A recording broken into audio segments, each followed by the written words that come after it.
Alright, let's see. Let's hope this is all working right. I feel like I have not done this in 1,000 years. Alright, let's... Okay. Stop that. Stop, please. Okay, you come over here and do that. And come up like that.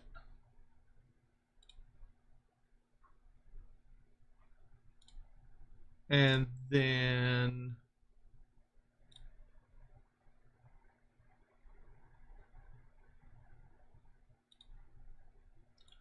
you go over here.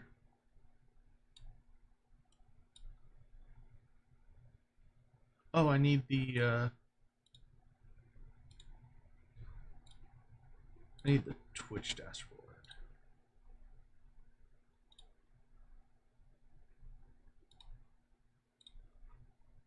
Okay. Oh, I just realized, like, everything is muted.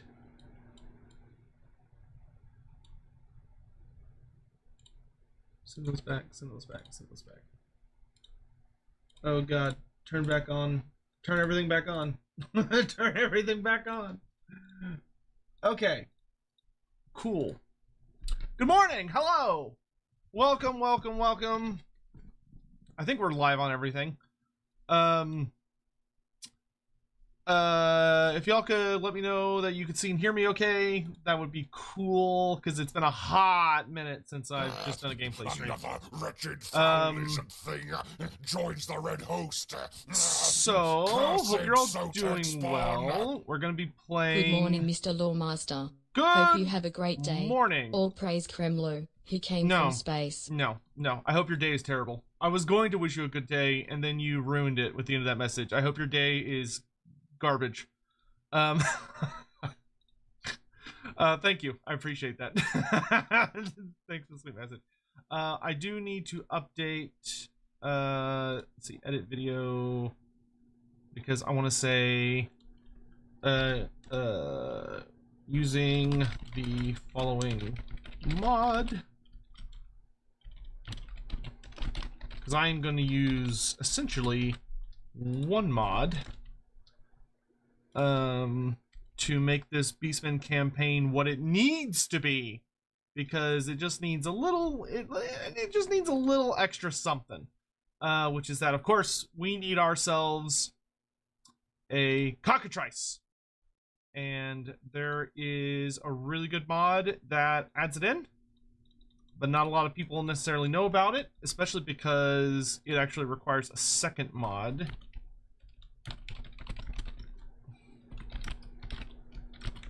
to run if you are playing in English.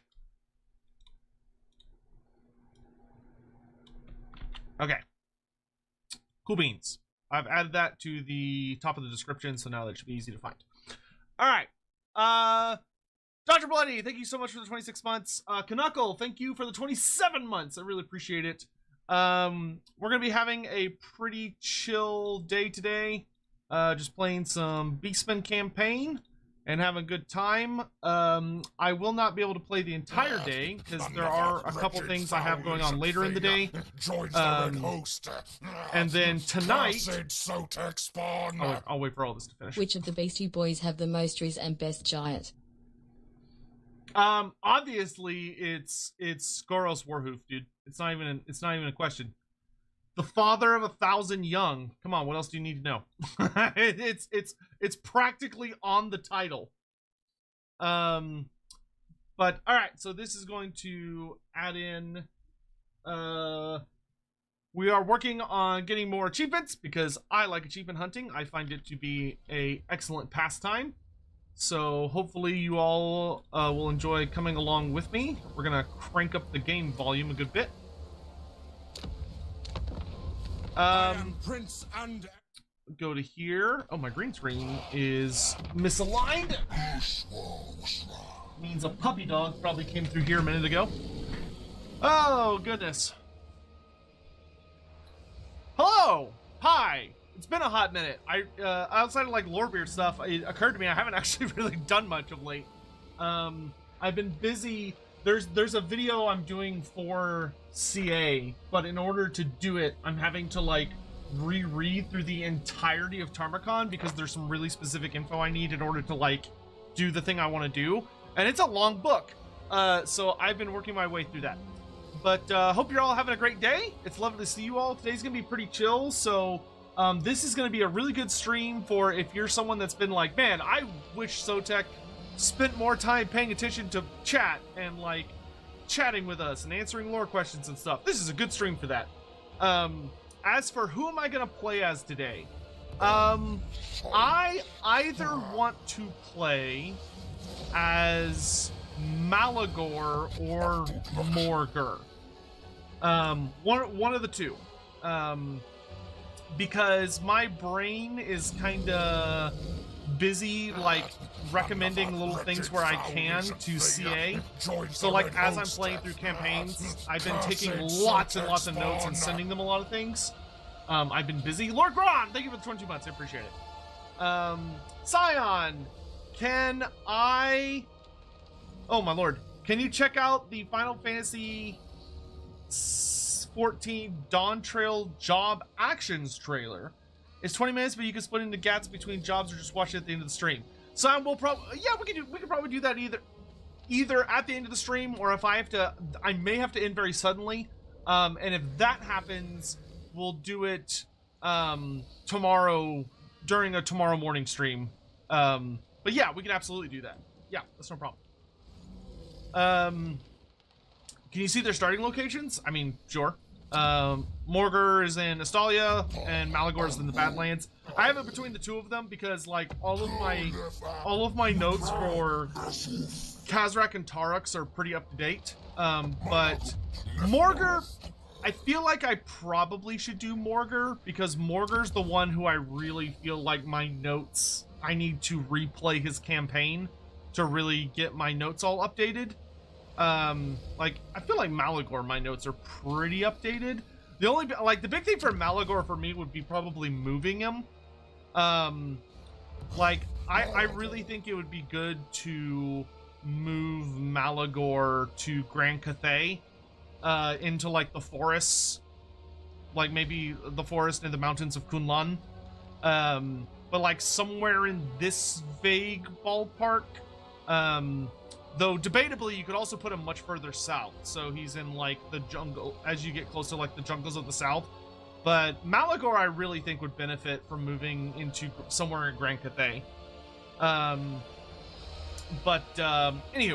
so do I think Morghur should get the marked chaos spawn?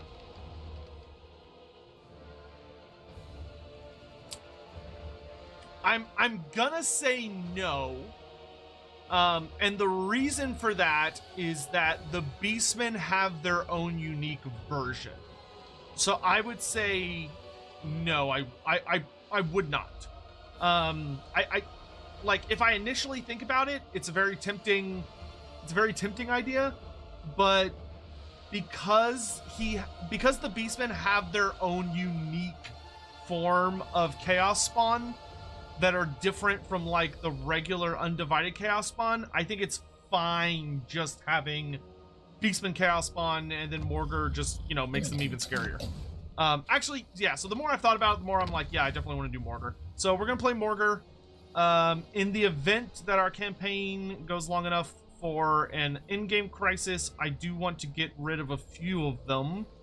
So I'll get rid of Will of Hashit, I'll get rid of Vermintide. I kind of feel like it should be the Wood Elf one. Yeah, I'll just make it the Wood Elf one. Because that's what it should be, right? For Morghur. Alright. But, anywho, let's go ahead and hop to a campaign. Hopefully you've all been, doing well. If you haven't seen already, I'll mention this a couple times throughout our campaign play. But if you haven't seen already, I will be doing a live stream later tonight. At I think it's 7 p.m. Central Standard Time. To do the reveal show for Games Workshop. So Games Workshop is putting on a reveal show tonight. That is going to be the Age of Sigmar 4th edition. However, for those that are like, why would I care? I'm not a AOS fan. They are going to be showing off a bunch of new Skaven minis, or Skaven designs and stuff. So a lot of which the Skaven have not gotten a model range update in like 1,000 years. Like there are people that have been born and are now old enough to like drive, who are since the Skaven had like a substantial update. So yeah. Joins the red host. Cursed Sotek spawn. It's a little weird that Hello, Morghur Zatek. starts Just with want to say thanks for all the amazing hours of entertainment you Minotaur. provide. Recently I had surgery, so I've been rewatching all of the Lawbeards episodes with Andy as I've been recovering. The two of you have expanded my love of Warhammer so much with your wealth of knowledge. Oh, well, thank you so much for the, thank you so much for the sweet message, first of all.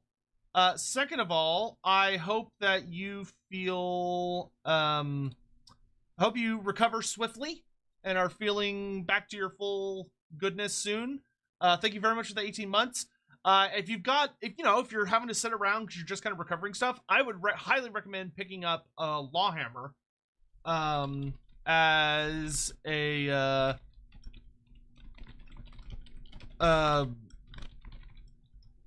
the Lawhammer series over on Andy's channel, because it's just a really good start point for all those shenanigans. So I would highly recommend that. Certainly not, if you don't want to, you don't have to.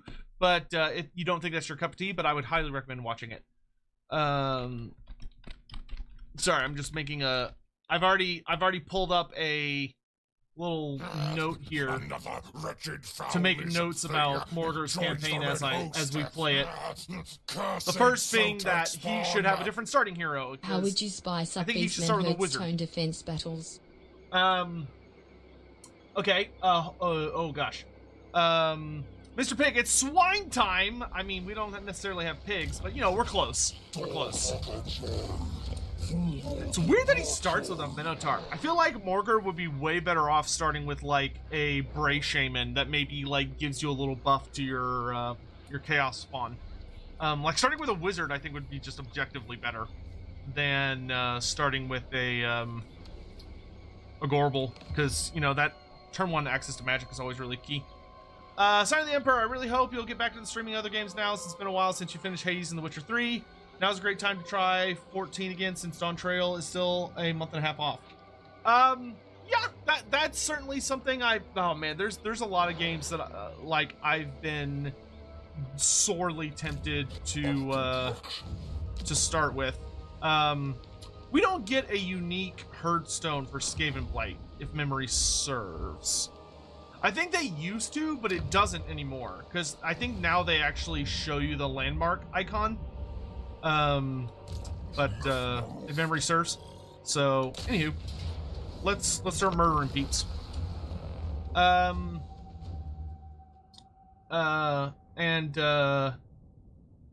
yeah, Lally, hope you feel better, dude. Hammond, thank you for the Disciple of Hammond. Thank you very much for the 23 months. And Scion, definitely, dude. I think, God, like, when it comes to, like, games that I want to play, that I have not played yet, I know really high up on the list for me is, Baldur's Gate 3. Like, I really wanted to sit down and do a playthrough of Baldur's Gate 3. Final Fantasy 14 is definitely on the list. I wouldn't say it's at the top of my list, but it is on the list. And then for Hades 2, I'm very like divided on Hades 2, because I've heard Hades 2, like, I want to play it, like, it's super duper high on my list, but it's an early access, and generally speaking I tend to avoid early access play, and only really I tend to like to wait until it's done. but I've heard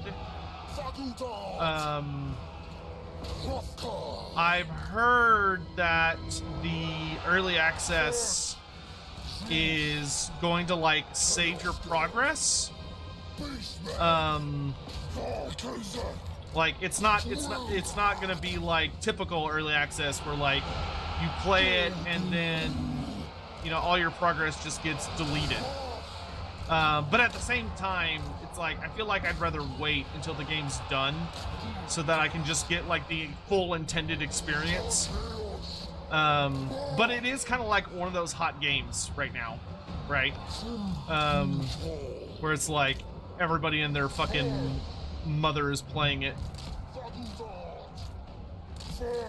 These swordsmen? No, they're spearmen. Okay.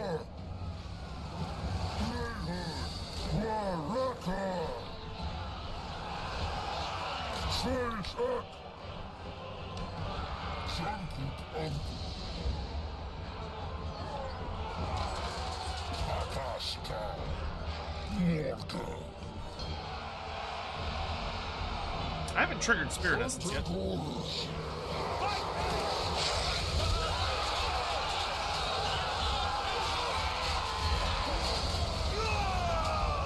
Good old Astalians just having a bad time.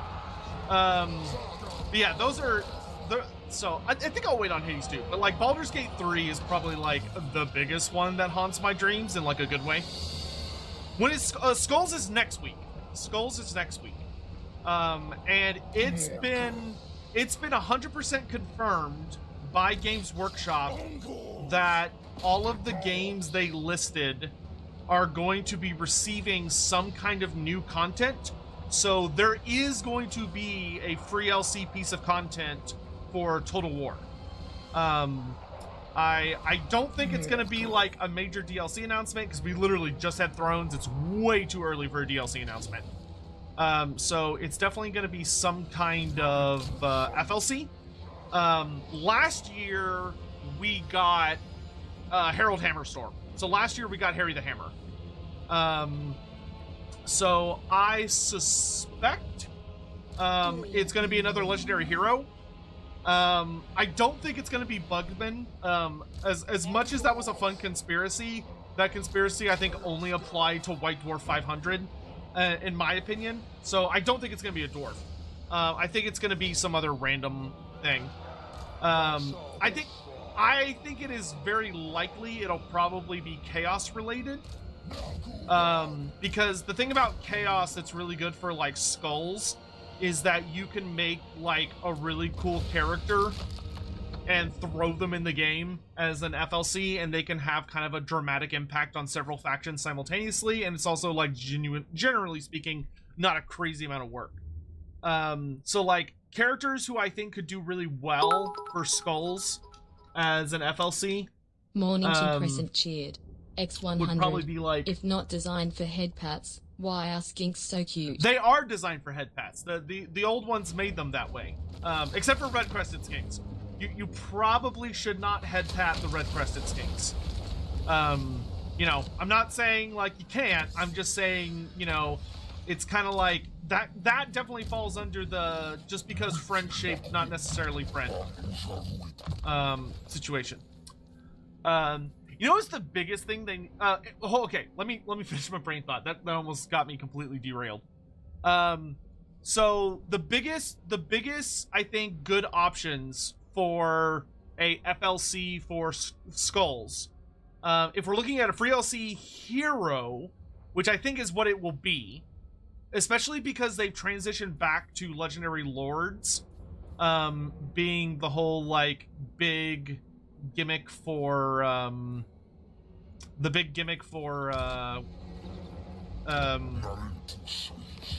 the DLCs. I think that makes it even more likely, to be honest, that you're gonna see the free LC choice be that. Let's do this one. So as far as what I think is likely they're gonna do, we're probably looking at if you do Khorne, either Karanak or Scylla and Frinkgrim would both be like really, really good options. So here, you can see that the only mod I'm using adds the Cockatrice to the Beastmen roster. That's literally all it is. Which I do have that link down below in the the top of the description on YouTube if you want that. So you could do Karanak the Three-Headed Hound, who is like literally Khorne's best doggo. And he's the Cerberus of Warhammer Fantasy. You also have Scylla Enfringrim, who is a Chaos Spawn character. He's Norskin, but he's also a Khornate character. But he was like a really big bad Norskin chieftain who got a little too... Khorne showered him with a few too many gifts. And it caused him to turn into something very, very nasty. And he basically became like a giant monkey, scorpion, lizard hybrid thing. You also could have, if you do for vampires, which could kind of be a fun aside, but if you do one for vampires, you could do Conrad von Karstein. I think Conrad von Karstein would be really cool to show up. Granted, I feel like he wouldn't have necessarily a whole lot of appeal for like a lot of different factions, so I feel like that kind of weakens his potential pretty heavily, because you'd be looking at a character who like he could only really be added to the vampire counts and that's it. If you stretched it, you could argue that maybe he could do Vampire Coast as well, but I would disagree. I would say he's just vampire counts. So that's probably not super great. So from there, you could also do, if they do like a different Chaos God, if they did Tzeentch, they could do Galrach. Galrach would be really fucking awesome. The father of the Chaos Dragons that me and Andy did a whole big Lordbeards episode on. That was super duper fun and super good, I think, in my professional opinion. So I think that would be really cool. If you wanted to do Nurgle, you could do Valnir the Reaper. Valnir the Reaper could be really badass. Especially because Nurgle kind of got cheated in Thrones of Decay because Kaisk is only for Tarmacon. Kaisk is not for Kugoth or Epidemius. So if you pull out Valnir the Reaper for the Skulls event, that could give Kugoth and Epidemius as well as Dr. Festus a legendary hero, which would be really cool for Nurgle, and he'd just be like a super big warrior badass. If they do Slaanesh, they could do Stirkar, but I feel like it's not going to be Slaanesh because I think Slaanesh is just kind of off to the side, and plus we know Slaanesh has a DLC slotted for some point. I don't think it's going to be the next DLC. Between the little like file somebody dug up on Gokvag Maneater on the subreddit, in addition to the like various rumblings that seems to further suggest like Ogre Kingdom stuff. It seems like ogres might have a thing coming up next, but which is fine. Like, I'm totally cool with that. Which I don't think ogres and Slaanesh would share a DLC, so I feel like Slaanesh is getting pushed back. Which once again, totally fine with that. I don't have any issues with that. When it comes to no, the Total War FLC is not tonight. Tonight is the Age of Sigmar reveal event that's going to be showing off new Skaven minis for tabletop. It has nothing to do with Total War. Tonight, there's nothing to do with Total War at all. Next week is Skulls. It's literally next week, which is still pretty fast turnaround considering Games Workshop announced it like 2 or 3 days ago. They literally wait until the last second to announce these things sometimes. So then if they do, so I feel like Slaanesh is definitely a no-go. Vampire Counts is a no-go. If they do Tomb Kings, it could be Prince of Apophis, but I feel like that would be more appropriate for an actual DLC. Like, I feel like Tomb Kings really have enough for like a good DLC. So I don't think they would be the best appropriate choice for skulls. I could say the same for the Lizardmen. And also I will say, in the unlikely but very possible event that I suddenly vanish and the stream dies, it's because there's a giant fucking thunderstorm outside. I doubt y'all will be able to hear it, but because I have a reasonably decent mic. But there's a big old thunderstorm outside that is just rumbling and jumbling. So if I suddenly vanish, it's because my power got knocked out. So yeah, I think for me, the most likely choices... Oh, you know, it could be an Empire character. It could be an Empire character. If they came out with Luther Huss or Ludwig Schwarzhelm, I would not be upset. That'd be kind of hype, I'm not gonna lie. So either of those would be pretty cool.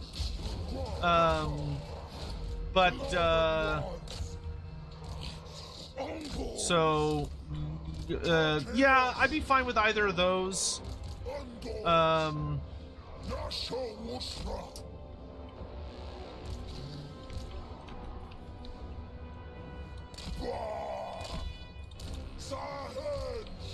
Got a lot of stuff that wants to go in through the gate. Why don't you go weak? Just bump it a few times while we're waiting for reinforcements.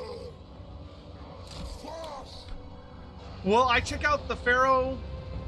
Well, I check out Pharaoh on stream once they get the map update. Yeah, I mean, we can. Pharaoh is not a game I would ever play, I think, of like my own volition, so to speak.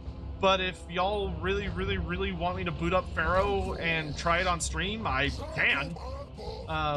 If it seems like something y'all would really, really desire. Definitely would not be super high on my personal list. I just don't really care for historical games. It's just not my cup of tea. But yeah. So yeah, I think for me, the big ones would be if they did like Galroch, Valnir the Reaper, Karanak, Scylla Anfringem, or Luther Huss. I think for me, that would be like the list. Biofoot 45 cheered. X100. Zigman no. Let Pharaoh lie in a tomb. Let Pharaoh lie in a tomb. I've heard Pharaoh's good. Like I know a lot of people that kind of talk shit about it, but everyone I've ever talked to that's actually played it is like, yeah, it's a good game. That being said, I don't think I would probably do a stream on it. I feel like that's almost more of like, I would play it on my personal time, just for like the folks that are like, you should give your thoughts on it. Like Cyan, if you really want to check it out, like that's something we could just do in like a Discord chat. That would not be, I don't think I'd need to make a stream out of it per se.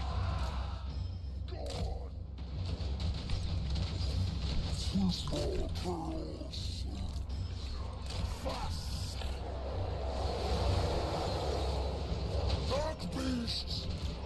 Fast! So, okay, so between those options, let me ask y'all this.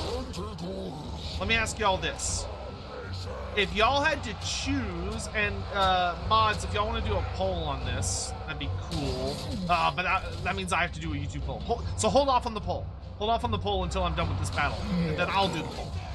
Because I think I have to do it manually. Because YouTube is shit and doesn't let my moderators write polls for some reason. Let's get one unit of Centaurs over there.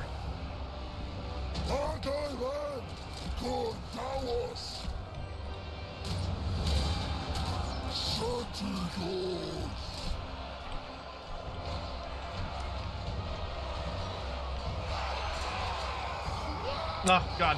What I wouldn't give for a good Viletide right now. Oh, my God. Morghur's ability still works on the walls. That's terrifying. All right. So he just, like, devolved those dudes. That's hilarious. All right. That's actually super funny. They're like, we'll be safe on the walls, and then they just get transformed and then just kicked off. Hilarious. All right, that's actually really nice. That frees up Morghur. It also means my archers can get on the walls. Are there any hints or details about Tarmokon's other three brothers? Very, very few. So there are two. So okay, so one of them is unconfirmed but seems very likely. AJ underscore Cheeringkoff cheered. X100. Age of Reckoning rework means this is probably too late, but ah well. Blood for the book, skulls for the Great Hall. It's never too late for Blood for the book. I actually still have to do my dwarf achievement, so we will definitely do a dwarf stream here very soon. I just really wanted to play Beastmen for some reason. I can't tell you why. I just did. I've had Beastie Boys on the brain. Okay, so now that I can stop for half a second, would I really have? I'll take money. Now that I can stop for half a second, let's do a Twitch poll and a YouTube poll. If one of the mods could do a Twitch poll, that'd be cool. Which character would you prefer for Skull's FLC character? Or FLC. We'll just leave it at that. And I think I'm only allowed to have 4 options. Yeah, only 4. So let's do Valnir the Reaper, who is a Nurgle. I'll make a mention that he's Nurgle. So he would be Nurgle / Warriors of Chaos. And his whole thing is that he's like a big bad Nurgle champion who was one of the lieutenants of Azavar Kul. So he was a nice big bad back in the day, back during the Great War. And he was killed by Tsar Alexei, who was the Tsar of Kislev, and his followers took his corpse back to I forget exactly where they took him. I can't remember if they took him to Norsca or the Chaos Waste. I want to say it was the Chaos Waste, but they took him somewhere. And basically they built up like a big offering thing to him, like a cairn or whatever. And eventually, and there was a prophecy that basically he would come back. And sure enough, relatively recently in the timeline, he was resurrected. So he's kind of like an almost, he's kind of sort of Nurgle's equivalent to an undead character. So you got Valnir the Reaper, then you've got Karanak, there we go. 3-headed Hound of Corn. Here, I'll just put Hound of Corn. That's fine. Then you've got Scylla Enfingrim. His name I probably spelled wrong. So, which he is Norskin / Corn. And then whatever, let's throw in Luther Huss as the 4th. Warrior Priest. Or I'll put Sigmarite. Warrior Priest. God, YouTube gives you like so little shit to work with. It's so frustrating. Alright, so there's pull up. I'll just leave Galroch off of it. It's fine. But you know, we can always do a runoff. So go vote on that. No, I refuse to put Joseph Bugman on there because I don't want it to be Joseph Bugman. I don't want it to be Joseph Bugman because I don't want Bugman as a legendary hero. I want Bugman as a legendary lord.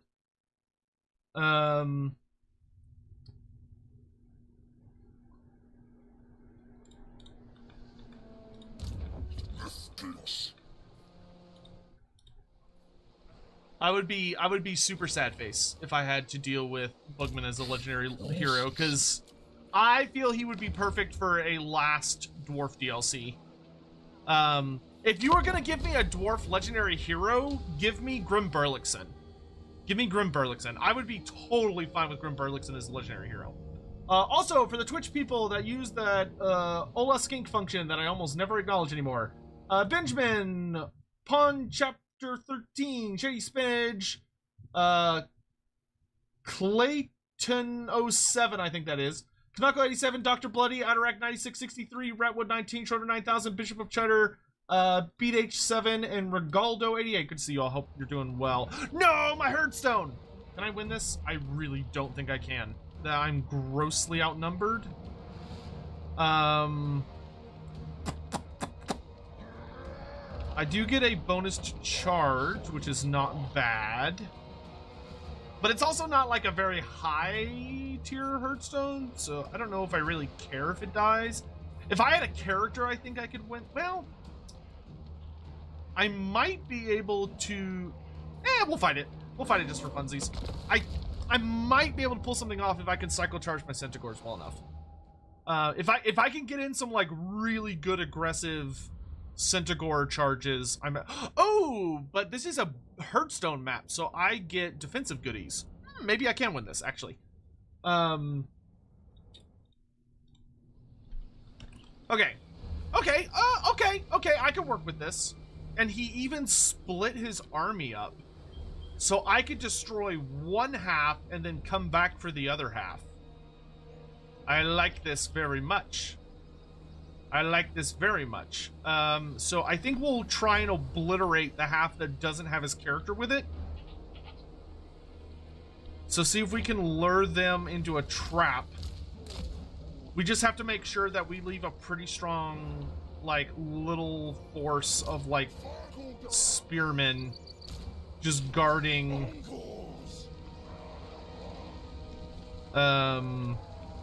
maybe this main objective.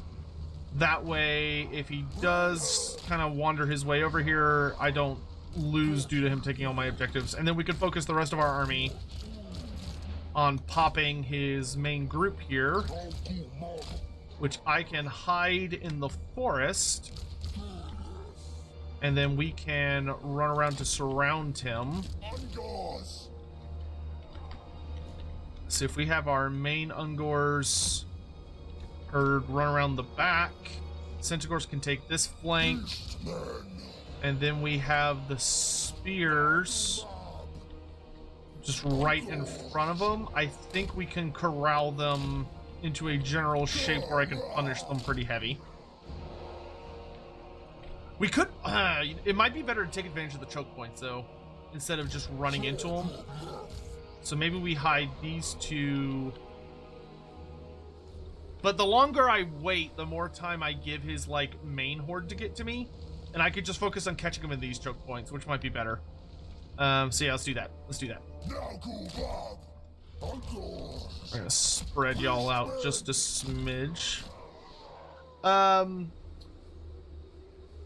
Who won the YouTube poll? I didn't look. Oh, thank you. Karanak wins with 45%. Wow. Okay, Twitch chat really wants Karanak. YouTube chat, Karanak also looks like he's pretty ahead. Okay, interesting. All right, cool.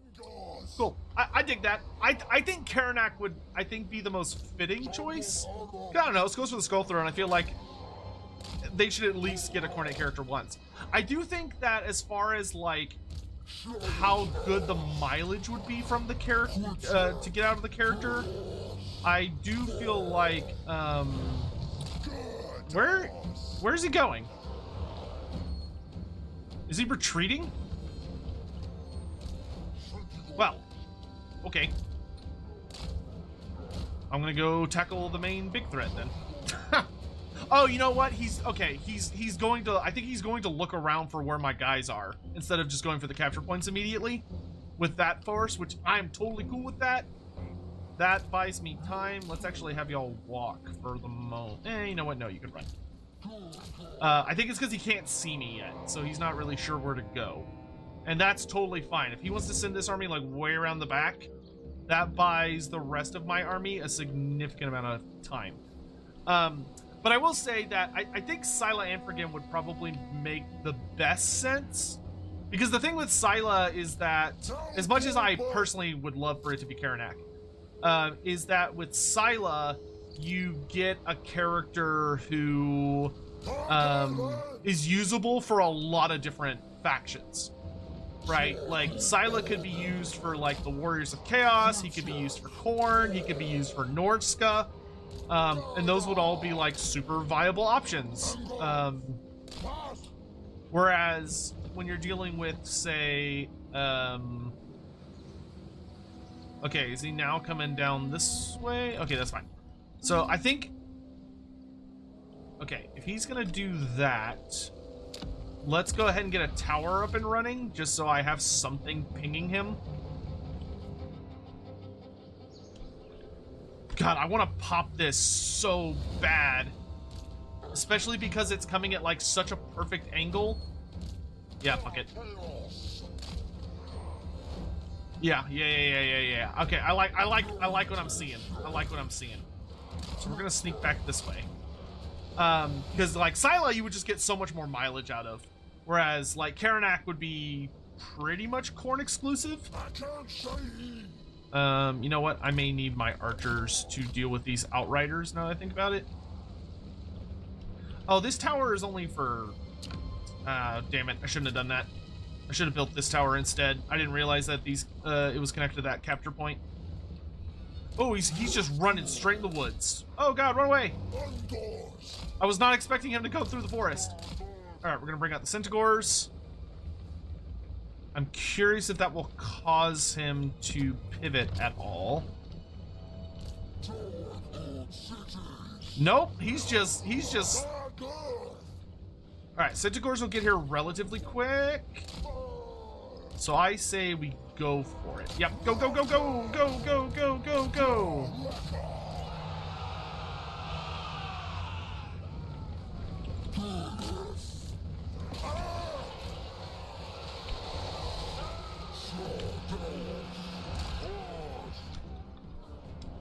Yeah, that went about as well as I expected. Okay, cool.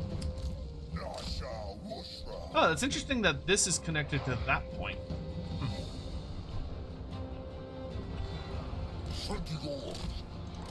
Okay, we want to make sure our Centaurs stay away from the spears. Except for if they're rear charging. Okay, don't overstay your welcome. You go up that way.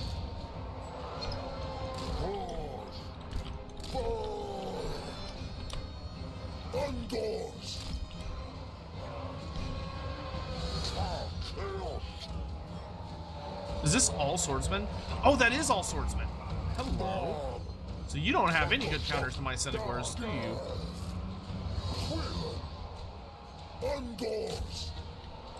Okay, good. We got a nice fat surround. I'm gonna bring my Centaurs around to help even more over here.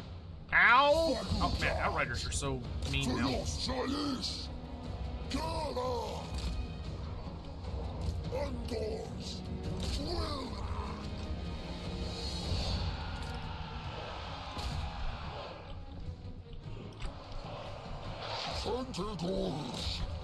Send you in. Let's pull these Centaurs back. Alright. Even if we don't win this fight, we can just make sure we do enough damage. Skaven versus Dark Elves, what the hell were they thinking back then? Dude, you and me are wondering the same thing. Okay, those Outriders got absolutely obliterated. That is what I love to see. Are these spearmen with shields? They are. Okay, so let's just focus our efforts here. Okay, Centaurs, I need you to come down. He's attacking from a weird angle, but okay. Let's back up so we can get another fat charge. So when you got a 54 charge bonus, you gotta make use of it. Good, good, okay. And back in!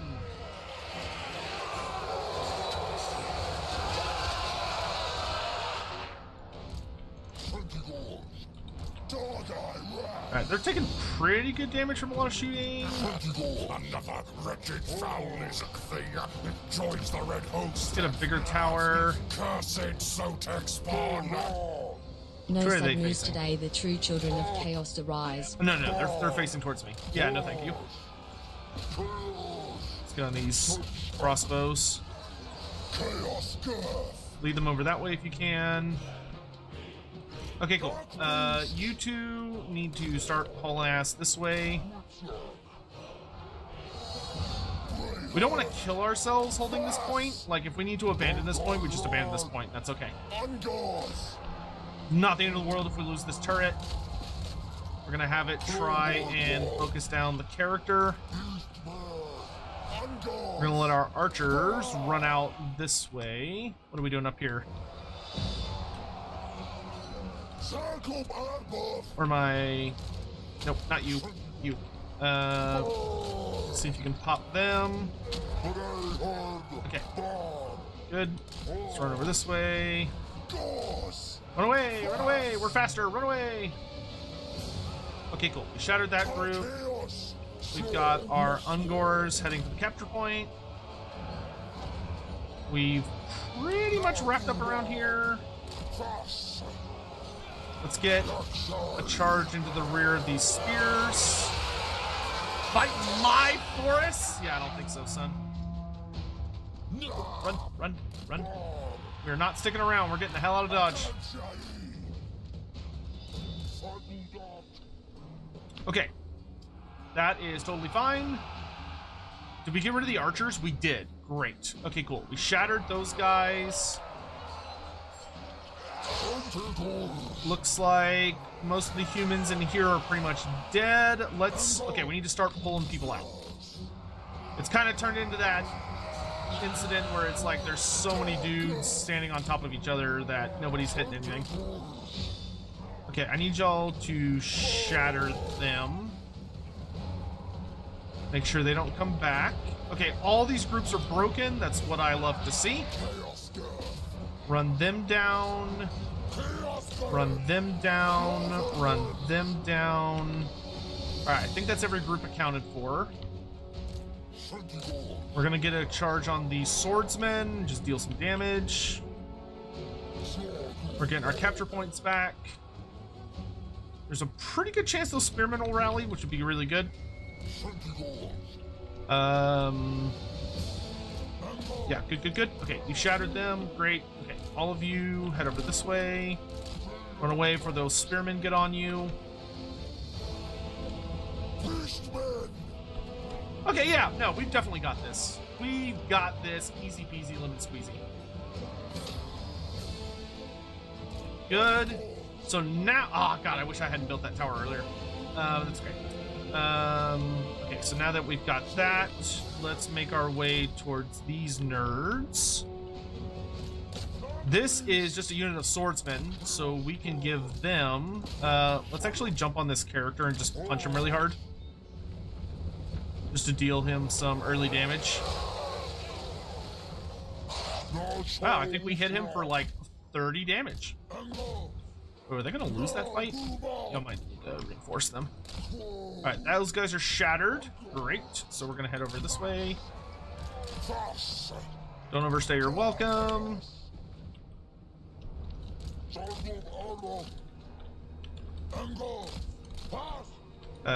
Yeah, why don't y'all go help get rid of those dudes? Dark beasts. Ungors.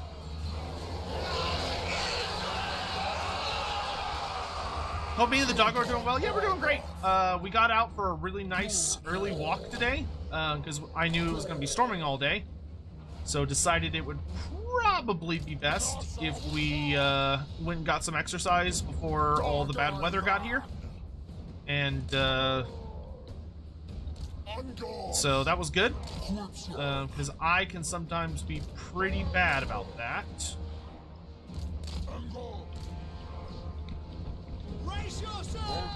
Yeah, brace yourselves, you losers.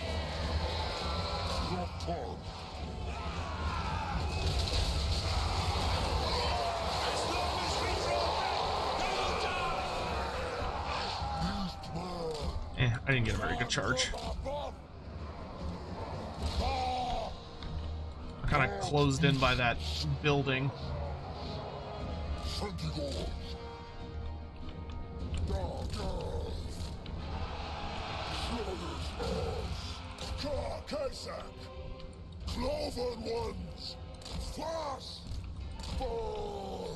Now these swordsmen are about to have a really bad time. Beastmen. We're sitting a little close, but let's back up a bit.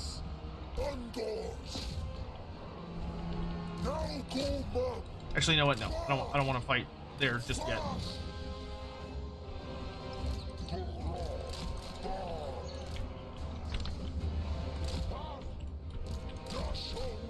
Especially because he's got like spearmen coming around the flank. Okay, they're facing the wrong way now. That's much better for my tastes. Okay, now we can get a rear charge in with our Centaurs, and that'll get rid of those spears. We've got lads shooting into the back of the spears.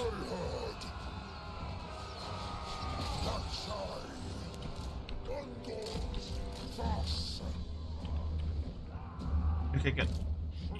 Centaurs, you can come help me out. Man, the Centaurs are getting like... They're the fucking lifesavers this fight. I would not have a chance in hell if it weren't for my Centaurs.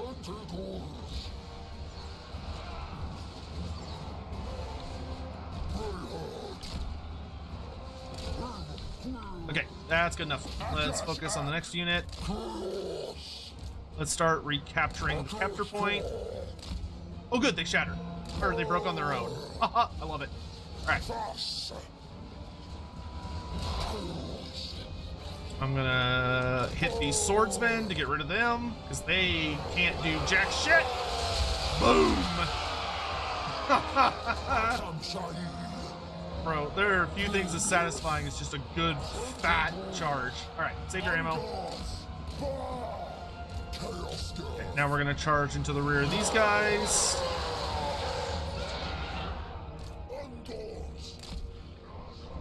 Peasant! Peasant! Why are you yelling at me? I didn't do anything. Where's that other... Okay, there we are.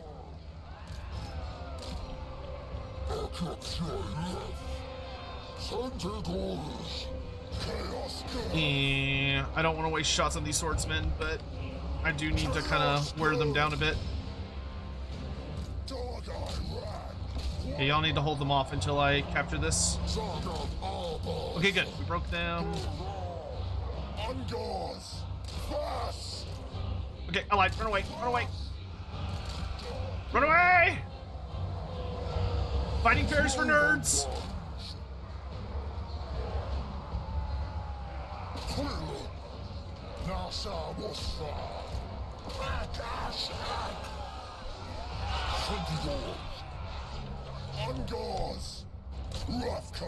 Alright, I need to get on that last unit of spearmen.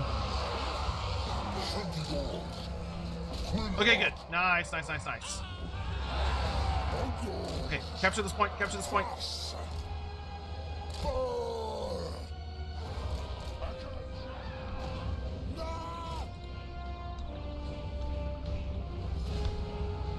Ooh, I hope I don't auto-lose while I'm waiting.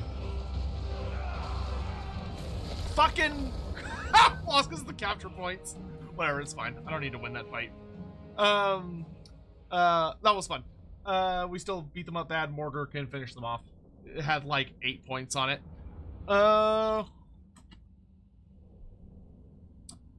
Let's see. We have a lore fact here from Karif Andor. Was there a lore reason why Lizardmen Saurus started to ride cold/horned ones instead of skinks? I remember the old Waddles and the regiment were now Tichu-Ishu's Raiders, but not sure why it was changed. Yeah, so got a good amount of dread from that though. The answer to your question about okay, so if you go back to when the horned ones were like kind of originally introduced, right? I'm stubborn, so I'm gonna turn that back into a Hearthstone.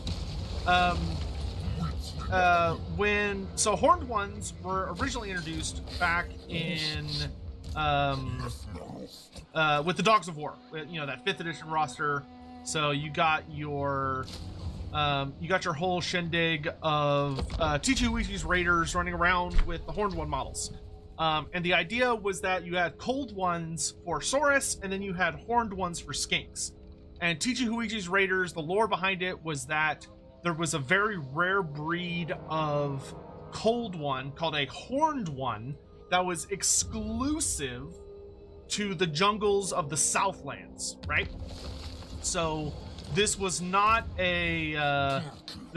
something that you could find in Lustria. It's something you could only find in the Southlands. Cool, fine, whatever, cool.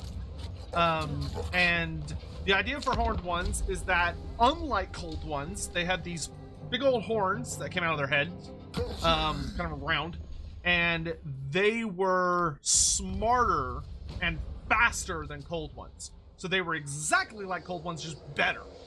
So they were quicker, and they were more intelligent, so they didn't suffer from the stupidity rule.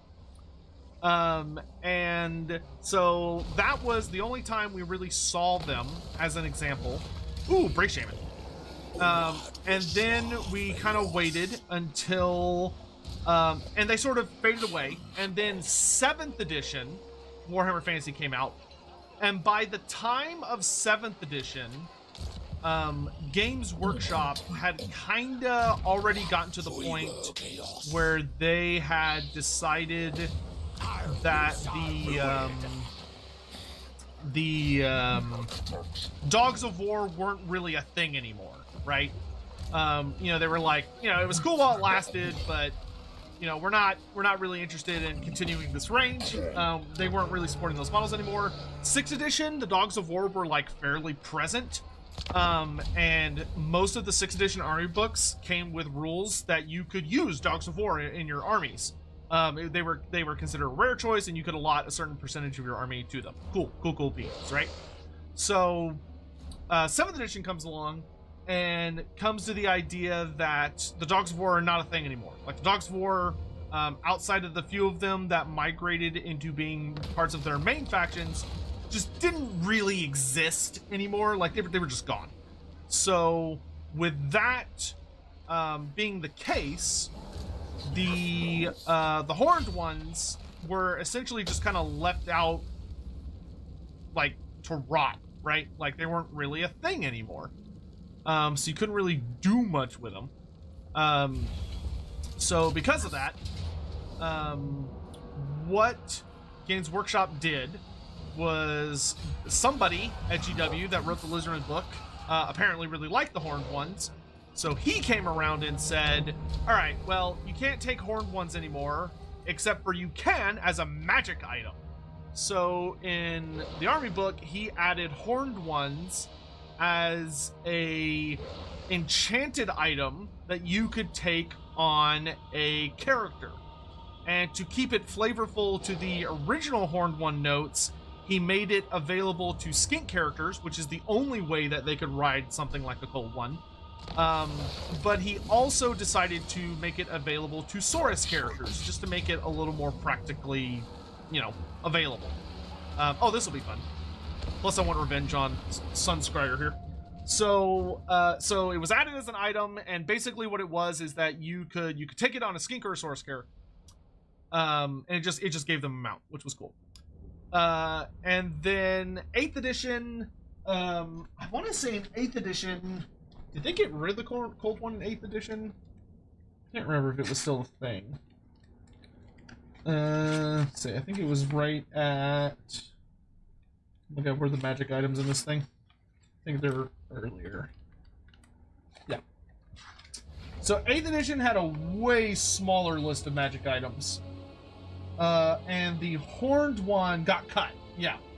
So the Horned One got cut from 8th edition and just wasn't talked about anymore. So when Total War came around, because I had the exact same question.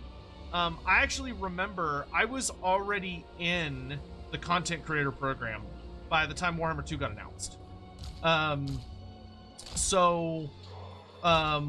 When when everything started building up for Warhammer 2 and they announced the Lizardmen roster, I remember coming out when they showed off the Horned One riders and being like, that's not a thing. Like, no, the Horned One should be skinks. Like, it should be skink riders, not like this mess. Like, what the hell's going on? Like, this is wrong. It should be skinks riding Horned Ones, not Saurus riding Horned Ones, because I was thinking of Chichiwichi's Raiders. And I actually got into an argument about it with a former Games Workshop employee. Not like a mean argument, but just like a, why are you doing this? And he was like, well, Games Workshop said that at some point there were Saurus Horned One riders. And I was like, what the hell? So I had to go digging around because it only existed for a single edition. So for only one edition of Warhammer Fantasy, as a upgradable magic item, was there the ability for Saurus characters to ride a Horned One. That was the only time it ever existed in the entire setting. And Creative Assembly looked at that, and ultimately, if you want to be honest with yourself, which is always good, I think honesty is a good policy. Is his gates busted, or is it just open? Oh, he's got a guy standing in it. Well, okay, we'll have him go knock on the doors. So because of that one edition, they were allowed to do it. And to be frank, Creative Assembly wanted Horned One riders, but they also did not want to design a unique model. So they kind of looked at it and were like, yeah, so they didn't, because the reason why we did not get regular skink Horned One riders is because Creative Assembly didn't have a reason to make a skink riding a Horned One, or a cold one, or anything similar, right? That wasn't a model in the starting roster of the Lizardmen. So they just decided that they just didn't want to do it, because it would have required a lot of work for only just one unit to benefit.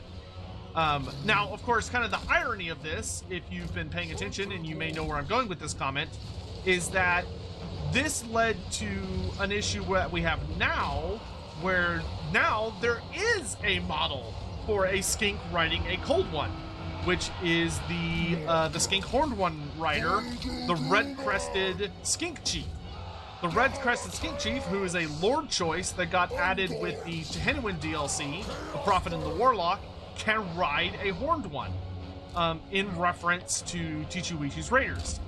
But for some reason that I still do not understand to this day, which is just kind of part of the eternal thing of like, I love CA guys. Like, I love them so much.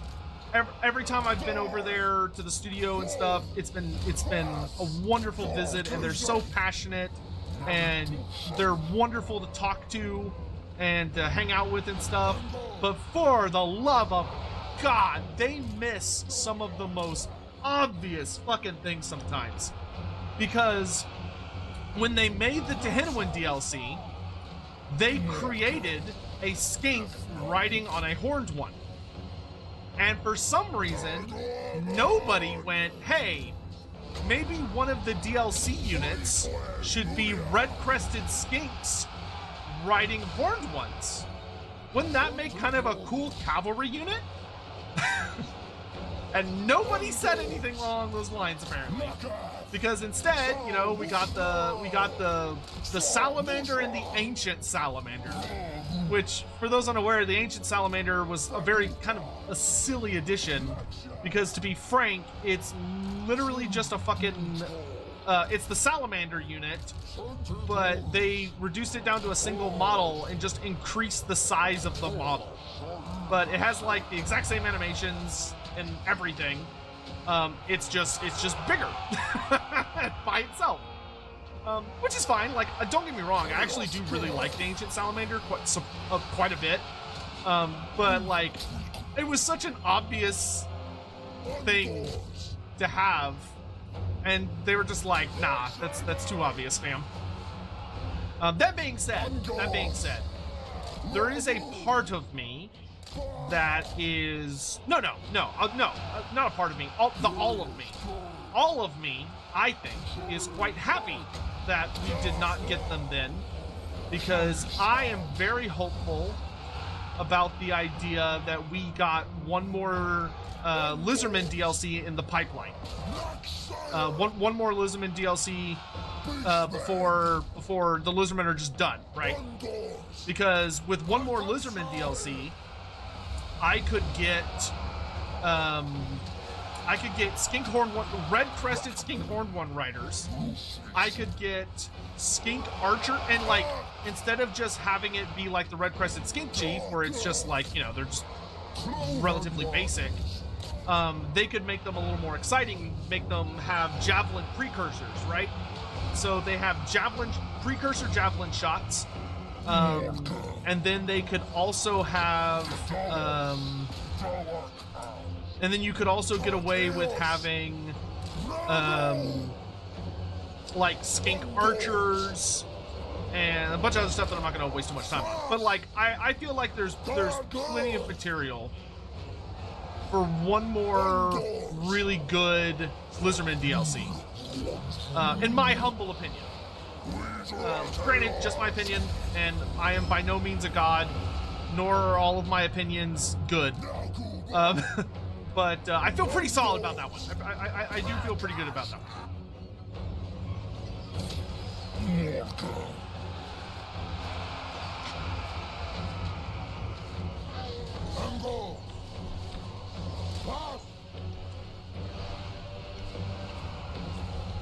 Where are these Skaven going? Like, where are they off to? I'm glad, like, the main horde is catching up with my army, but, like, I don't understand where the rest of them are going. Yeah, I feel like you could capture that point. That would make me so happy. Gotta get through all these goddamn halberds.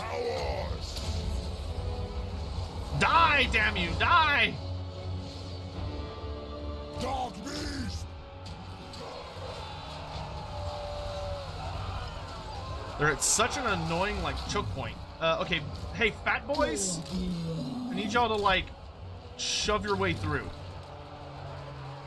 Let's use that superior mass.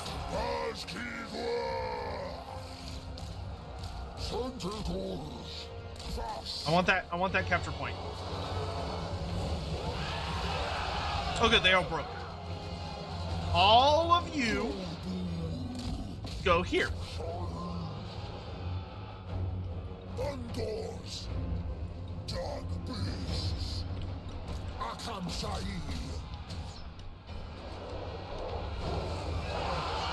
Dark beasts. Okay, maybe not all. You stay and deal with this. Morghur Raiders, scoot down the wall, please.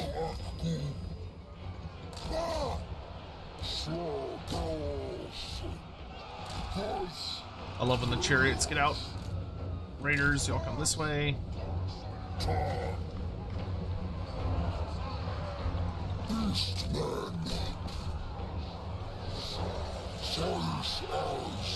Go ahead and pop that. Tell them to go away, never come back.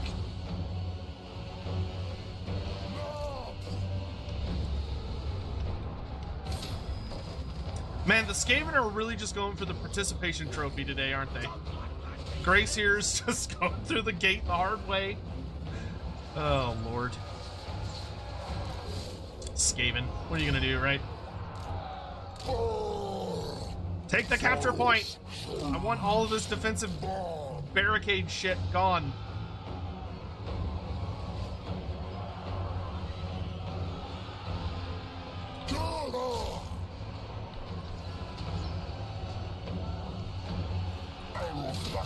Ah, thank God, finally. In we go.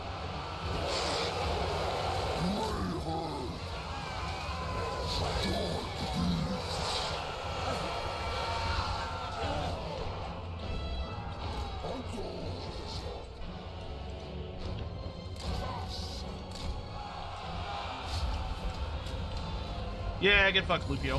Alright.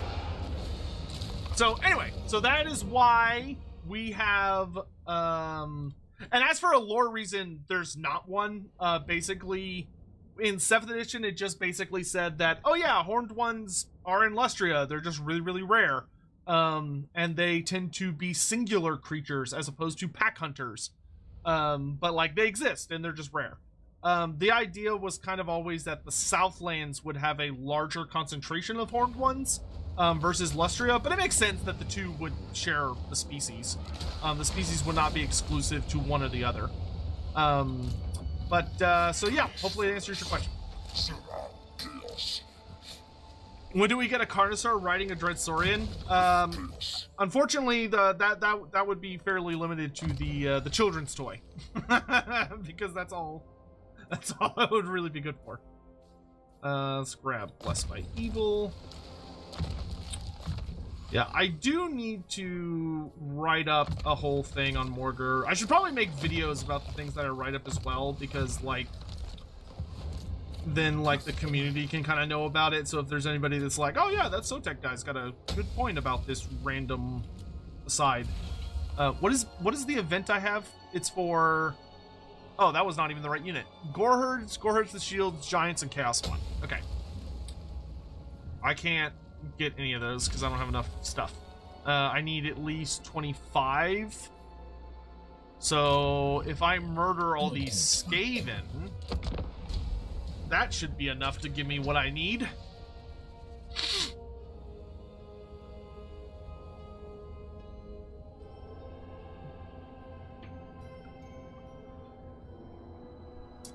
All is Dust and Bellicor the Dark Master, by the way. Welcome to YouTube chat. Good to see you guys. Hope you're doing well. And Certified Gaming Accountant. Reminds me I need to message my guy. Where'd the rats go? I wasn't paying attention. Did they take the ruins of Magritta, or did they run off? Does this only last for... Oh, they last for 3 more turns. Okay. Wait, did y'all take over Magritta? You did?! You silly beans. Stop! What did I tell you about civilization? We don't want it. See, okay, these jerks sat around just piddling, doing absolute horseshit nothing the entire time while I was breaking into that city, and then they go in there and think they can take the ruins? No sir. No sir. No.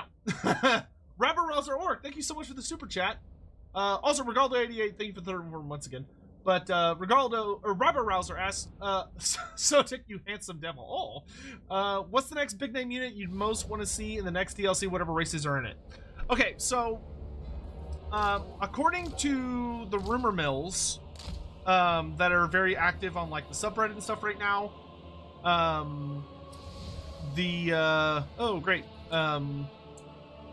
I think I've been hearing that the next DLC is probably Grand Cathay and Ogres. If that is true, which once the Goldfab Maneater thing showed up, that also is like, oh yeah, that seems to lend some credence to that rumor. Then I want to say that for me, the big thing would be for Ogres, the next, as much as I would absolutely, as deeply excited and I think cool as the Thunder Tusk is going to be frank, the thing I'm most excited for are Yetis. I really like the Yetis. And the thing that makes me so excited in particular is that the Yetis, God bless them, the Yetis are very old minis. The original Yetis came out with the original Ogre Kingdoms book back in 6th edition, which was like the early 2000s, and they never got updated. they have just been these sad, pitiful, just gross looking, just pathetic models all these years, with just no reprieve in sight, and that makes me sad. So I am very excited at the idea of, in particular, of the Yetis getting the big fat update that they so deserve. Because they're super cool units, whether you're looking at it from like a lore perspective, or it doesn't matter what perspective you're looking at it from. They're super badass.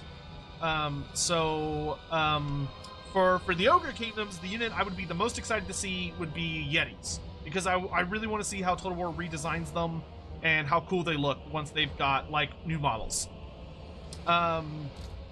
When it comes to the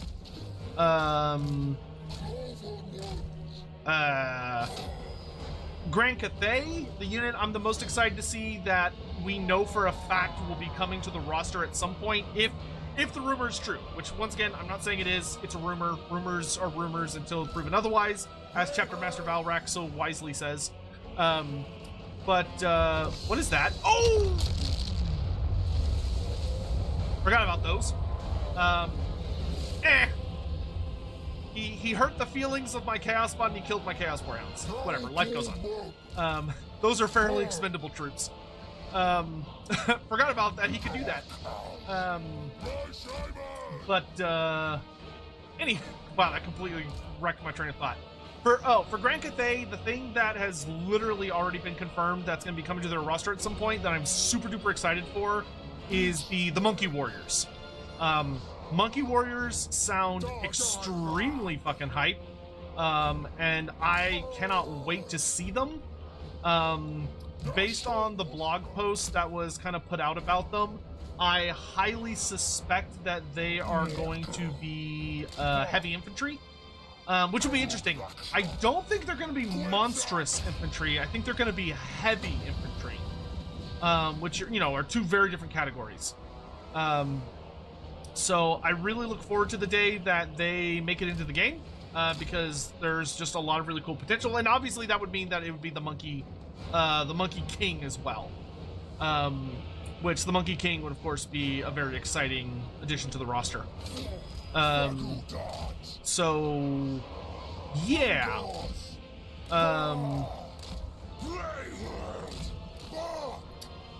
Beyond that, I would also so that's Cathay. If the rumors are wrong and Creative Assembly is sticking with their schedule from the old what are those things called? From the old roadmap. If they're sticking with the old roadmap schedule, that would mean that they're doing the Slaanesh DLC next, which I don't think is what they're gonna do, because I'm pretty sure that was their plan before all the just shit hit the wall, with like hyenas and redundancies and just bad everywhere. So I don't think they're sticking with the Slaanesh DLC plan anymore. I do think they're gonna do a Slaanesh DLC, I just don't think it's the next one. I think it's gonna get pushed back for a bit.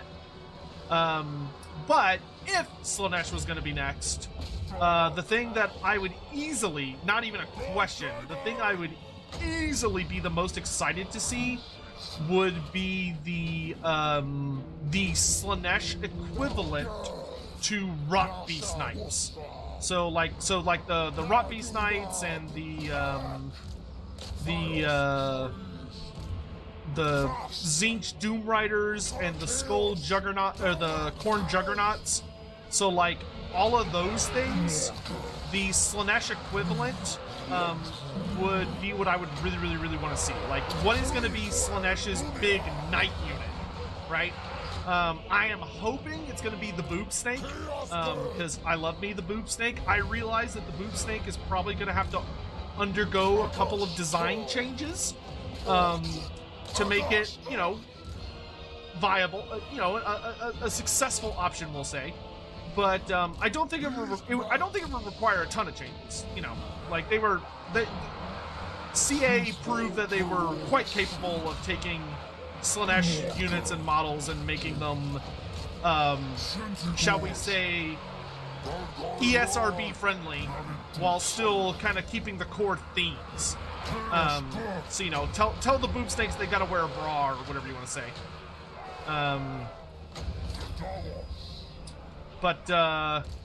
So you got that. If they were doing the Slaanesh DLC, I would personally feel that the Slaanesh would go up against the High Elves. Definitely. I think High Elves would undeniably, like, not even a question, that the High Elves would be the major faction to go up against Slaanesh. The other faction, I think, would be a toss-up. But for those, so with your High Elves and all that, for the High Elves, the big thing for me would be the Merworm. I would really want the Merworm. Because I still kind of feel like we got robbed in the Vampire Coast DLC. Because the Vampire Coast, like, has a Merworm as the big bad, the big finale of the whole pack. And then they didn't do anything with it, which to this day I find really weird. That's like the biggest weakness of the Vampire Coast DLC, is that it introduced a really cool concept and then just didn't follow through on it, which is really weird. Like, I've seen a lot of people say, like, Vampire Coast is the best DLC, and I disagree very much because of the whole thing with Aminar, where Aminar feels like a very half-baked feature that doesn't actually do anything.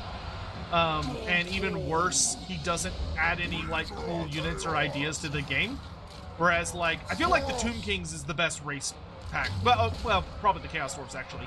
But from Warhammer 2, I think the Tomb Kings was a better balanced and completed DLC than the Vampire Coast was. Because the Tomb Kings actually put everything they were advertising into the game. Whereas that was not the case with the Vampire Coast. But anyway, that's just a complaint. Aside from that, I would say that the Merworm for me is a big thing, because, like, it's long overdue. It's grossly overdue, you might say. So yeah. The only other thing would probably be, like, the Lothern Skycutter, just because it's such a stupid unit. Like, I love the Lothern Skycutter, but I will also be the first to admit that it is the dumbest fucking thing ever. Like, it is so stupid looking, but it's, you know, it's a unit, so I want it. Though I think in Total War it actually could be pretty good. A flying chariot with a mounted bolt thrower could be pretty nasty. Yeah. I also, man, I really would love them to port Aminar over to the Total War Warhammer game at some point.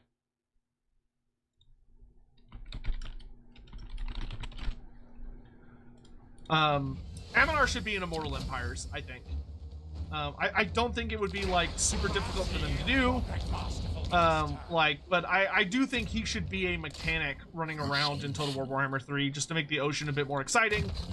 And you could also make, because I feel like I understand why the Vortex campaigns are not in Immortal Empires, right? Like, the Vortex campaigns are like a whole fucking thing and they're really messy. And the features they introduce I don't think translate well into this. However, I feel like that is not the case for the Vampire Coast and Tomb Kings DLC. Vampire Coast and Tomb Kings, you could 100 billion% add those into Total War Warhammer 3, and they would work perfectly. Like the Tomb Kings campaign, where you collect the books of Nagash, and then you get the epic final battle at the Black Pyramid with all, like, the little cinematics and stuff that they made. And the exact same thing for the Vampire Coast, where you build up the infamy thing, you get your big fight, with Lokir Felhard at the end, And like, I think that would work perfectly fine. Like, I think that could work without issue. But you know, they would just have to do it.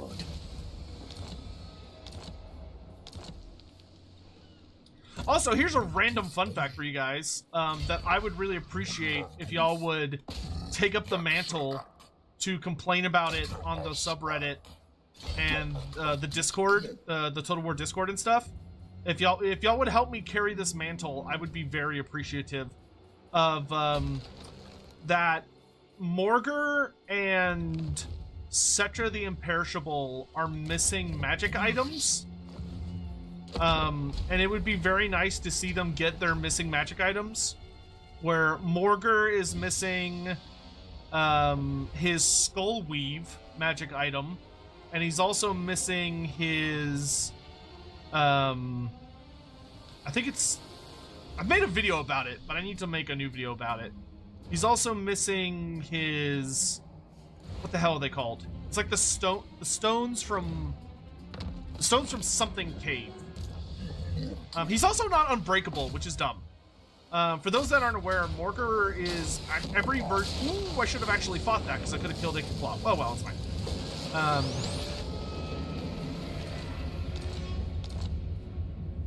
Nice. Yeah, Morghur's missing 2 magic items. He only has 1, which is lame. He should have 2. And we're also missing...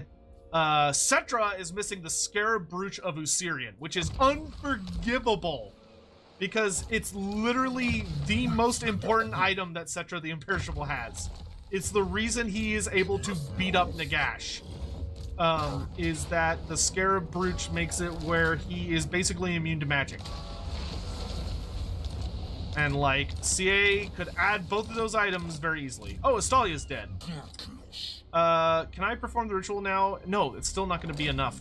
Damn it. How many more turns do I have this? No, I only have this for... Okay, whatever. I don't want to waste it. That is very unfortunate. I would have very much liked to gotten the benefit from that, but oh well. Life goes on. Boop. Okay. Let's see. Lore fact from Aldrich. Which dwarf do you think could beat Tyrion in a fight? Could Ungrim or Gotrek? Gotrek, no. Absolutely not. I feel like Gotrek would... Unless Gotrek is using, like his whole, like, he's got the power of God and anime on his side shit. Which, you know, it's Gotrek, so that's a viable... note. I would say no. I would feel very confident that Gotrek would get his shit kicked in by Tyrion, because like Tyrion, although I think that Andy Andy deeply underestimates Tyrion. But Tyrion is quite literally said to be essentially the reincarnation of Anarion, and he is like the greatest elven warrior since Anarion, which, you know, considering how young he is bizarre, but like that's what it says. And I think I do think he is the reincarnation of Anarion. It's kind of the whole thing of it. That being said, could Ungrim beat him? Maybe. I think Ungrim would certainly stand a reasonable chance. I don't think that's Ungrim's... I think Ungrim would kind of struggle because that's not Ungrim's... that is not what he's well designed for. That Tyrion is like a warrior who fights on a horse. Like, it's a very, very amazing horse. Malhinder is quite literally like probably one of the mightiest steeds in existence, being the direct descendant of I mean, to put it very bluntly, he's basically just a copy pasta of the horse that Gandalf rides.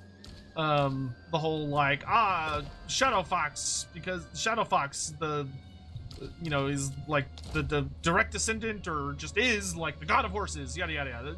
That's literally just what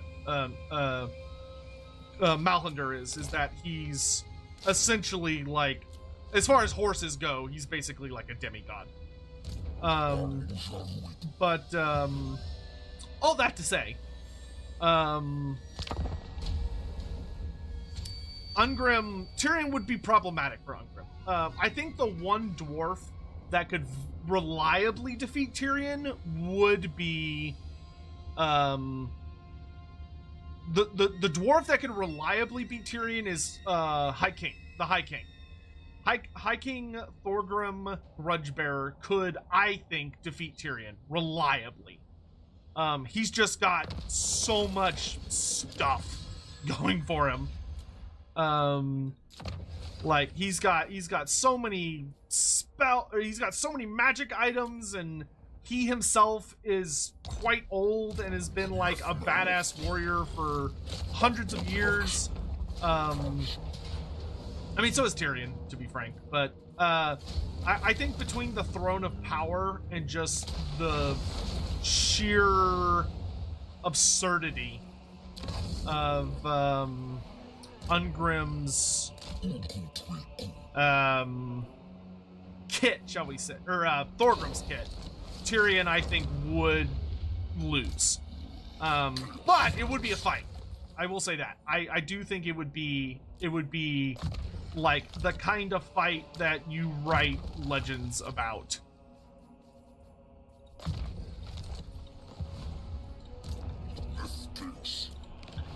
Okay, goody.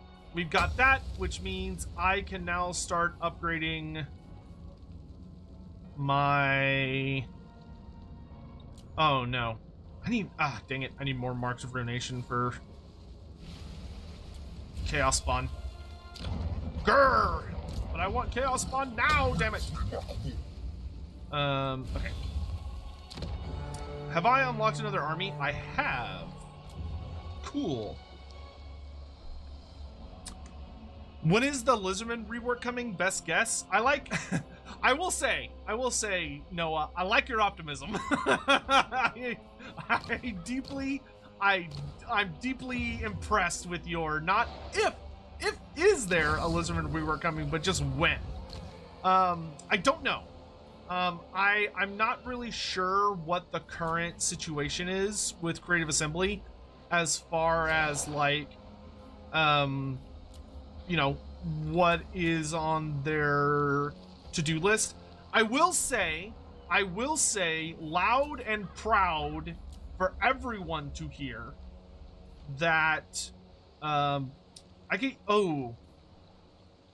chat, do we want a cunning Bray Shaman who has a better ambush chance and poison attacks, or do we want the one that gives us more money? Because those are both very good options, I think. But yeah, I think CA is kind of still in their, one way I could put it is like refractory period.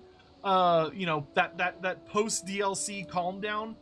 That being said, I will cry to the heavens that I am so deeply impressed with how active Creative Assembly has been about putting out hotfixes.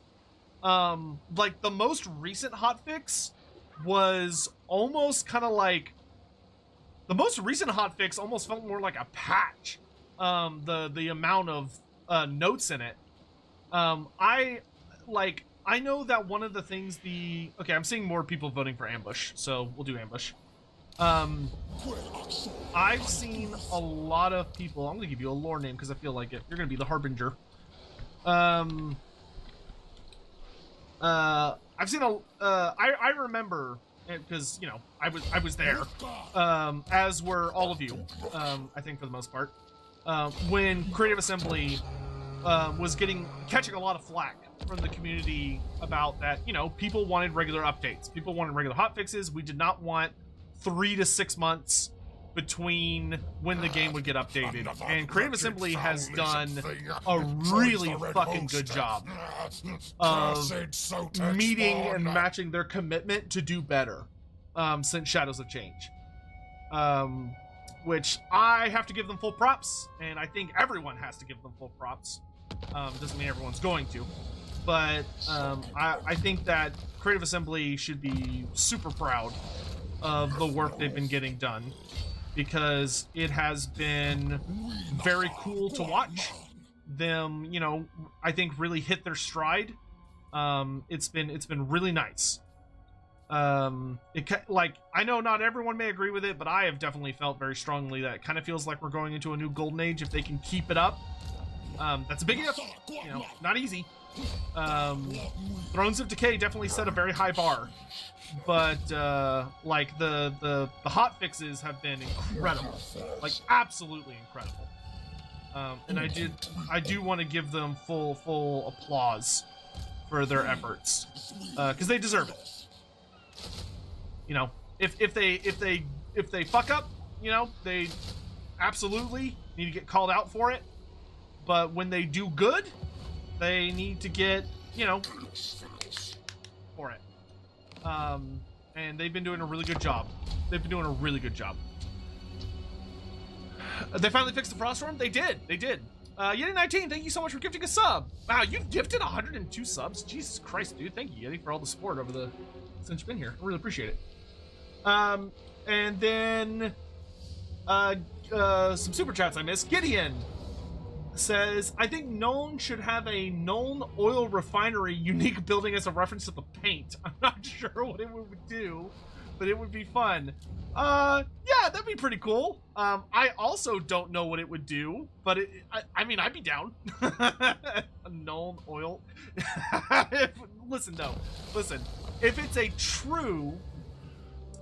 true Nuln, what'd you say? Nuln iron refinery. The only way that it would truly work as it should would be there would have to be like a 5 to 10% chance that it could spill and just like ruins your economy for like 2 turns. Like, because anyone who's ever painted with Nuln oil, they know that feeling. You've been there. You know what that feels like.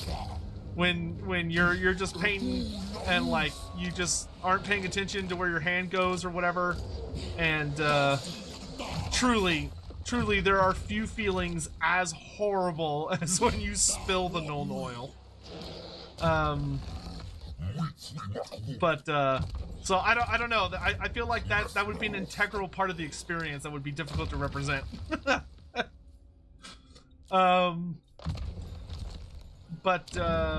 Especially because like you don't even know if your local hobby store is gonna have enough Nuln oil in stock for you to replace the amount you just spilled, or if you're just gonna be SOL, which is just truly horrible.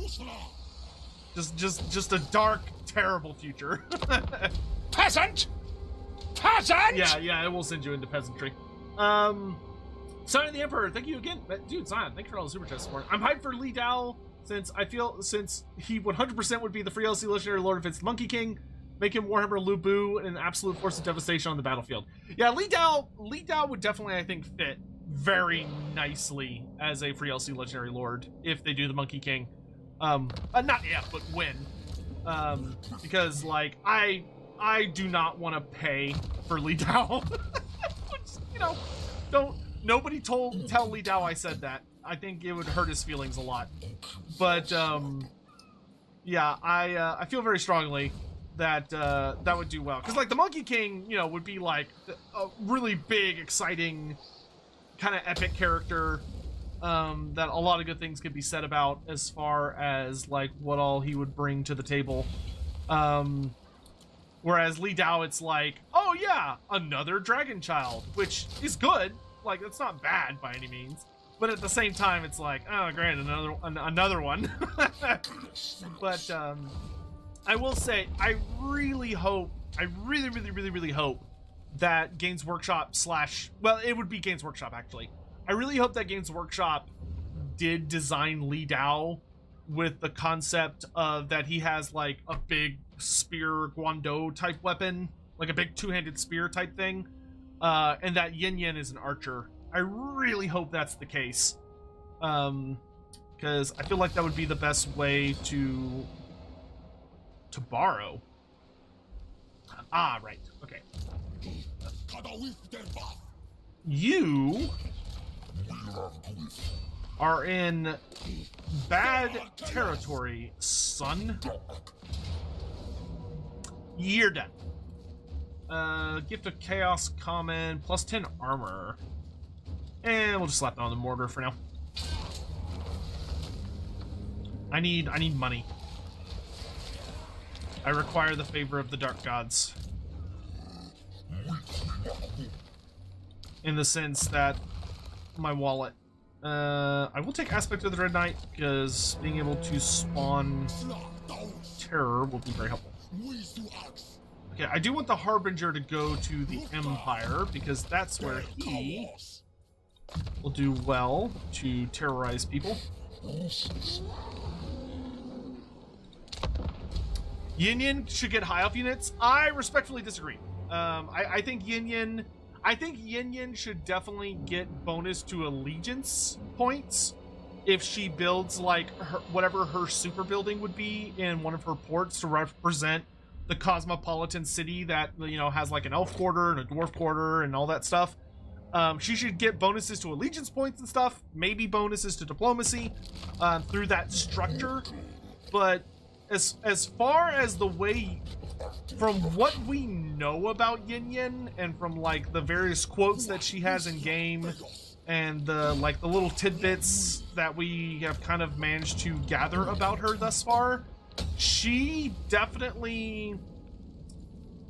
has a very particular personality that is not super great for diplomacy. Yin Yin definitely is a bit of a fail daughter, so to speak, but kind of comes off as she's got issues. So I don't think that she would be the most diplomatic of the dragons. She would probably be one of the least diplomatic dragons, but you know, hard to say. This is to raid, right? Oh, raise. Okay, well, I can do that. A boop. Money.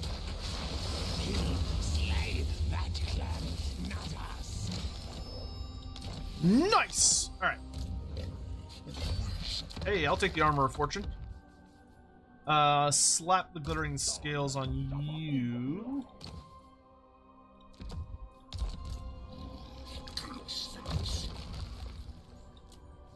Sugar of Chaos, good. Plus 1 rank, and yeah, it's pretty. It's all right. It's not great. It's all right. Worth getting. Okay. Since you're running around with my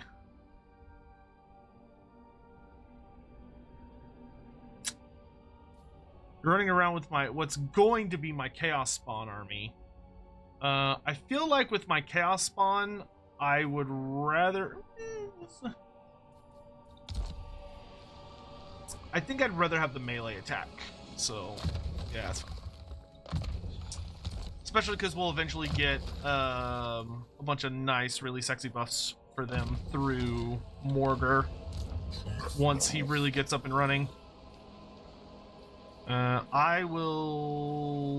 go up one more level.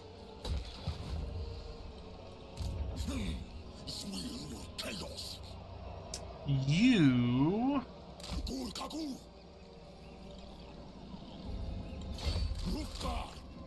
Hey, Grom. What's up, fat boy? Just gonna hang out over here.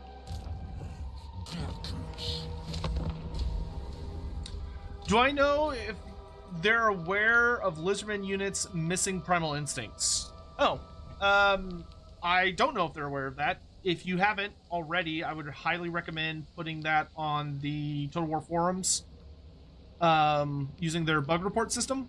And also, yeah, which units are missing? I'm just curious.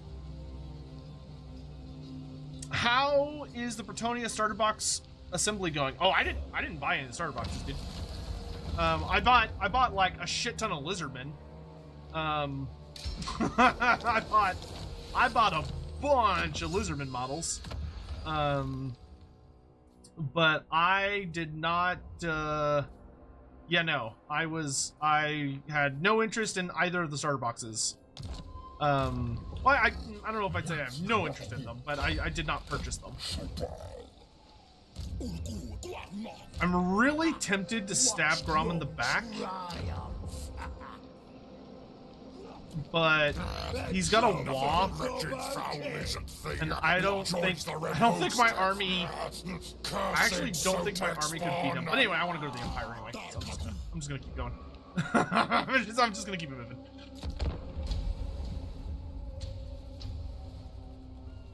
Calcifer, thank you so much for the 20 months. I really appreciate it.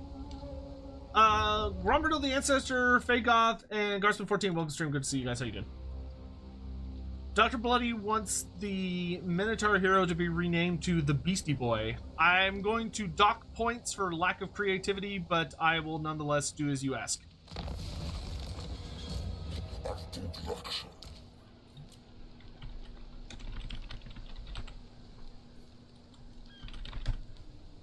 I hate when it does that. Let's see. Soulless Viking. My only experience with Warhammer lore is this game in use, so I thought the dwarfs. Well, so real quick, it should be dwarfs with an F, DWARFS. Well, we don't use V's for. They're not dwarves. They're dwarfs. They're only dwarves. In well, I'm not going to say only, but in Tolkien setting, they are dwarfs with the V. In fantasy, you only use, you don't use the V, you only use the F. If I fight out here, I can lure him out of his city, so I will do that. But anyway, I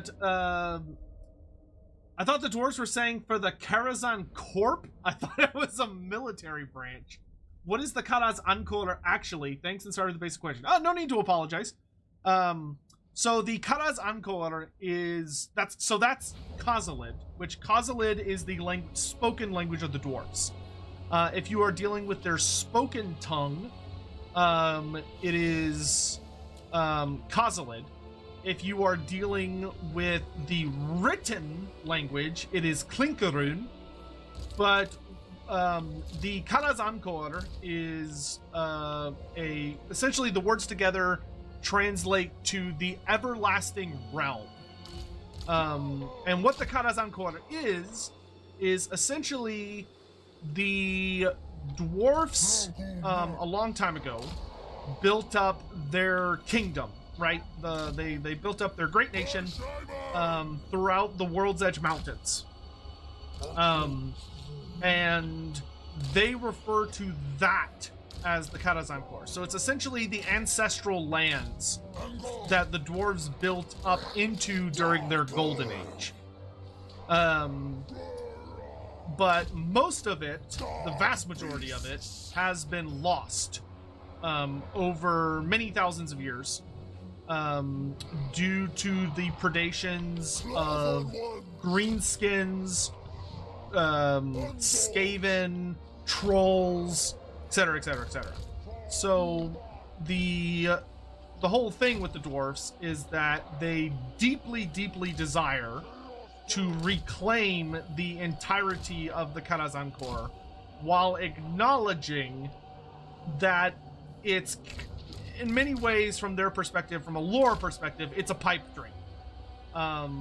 Basically, there were just so many enemies, and there were so many threats that attacked them kind of all at once, simultaneously, from many different angles, that the true possibility of them ever reclaiming their home is impossible, to be frank. Now, Total War gives you the awesome opportunity to play a what-if scenario of what if the dwarfs were able to successfully reclaim their ancestral homeland and retake the realms. And that you know, that's basically the way of saying it in English, or Reichsspiel. but English would be retake the realms. But the dwarf way of saying that is to reclaim the Khazalid, or do what you can for the Khazalid. But so yeah, that's essentially what that is. It's the everlasting realm of the dwarfs that they believe to be their rightful nation, and in a perfect world, they would get to reclaim it all.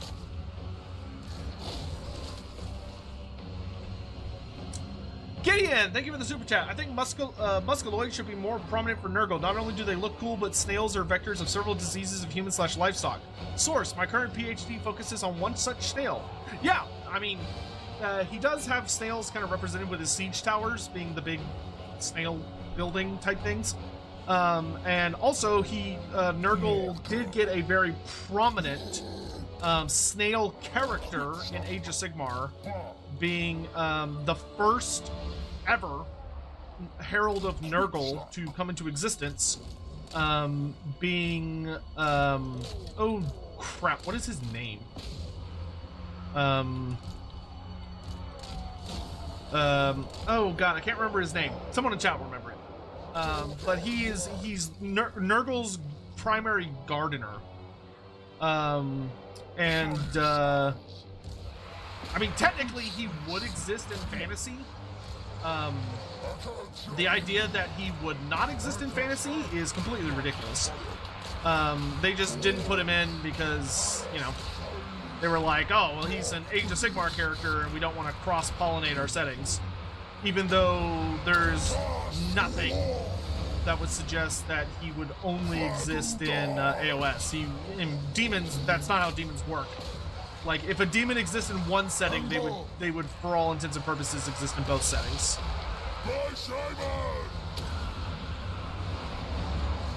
Ooh, there's an assassin in there. That's not nice.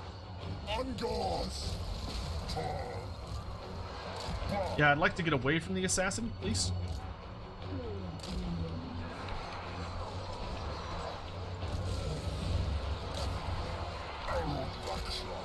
I see a perfect vector by which to lead. Excuse me, gentlemen. Okay, it's like I want Morghur fighting so that he can reduce, or like he can deal lots of damage, but I do not want to fight that assassin. That assassin is going to make me have a really bad day. Let's get rid of the Plague Priest.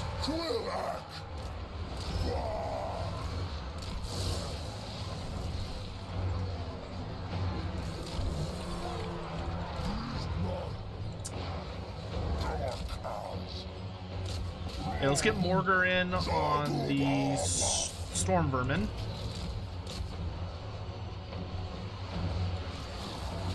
Get rid of those wolf rats. That assassin is definitely public enemy number 1 as far as I'm concerned. Chariots run people down. Once the assassin's gone, we'll be golden. Alright, you go kill the chieftain.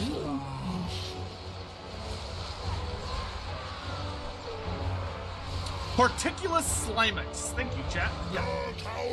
See, y'all have a great memory even if I don't. Yeah, Horticulus Slimex he is the Grand Gardener of Nurgle and is said to be the first ever Herald of Nurgle, which is a pretty impressive little title. But he shows up, he reveals himself for the first time in Age of Sigmar. And yeah, pretty cool character. He has a really fun design. I like his. He has a very good mini.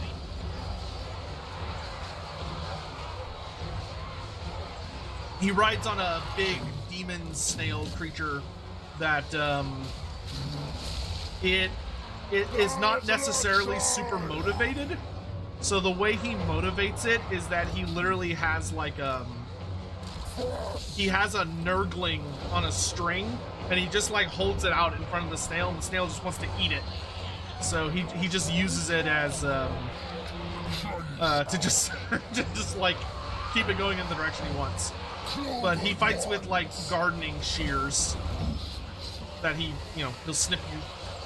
He'll snip you with. He'll snip you good. Another wretched foul. Hey, Customer! Thanks so much for the 5 gift subs. Really appreciate it. Thank you so much. Cursed Sotek spawn.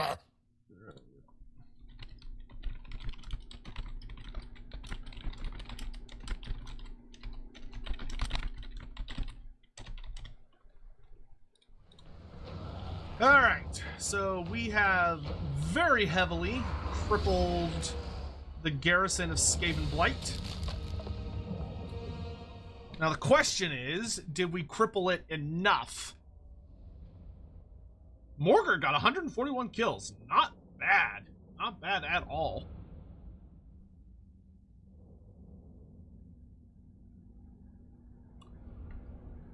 What do I think about the Thunder Barge with the upgrades of Malachi Makaisen's adventure? I think it's super fucking awesome, and I think the adventures are awesome. Malachi has a super kick-ass campaign. Party Satek. I know endgame scenarios could use an improvement, but do you think we'll get more of them in the future? It's been a year since they added the Chorfs one. Personally, I really want Empire endgame for when I play as Archaean or Belaycore. I do think there is a pretty good chance you will see one of those at some point in the near future. I will say, if you are someone that really likes in-game scenarios, and you really would like Creative Assembly to, you know, keep up the effort and put in some more of them, the best thing that you can do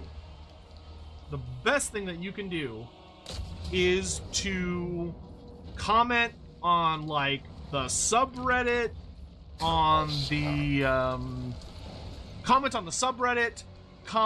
on the Discord, comment on like their Twitter, like just let them know as often as you can that you really want more in-game scenarios and you would love to see like whatever your favorite one may be. Like I would really like a Lizardmen in-game scenario where it's all about like, oh, the Mazda Mundi has like unleashed the Lizardmen to fulfill the great plan to like wipe out all of the races that won't obey them, so they, you know, go to war with everybody, and all that stuff. Now, I will say that I really hope that CA does it more like I think the Skaven. Oh no, that's not good. I don't like being down a wizard. But I think that Creative Assembly did a really, really good job with the Skaven scenario in particular, because the Skaven scenario is all about how it... Pyrrhic Victory? Awesome. Goodbye, Skaven Blight.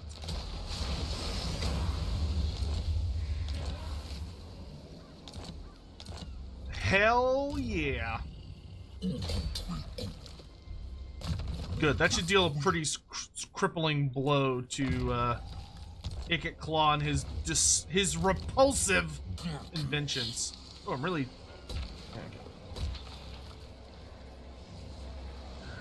Everything's so expensive! This is my... Yeah, Chaos Spawn building. Okay. Yeah. So I would just let them know. And, hopefully they can, like, continue doing cool mechanics on it. That would be really, really nice to see. You know, I would very much love for...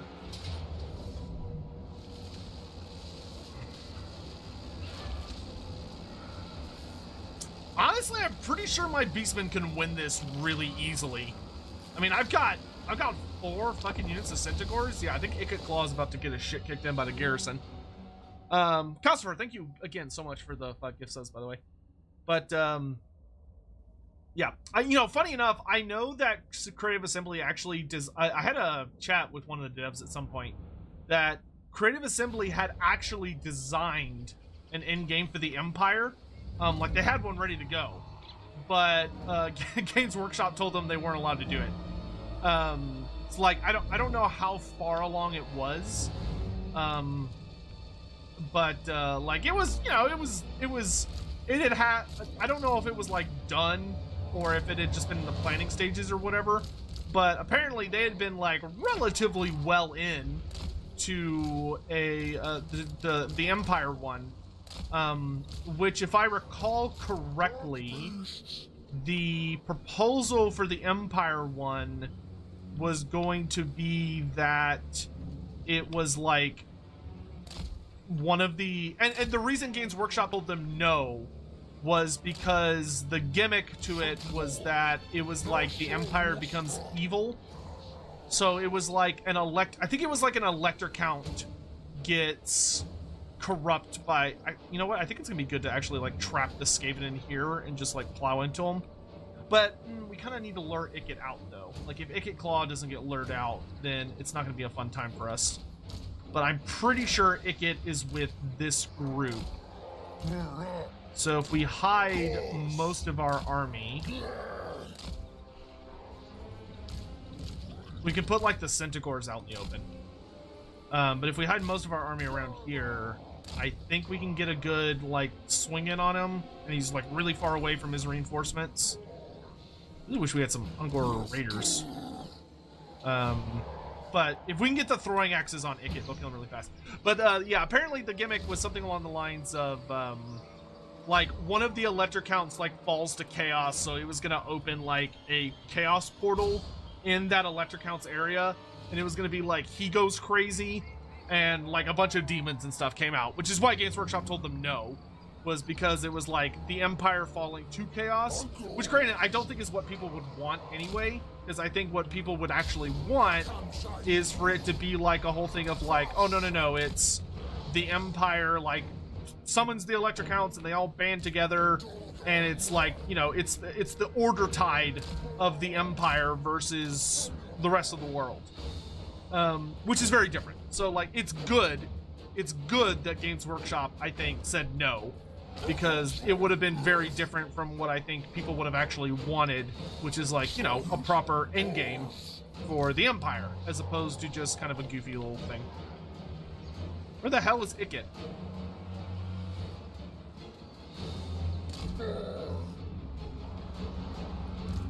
I feel like he has stock for some reason, and I don't know why he would.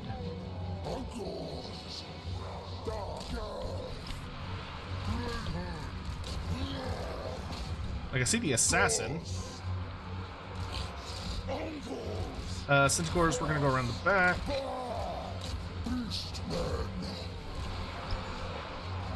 Oh yeah, he's not here. Weird. I don't really want to waste my throwing axes on like basic bitch stuff.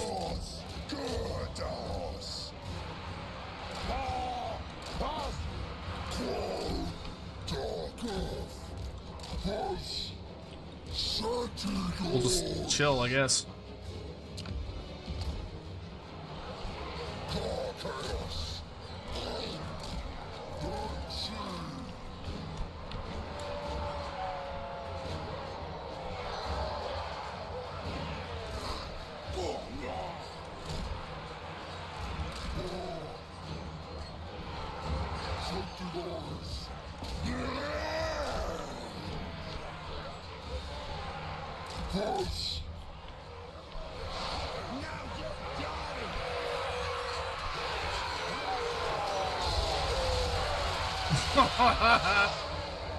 What a juicy fucking charge, dude. You love to see it. There he is. Okay. So he is coming through that forest. You do want to be on the lookout for when he shows up. Right. Come here.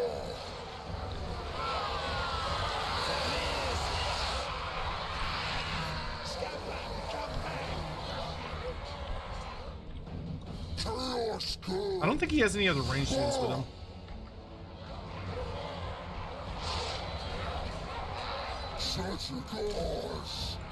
Throw it in reverse.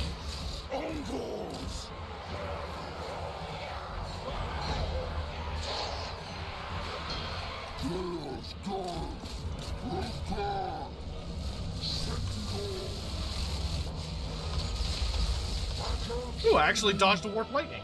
Oh, almost. Sorry, one random Centaur I missed.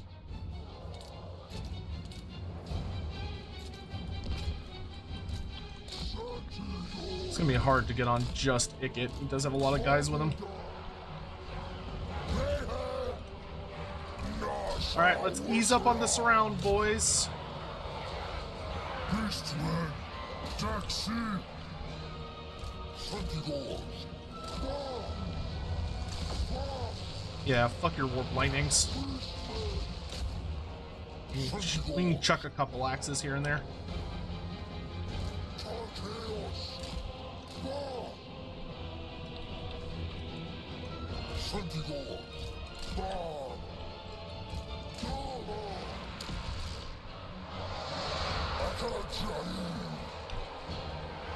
Okay, everybody, back up. Let's give the Skaven a little room to breathe, please. Otherwise, we're not going to deal any damage.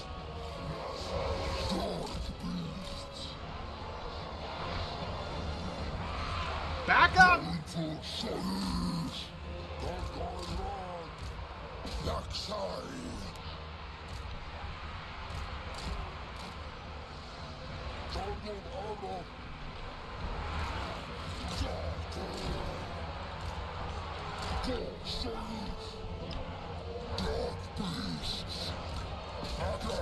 Okay, Centaurs, let them have it.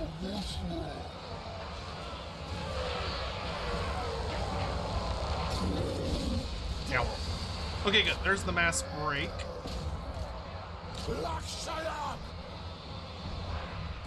Whoa, okay. He's exposed. Let's start throwing axes.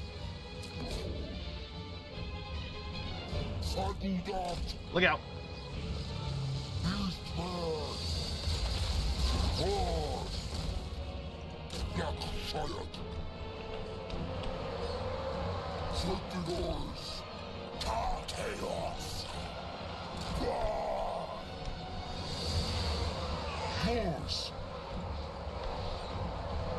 Alright, we're almost through. Let's back up.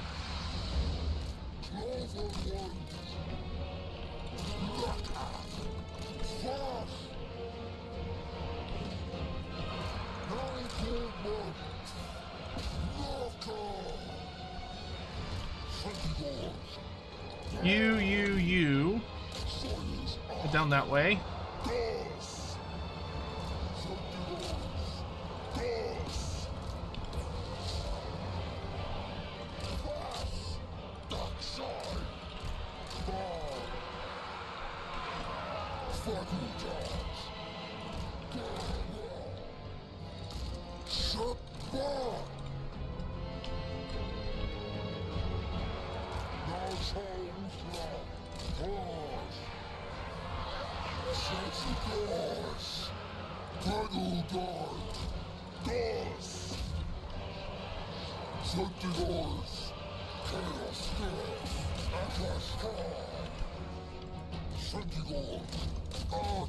Ah, I see an exposed Icket Claw.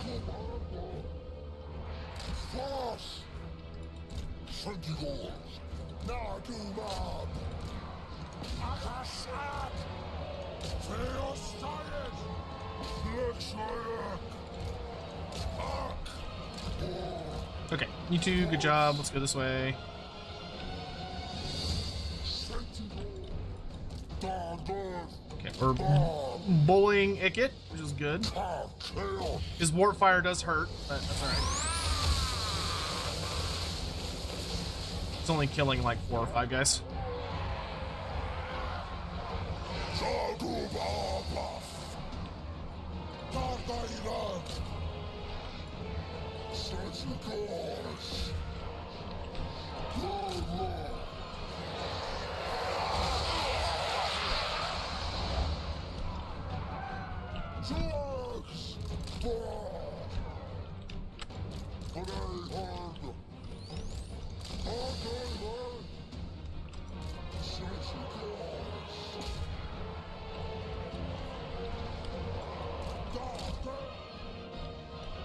What are my thoughts on the Beastmen being pulled from Age of Sigmar? It is absolute horseshit, and I hate it. I hate it more than I have the words to express. It's just lazy bullshit from Games Workshop. And the fact that you have internal studios having a bunch of just really stupid, like, dick measuring contests. And it's very upsetting. Shouldn't be happening. Like, the fact that they did that is really, really dumb. I fucking hate it. I don't have enough words to express how much I fucking hate it. But unfortunately, GW is going through a phase right now where you have studios that are actively having like internal strife, and it sucks. Shouldn't be that way, but that's just the cards we've been dealt. And it really sucks to live through it. Like, especially because all it's doing is hurting Games Workshop financially. Like, I don't understand why they're doing it. Well, that's not true. I understand why they're doing it. It's just that it's stupid. And it's a really, really bad reason. And it's hurting a lot of their community for very, very, very little gain. Which really sucks. God forbid people be allowed to just enjoy the hobby and get the minis they want to get and enjoy playing the stories they want to play and the lore they want to play with. Because Games Workshop just hates the consumer. But unfortunately, it just has to do with the way that they handle their business internally. They just have a whole big thing where they want to be able to... They are very fond of making sure that they can force their studios to compete with one another. And if they can't... if they can't force their studios to have a super toxic competition system, then apparently they want nothing to do with it, which really, really sucks for us. But it's just a super shitty business practice. I really hope that at some point they'll reverse course on it, but Games Workshop is not the best about reversing courses. Yeah, it sucks, because the Beastmen had some, like, really fucking cool storylines. Kind of being built up in the background of AOS, like the whole thing where it was looking really possible that we were going to get Kraken Rock the Black as like a playable mini, which to me sounds like super fucking hype that we would have gotten like the father of the Dragon Ogre race as potentially a playable model, which sounds like a fucking wet dream. But that got canned as like even being potential, because obviously, you know, well, I guess Dragon Ogres though might not be completely sunk, because there's a very good chance that the Dragon Ogres are just going to get migrated into the Slaves to Darkness roster. I believe I haven't seen the official confirmation on that yet, but there's a chance that the Dragon Ogres might not be SOL. But the other big thing is that they were really building up Morghur coming into AOS. So Morghur basically getting to go full god mode and to be a playable god. Because the whole thing with Age of Sigmar is that your top of the line big bad minis are literally gods and demigods. Which is super cool because it allows you to just have like ridiculously massive fucking characters on the table, which I think is awesome. And the whole thing with Morghur is that Morghur is kind of eternally stuck in a form that's only a fraction of what he actually is, because he's a god forcing himself into the mortal realm, or like physical reality in Warhammer Fantasy. And because he's like squeezing himself in there, he's A, completely batshit crazy, but B, he's only a fraction of what he could potentially be. Whereas in Age of Sigmar, if you made Morghur a full-on playable character, you could have Morghur be much closer to what he truly is, right? Like he could be so much larger and more powerful, because he would actually match to what you would expect him to look like, which would be really, really exciting. But unfortunately, Games Workshop... The thing is that Games Workshop's obsession with having there be like a really clear line between Warhammer Fantasy and Age of Sigmar is just super frustrating. I really fucking hate that they do that. Because when they do shit like that, that's the kind of stuff that makes me wish like it was handled by different studios almost. Like, I wish instead of it being that it's Games Workshop, I wish that like there are days I really wish like 40K was its own studio and Fantasy was its own studio, and like AOS and 30K. I wish they were like their own studios that were allowed to take from one another as they wish. Because like that's the thing that blows my mind. Is like, as long as you're buying the minis, who the fuck cares about what you're using the mini for? Like, if you're buying the models, then why do they give a shit about what you're using the models for? That shouldn't matter. Like, as long as they're getting their, you know, as long as you're spending the goods, like, who gives a fuck? And the problem with GW is that they give a fuck for some reason. And it's just the dumbest shit. It's the dumbest shit in the universe. Of just let people buy the minis they want to buy, and let them do what they want to do with them. Like, let them have fun with their toys. Because like a good example is like, I really was planning to buy a whole new Lizardmen set essentially, so that I could I wanted to buy like a whole new set of Lizardmen minis so that I could make like a brand new fresh I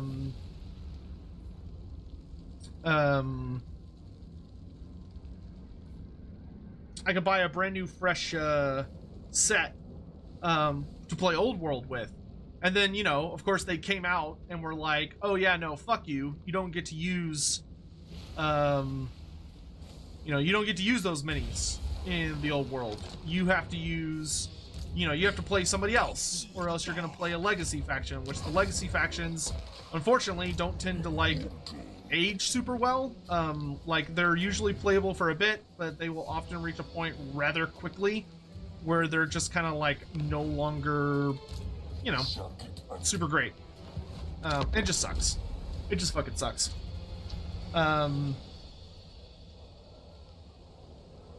Because they want you to double dip, but like the thing is they already accomplished the double dipping technically by just having them on different bases. Like, the odds of someone double dipping, so like someone playing AOS and Warhammer Fantasy using the same minis is not it's not super high, because in order to do that, you're gonna have to put them all on different base sizes anyway, which is not easy to do. Like, it you know, it requires some effort and can be not can genuinely not be the easiest thing. But the thing about it, it's just, I don't know, it's just odd, because like, if anything, it makes me just not want to play the game. Of like, I have not played Old World in person at all because I don't want to deal with playing a different army.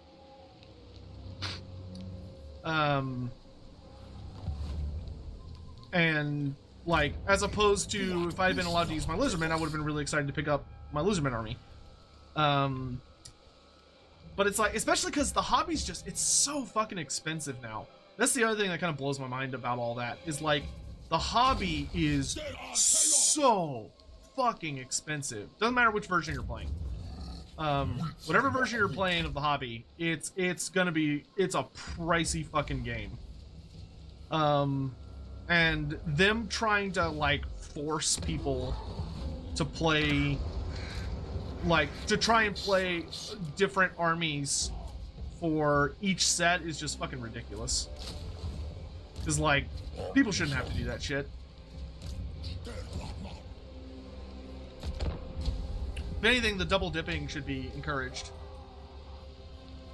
Do I have a wish list for new Cruel Boys units? Like which new beast they will break and or tame? I would not say no. Oh, Professor Pone, good to see you, my dude. How you been? Good to see you, Pone. Hopefully, if you're still here, good to see you, man. Thanks for dropping by. But I would say that what is this? What the fuck?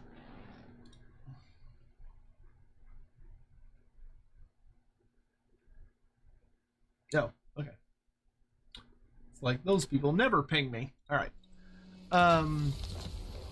I completely lost my train of thought. whatever I was about to talk about just immediately departed and wandered off somewhere else. So whatever I was about to say, never mind.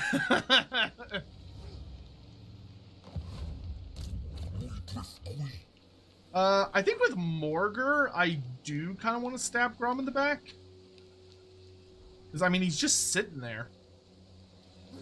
He's being lazy and just trying to destroy it through just, like, waiting it out. When, like, I could just slap him in the butt. Okay, yeah, they did add it where you can actually see, like, the Hearthstone now. It's cool.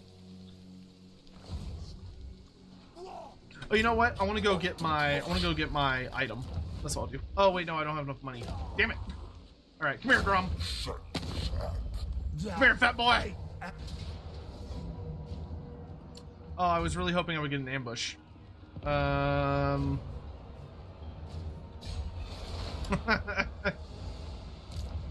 Ambush?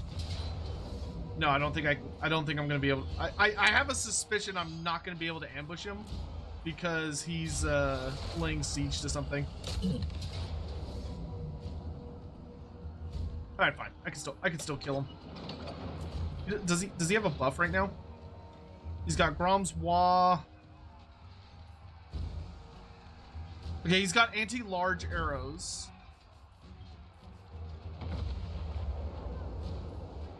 This will be interesting. Oh, I don't have a wizard. Yeah. I'm gonna run away. I forgot I don't have a wizard. Hey, Hugh, good to see you, dude. You're heading to work? All right, dude. Well, I hope you have a good day at work. Oh, Cruel Boy stuff. Yeah, I have no idea. I mean, Cruel Boys, they have the big vultures. They have trolls that they've broken. They have two kinds of different trolls that they've broken. They have the Sludge Raker Beast. I don't know. I think if I were a designer of minis, which I am not, but if I was, and I was tasked with trying to make the Cruel Boys an expanded roster, I think what I would probably want to see for them is probably like, I feel like for me personally, the next big thing I'd really want to see would be cavalry. If I could see some kind of like cavalry unit for them, I think that would be pretty hype. Because right now they're just kind of like they have infantry and they've got some monsters and stuff. And it's like where the regular greenskins have the major focus on like, oh, we've got all these like giant pigs. Maybe seeing some kind of creature that is very, well associated with like swamps, getting made into some kind of like cavalry unit for them. I wouldn't want it to be as like big and bulky as the Iron Jaws version, but giving them some kind of decent tier cavalry unit I think would be really cool. AOS lore seems even more hard to approach than the old world lore. That's an interesting comment. That is a very interesting comment.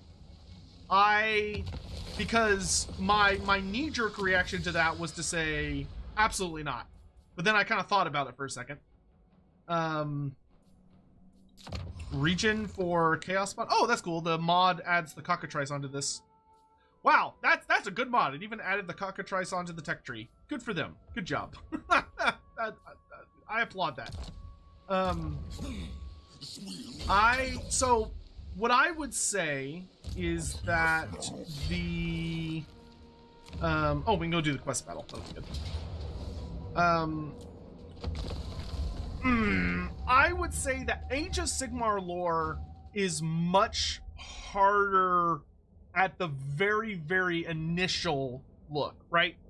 So, like, if you're sitting from the absolute, like, you have no idea what's going on, right? You don't know at all. You have zero idea what's going on.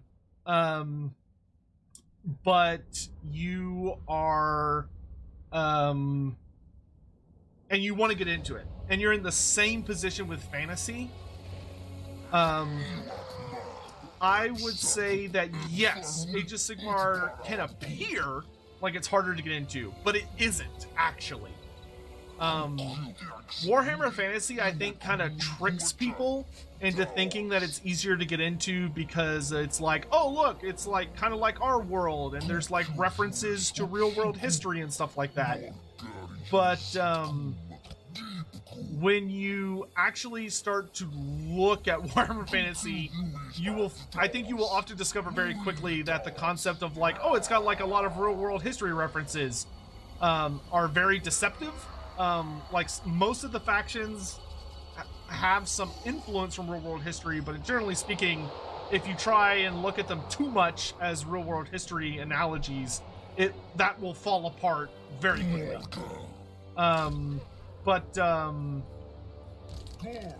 When it comes to Age of Sigmar looks ridiculous. Like, it looks absurd.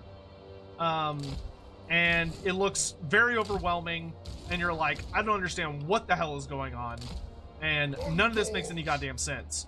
But the thing about Age of Sigmar is that it's very much designed that you can pick it up from anywhere, like any character, any perspective, any faction, and it will explain itself shockingly fast.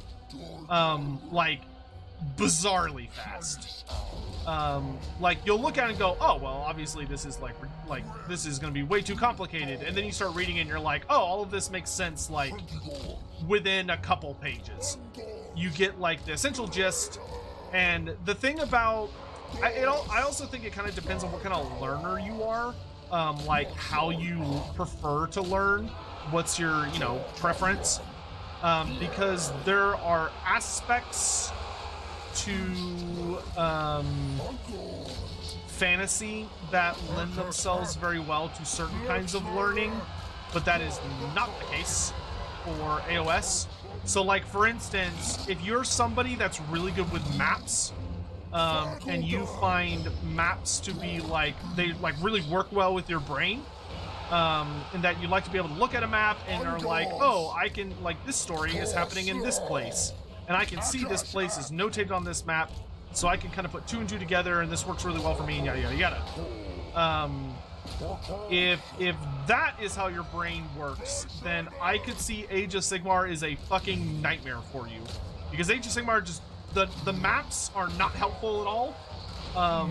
And for the most part, the authors will never reference them, and they're kind of more there for flavor, not for like anything actually useful. Whereas in fantasy, like, the maps are very deeply integral to everything going on. And like, you're gonna want to know, goddamn, like, the more you study the maps, the more you'll learn about the universe in like a really fun way. So, like, if you grew, which was pretty common for a lot of fantasy settings for people that grew up in like the 90s or the 2000s, early 2000s, that was a pretty common concept. I don't know if that's still the case. I assume it's still the case, but I don't know. So I guess it just depends. Like, I personally think that AOS is more new person friendly than fantasy tends to be, from like a story perspective, but, and it's also because it's so much newer. Like, AOS is a baby, right? It's been around for less than 10 years. There's not all that, like, there are some really fun stories and some really cool concepts, and you can explore a lot of fun ideas and themes, but it only goes so deep before you're like, oh, I have read everything. Like, it's still reasonably possible to read everything about Age of Sigmar. Warhammer Fantasy, that is not true. Warhammer Fantasy, if you are like, I want to read everything there is to know about Warhammer Fantasy, my response is going to be, you will die before that happens. I don't care. I don't fucking care, like, how young you are or how fast you read, you will die before that day comes. Yeah, it just kind of depends. Have a good one, Hugh. Was there a video with Andy? No. So there was supposed to be a stream with Andy yesterday, but I was super ill yesterday. I was feeling not good. I was having what you may call a very bad time. So no, because yeah, I wasn't well. So I took yesterday off to just rest. And I feel much better today.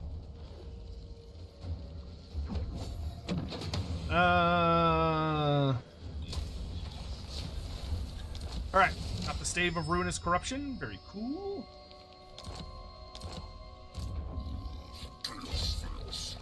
Poor Morghur. Supposed to be out here with 3 magic items, and he only has 2. Or 1, actually. Okay, so this will give us regen on our Chaos Spawn. And then we can get... We'll start picking up our Profane Blessings. So we've got the Nurgle Blessing, Blessing of Filth, which gives regen and physical resistance at the cost of speed. Okay.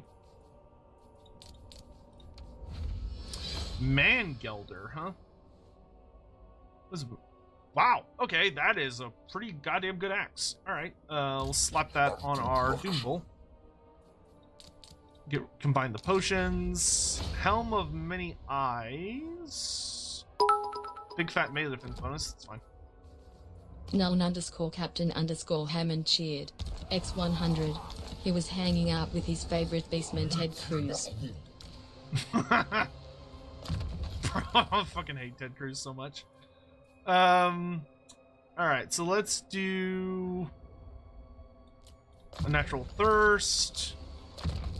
We'll get Purple Sun. I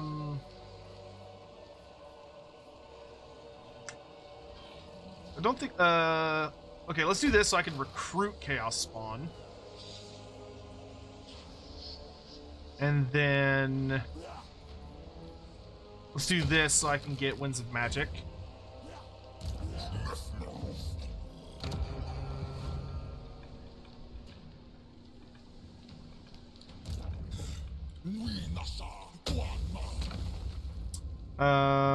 We cannot get any bonus characters yet.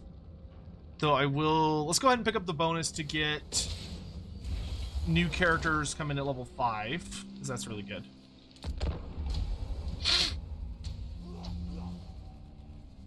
Will I one day do some content to ease you into AOS? Yes, I would very much like to do that. I would very much like to do it. There's a billion things I want to do. God, I wish I had a Ghostwriter.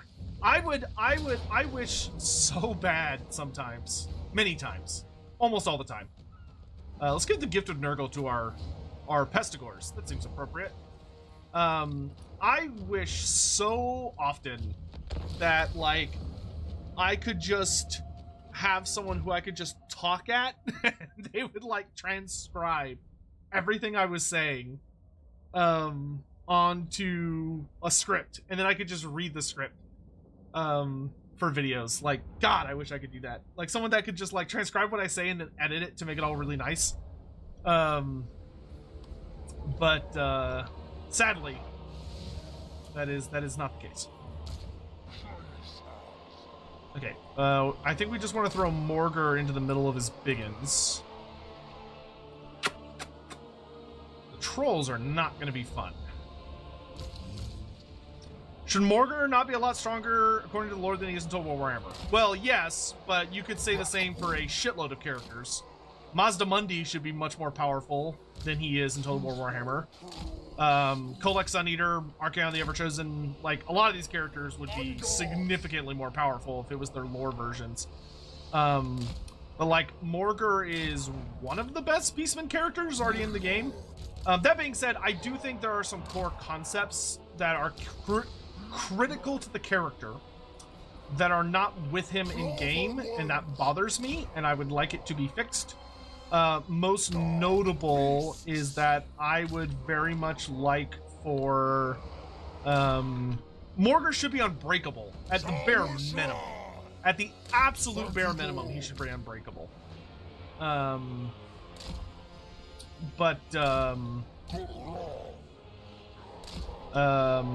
also like, and there.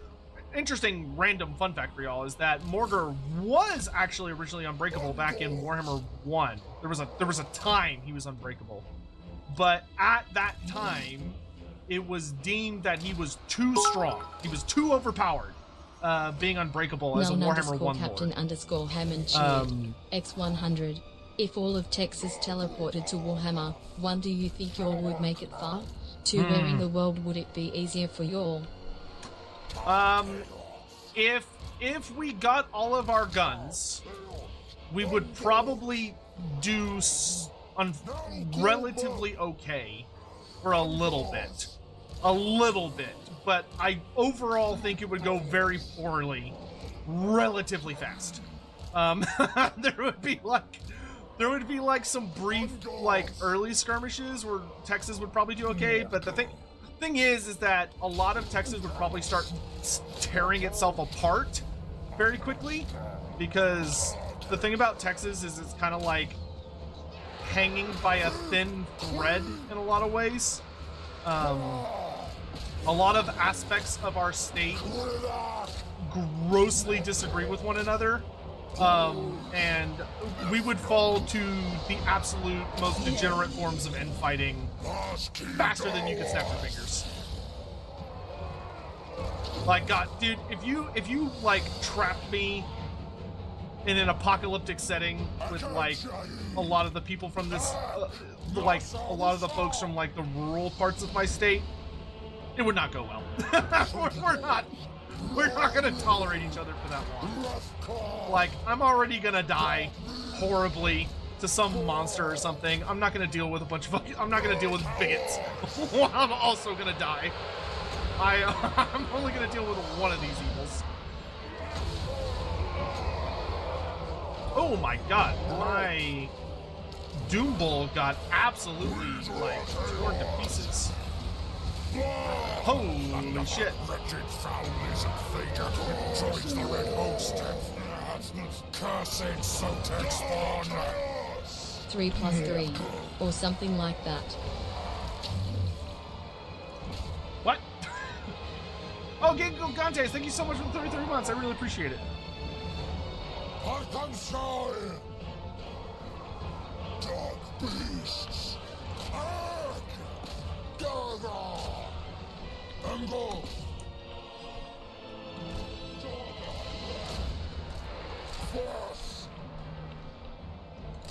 Okay, the good news is we're killing his army.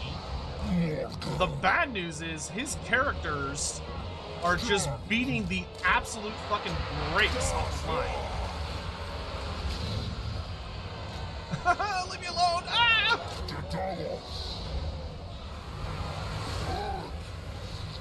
Protect the wizard!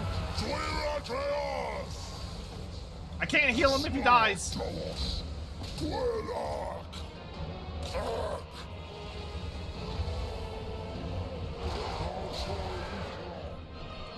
Okay, we got rid of one of the trolls.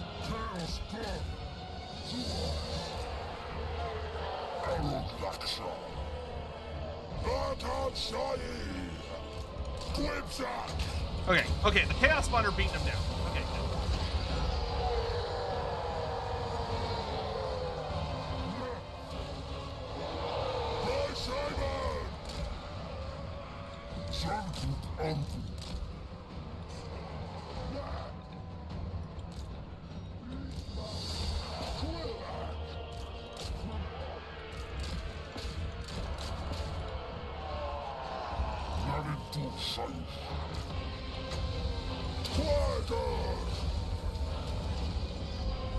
Beastmen. Oh, he's on a squig. Fast little bastard. Oh, we can't catch him. He's too fast. Little shit.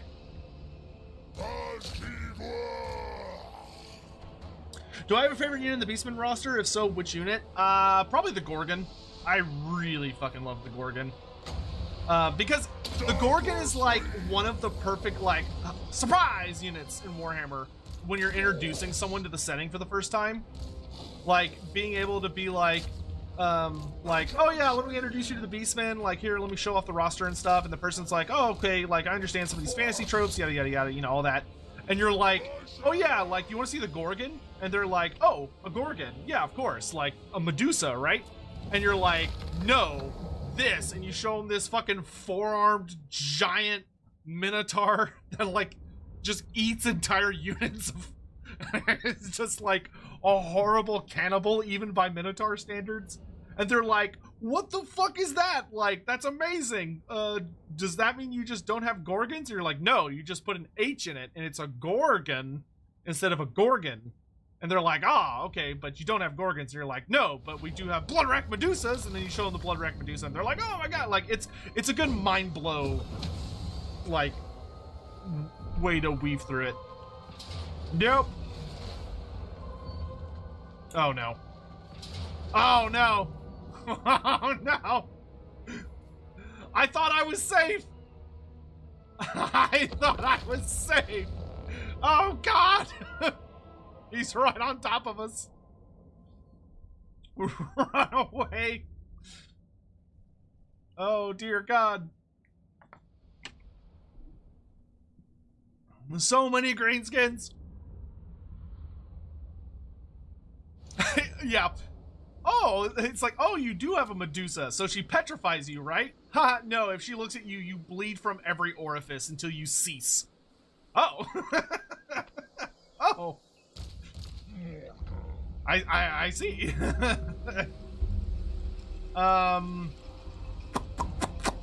I think the best thing to do in this case is going to be to hide a significant, any of our units that can like hide way off to the side. It'll be good to take cover because the goal will be that we lure him. Actually, no, the Pestigore should probably be with Morghur because they have regen right now, so they're like really fucking good. Yeah, they've got regen stacked with the Mark of Nurgle. They're gonna be pretty fucking tanky, so I think it's gonna be best to hide with them. But we keep some units off to the side because that way when the fight kind of begins in earnest, I can have these guys run down and like hit his catapults and his ranged units. Our Chaos Spawn have regen as well, so that's really good. But I think we want to hide most of our army and just have like a unit of Warhounds like sitting like way over here. So he's like, oh, that's where his army is. I'm going to go over there while the rest of my army just hides and prays to the gods for mercy.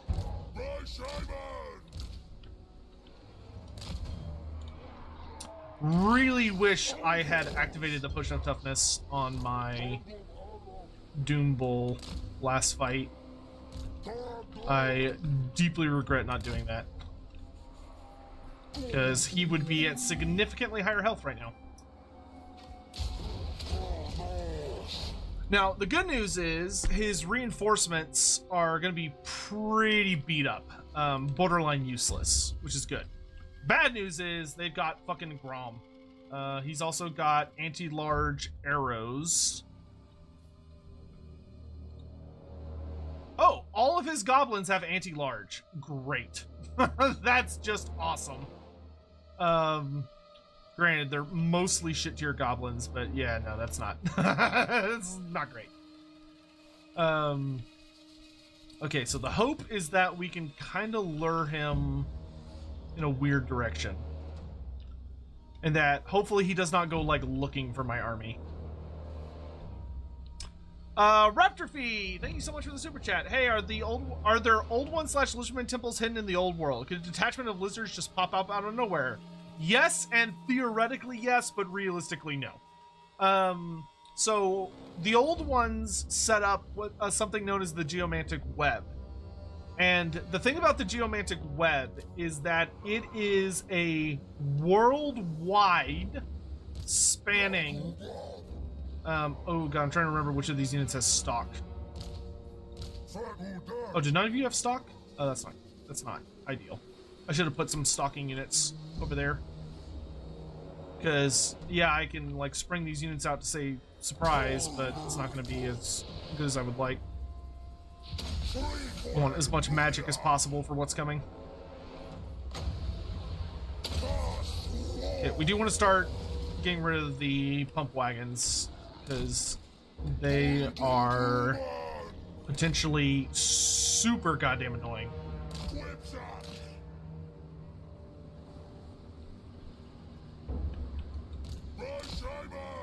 And the more spirit leeches I can get off, the better, because the big things that we want to spirit leech is Grom.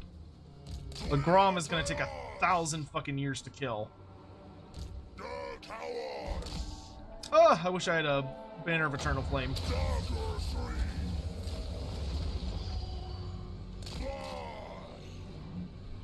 But yeah, so like the geomantic web was globe spanning, right? It wasn't just in Lustria or just in the Southlands. It was literally everywhere. X100 at Lawmaster Officer Tech. Be sure to take a drink of water and stretch. Oh well, thank you. I appreciate that. I'll do a proper stretch after the spell. But man, he is moving very conservatively. Okay, let's send out our chariots to see if we can. I'm trying to get him to move aggressively, but he is being very cautious.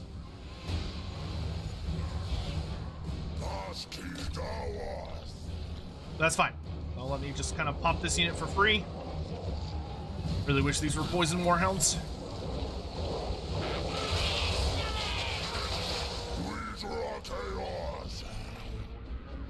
Okay, now he's starting to hustle a bit.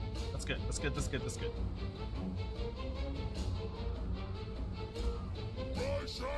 Come on, wrap it up. Wrap it up.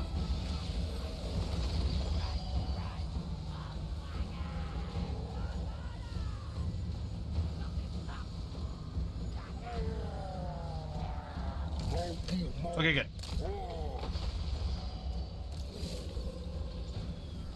Now we're gonna run away. Okay, he's got archers. We're gonna let our warhounds run down that unit. Okay, these guys need to start heading out. Much as I would love to leave them hidden the entire time. I was hoping they could finish that off.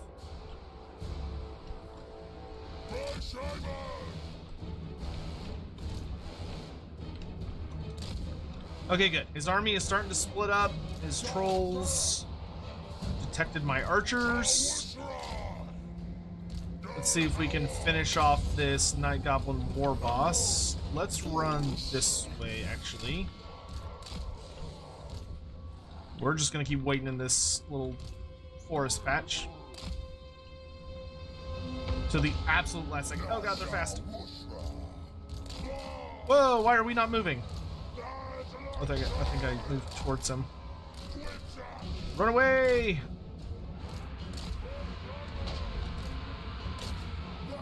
Oh god, the fact that all of his goblins have anti-large is very unfortunate.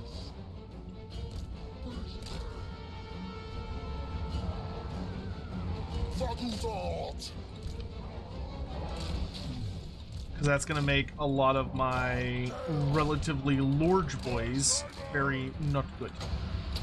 Okay, let's kill him. Chase them off. I need Morghur to join the Pestigorers. I already made a unit, which I would have rather have not made yet, but we're gonna get our Minotaur to start bullying Grom. Oh, run away, run away, run away. Oh god, it hurts.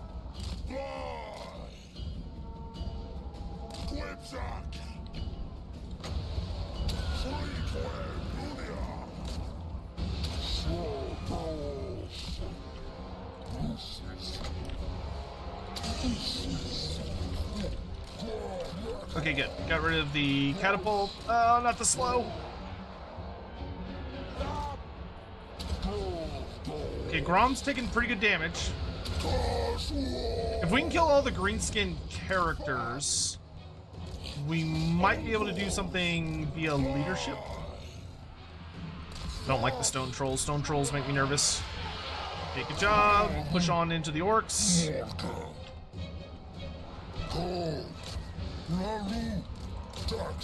Into the archers.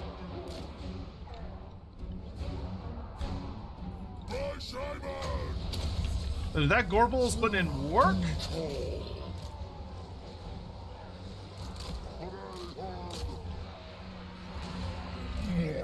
I mean, Morghur's in his happy place. He has a lot of health. Okay, good. So Grom is dead. Make absolutely sure we follow him all the way up the battlefield. Get our chariots and our war dogs to start getting rid of archers. I don't know what I'm going to do about all these trolls. We're going to get a fat purple sun right there. It's going to do a shitload of damage. Centigores, let's get on these archers. Yeah, Gorbel, you just escort him all the way out. Oh my god, leave me alone. Yeah, we do also need to get rid of the giant river troll hag. I forgot she existed, to be honest.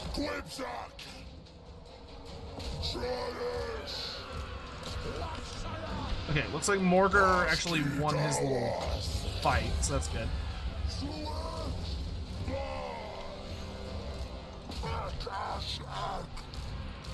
Okay, good. Grom's gone.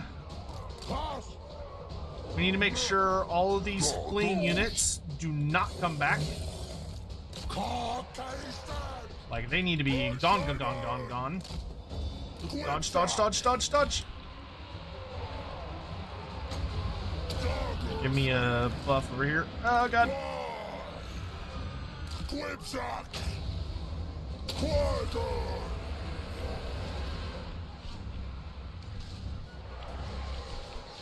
God, there's so many, like, trolls and archers and stuff.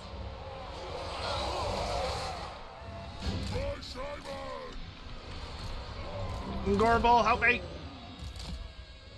You know what? I should get rid of these. Those gotta go. Because they're just, like, pinging me.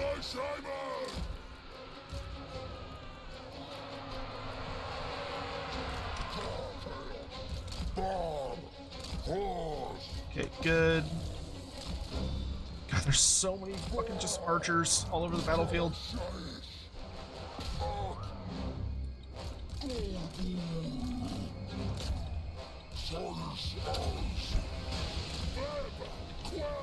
My regenerating pestigores are running away, which is not ideal. If I could get another purple sun, like, right in there, that would be so fucking tasty. Okay, the pestigores back. Nice. Also, gotta get that troll hag. If I can get my Gorbel on her, I think he can kill her? Maybe?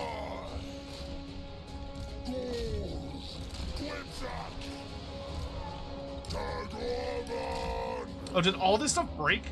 Or is it just, like, running around? Good enough for me.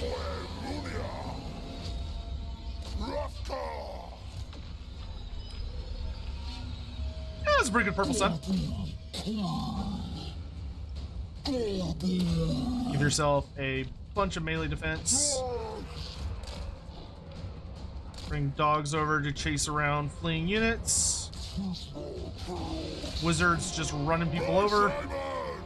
I want to use his staff so bad, but I know if I use that staff, he's just gonna die.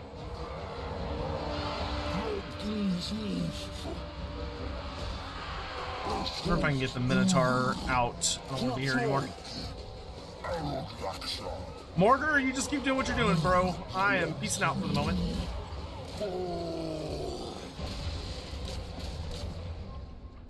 Oh no, run, run, run, run! Get out of there! Get out of there! Get out of there!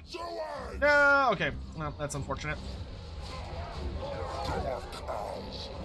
It's not an easy job, but I'm honestly thinking Morghur can probably do that by himself. As long as she's not... I don't know how many spirit leeches she has left. Granted, Morghur has like an assload of spell resistance, but good job. I'm just gonna let my Pestigors just kind of hide, because they're just like regenning. Morghur's leadership is getting really low, though.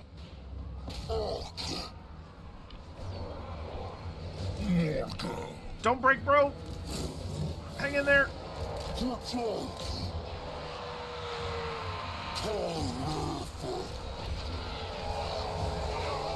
I really wish my Gorble caused terror right now. Yes, break. Honestly, I think if we just use the Gorble to kind of cycle charge a bit, we might be able to cause... Because the trolls, I mean, the downside to trolls is that they have really shit leadership. So if I just kind of keep coming in and like hitting them really, really hard. Stand up. And a bunch of melee defense, so we can let him fight while his melee defense is running. Who's shooting me? Oh.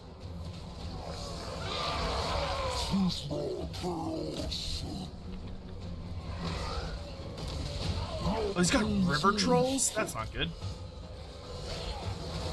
You're doing great, Morghur. Hang in there. Is this guy unbreakable? No, he's just like, fuck it, we ball. Morghur's got so many fucking kills. No, Morghur, no!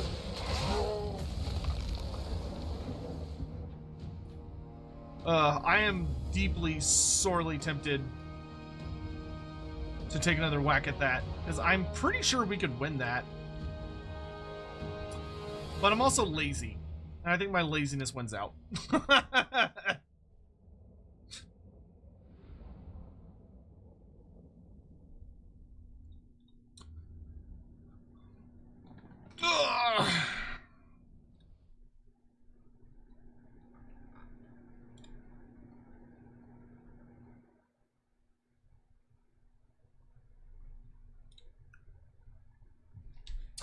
Now, the good news with this is this will let Morghur relocate further north, which is fine.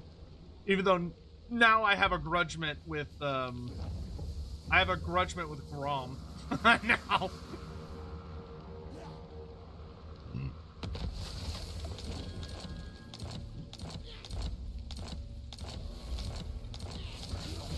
And the nice thing about Morghur is he comes back the same turn. Orion is chasing me? Huh, interesting. You dare ask this of me? What we?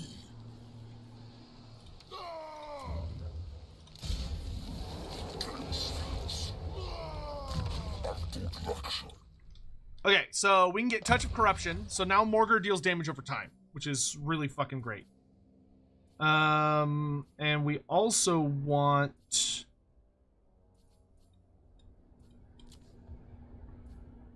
I almost kind of want to get Uncanny Senses just so I have even more spell resistance. Normally I wouldn't think I'd want to go super hard in spell resist, but that fight... We can get the Slanesh buff. We get Feral Rage. Okay.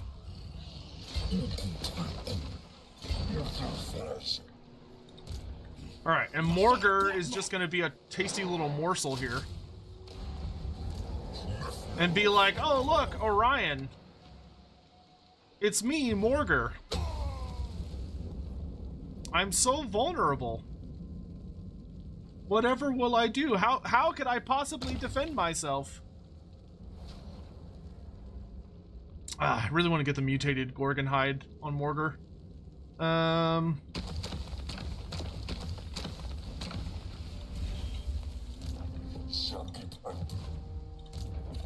Oh nice, he kept his horde upgrades. Oh, that's cool. Another wretched foul lizard thing joins the red host. Cursed Sotek spawn. Hey, Killer Penguin, thank you so much for the 15 months. I really appreciate it. Any guesses to who is going to be Legendary Lord number 1? Ha ha ha! The bitch fell for it. Like Lord is Hook, cheered. line, and sinker, X100. boys. What things has CA done that would make a good novel? My top pick would be Gelth before he became Supreme Patriarch, going to Kathy. I would honestly, if CA was going to give me a novel, the first thing I would want would be a full novel on their exclusive character, being Solostra Dielfan. Solostra getting her own book, I think would be fucking awesome. Because they could actually fully explore that character and everything about her, which would be really, really cool. Justin Steele, thank you so much for the super chat. Thank you for the flame emoji. I really appreciate it. What is Orion doing here? He chased us. He was chasing the Harbinger, like an absolute jerk. Null _ Captain _ Hammond. Oh, I said I was gonna stretch. X100. Do that. Don't worry, we're gonna come back and raise Massey Forkle, and Kuron, and Carcassonne, and Aquitaine, and Gisors, and Altdorf, and Karazakarak. And then we're going to Safri to raise the White Yeah, and they're gonna pay for it. Okay, yeah, it's good to stretch every once in a while. I don't want blood clots in my legs. Make sure you stretch, chat. Alright, good news is Orion doesn't actually have that good of an army. I feel like the channel magic button for me worked until this patch, and now it just doesn't do anything. But maybe I'm just crazy. Orion fell for the classic blunder. Actually, it's probably better to throw them into the infantry. Okay, first we kill the archers, then everything else. Orion's gonna be a little bit of a turd to get rid of, but it's fine, we'll manage.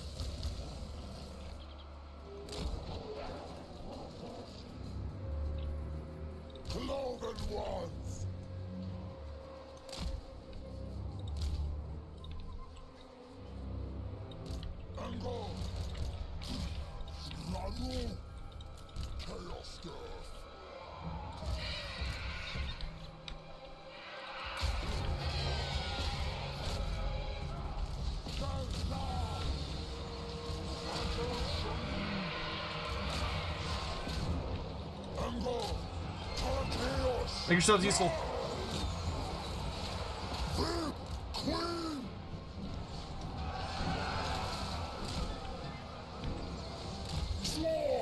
Ow! Orion's... I think that was his little hero dude. That fucking hurt. Actually, overcast may be unnecessary. Eh.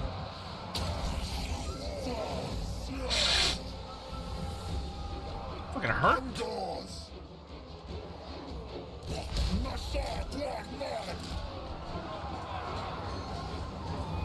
Alright, I'm gonna go back to hiding because it's very painful.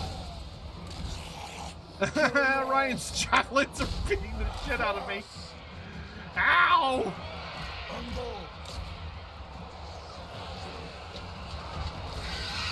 Harpies, do not let those archers come back. I swear to God. Oh, I should probably shield myself like a smart man.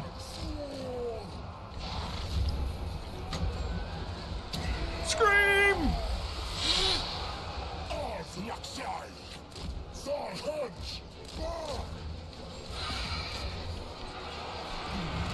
Dude, Orion is just bullying the shit out of my wizard.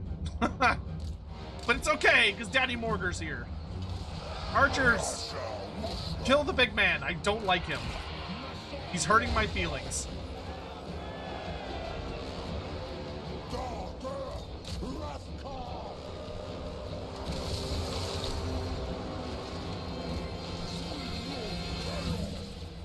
I wish Orion had unique animations for all of his abilities. Because, like, there are animations in the game they could port over to him very easily that would work. Like, Emmerich has an animation for when he blows the dragon horn. So, like, that would be really cool. Like, give him the horn animation for when he blows his horn of the wild hunt. You know, let him actually take out the bow and shoot it when he uses it. stuff like that.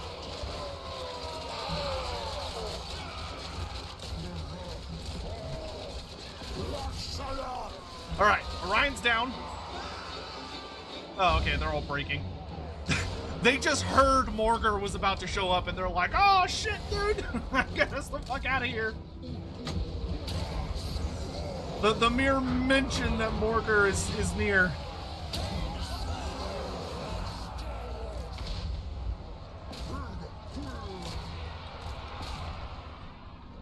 Not that I could blame them. I'd piss my pants too.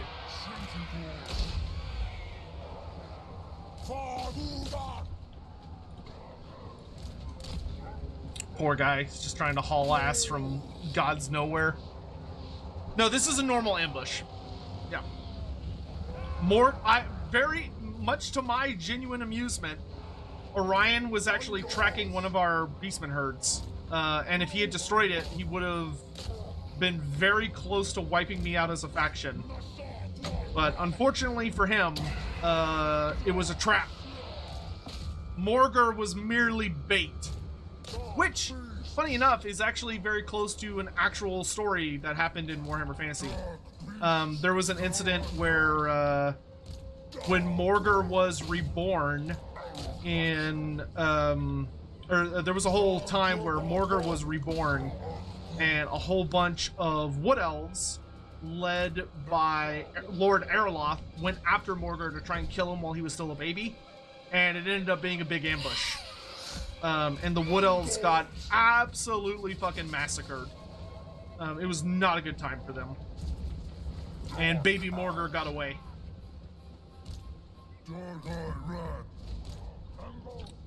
So this was quite literally a repeat of that incident, because I literally just brought Morghur back to life. So he was still a little babby. Alright, I'm hoping Morghur with the Synagors can deal with this dude.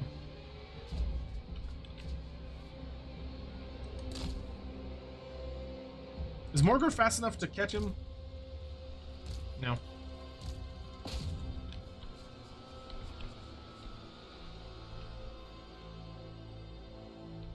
Because, like, if Morghur love taps him, he takes a shit ton of damage. Yeah, I want this dude dead. That dude, like, killed a shit ton of my dudes. Alright. Could the Sword of Cain permanently kill Morghur? I mean, it could, but not by killing his little his Beastman form. You would have to kill his god form. Which would be a different issue. That would more entail going into the ether to hunt him down and kill him. As opposed to just killing, like, his little body. I'll sacrifice captives. Killing Orion is a rare treat. Oh, dude, Wild Hunter is actually really fucking good on Beastmen. That's a great trait for Beastmen. +4 leadership and +5 melee attack for all forest battles, because forest battles is actually a surprisingly broad term. So yeah, that works really well. Good job, Harbinger. You made me proud. Phil 5991 cheered. X100. What would it take for you to watch the TW Pharaoh campaign customization video and get your feedback on what you'd like to see added into TWWH? I mean, you know what we could do? You know what we could do? That I think a lot of y'all would probably desire. Would y'all theoretically be interested in essentially doing a media share day? What the fuck is Feral Rage? Oh. Yeah, no, I'm still okay with that. Because if we do like a media share type day, that could be a good day where everyone's able to be like, Sotek, we want you to look at these 800 things, which normally I just sadly don't have time for. But that could allow that opportunity for everyone to be like, I want to show off this random thing. And we'd be like, okay, let's show everything off. Orion committed the classic blunder. Never tried to out-ambush a Beastman. The second is to never get into a battle of wits with a Tylian when death is on the line. Yeah. Alright, now Morghur can rest in his little hidey hole and start recuperating troops. While the Harbinger is going to go north and be a pain in the ass.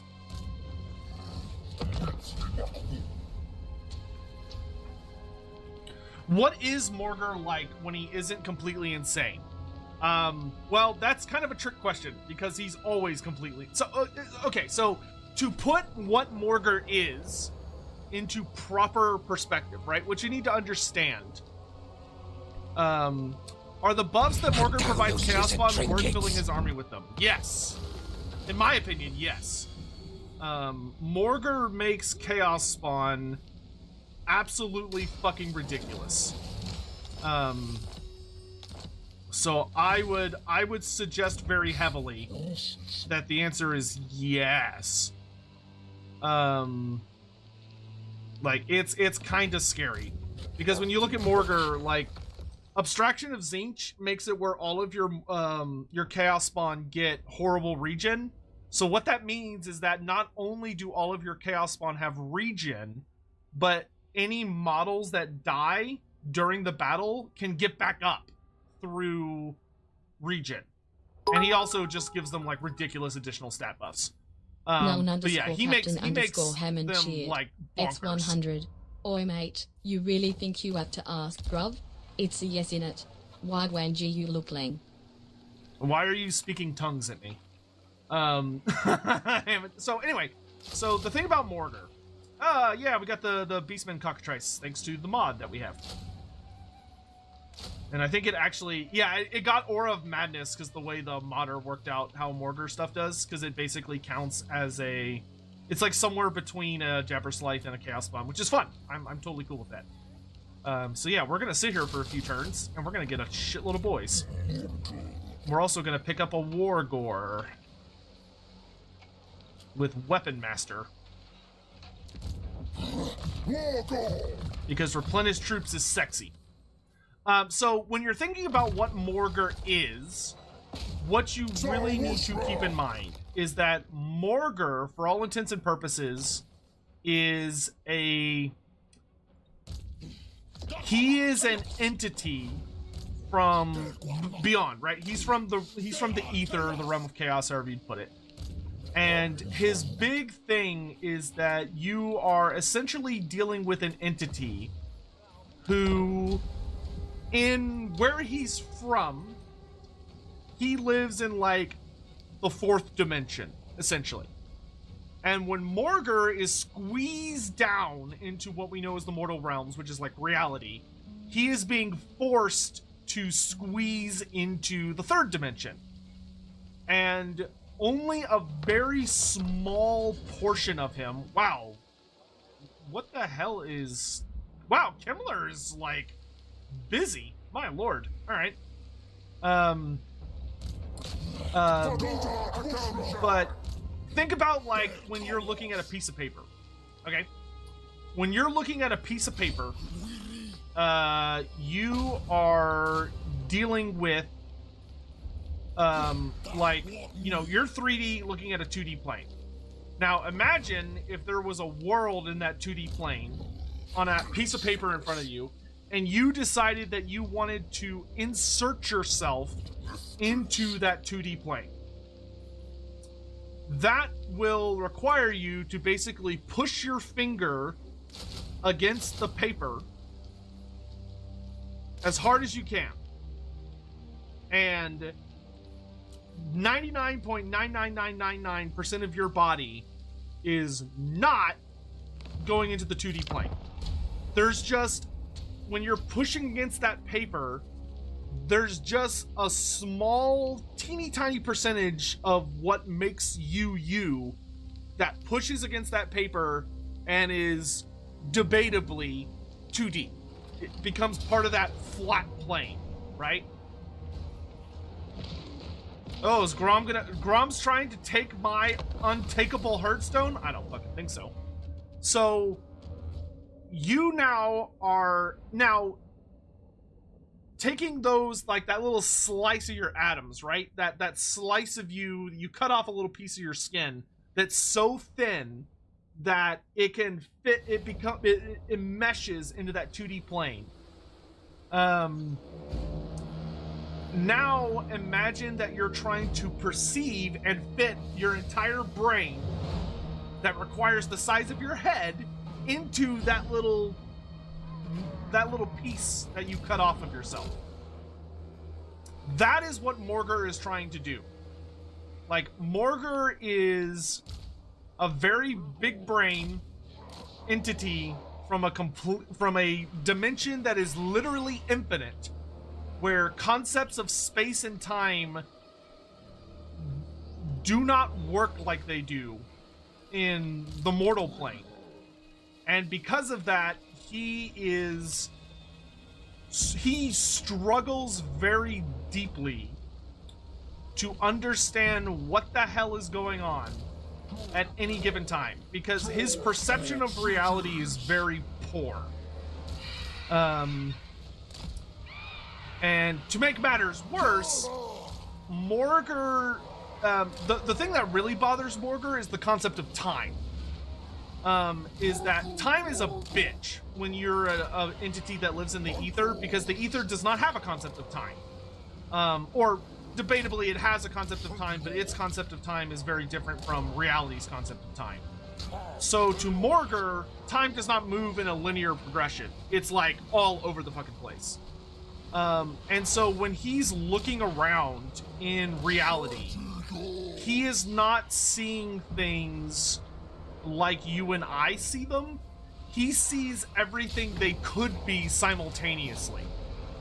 So Morghur is looking around at reality, and he's seeing how it could change in all sorts of different absurd ways, because Morghur ultimately is the god of mutation. Mutation is a core concept to him. So he witnesses the world through the lens of mutation and everything it can and could be. And everything it could transform into. And to make matters even worse is that Morghur's sheer physical presence causes reality to try and match what he sees it as. So Morghur isn't just like imagining the fact that a cave of rock that he's sitting in could be constantly shifting, constantly changing shape so fast and so often that for all intents and purposes the walls might as well be made out of like runny wax. He's not just imagining it, he makes it that. Null_Captain like he causes the very laws of reality to break down and change. Which is quite spooky. But also super fucking awesome at the same time. But that's Morghur's gimmick. So like the idea that like, oh, does Morghur like, is he ever sane? No. Absolutely not. Not in reality anyway. And the Morghur that exists beyond, trying to understand it and to break it down into something you could comprehend would be a very good lesson in futility, because in order to understand him you would have to, you know, play by the laws of that reality to understand the laws that he's working by, which just isn't feasible. It's just not possible. It'd be like, it's like trying to understand any of the Chaos Gods. You're not going to be able to do it because you don't have the frame of reference that they do for what reality is, right? And Morghur's the same way.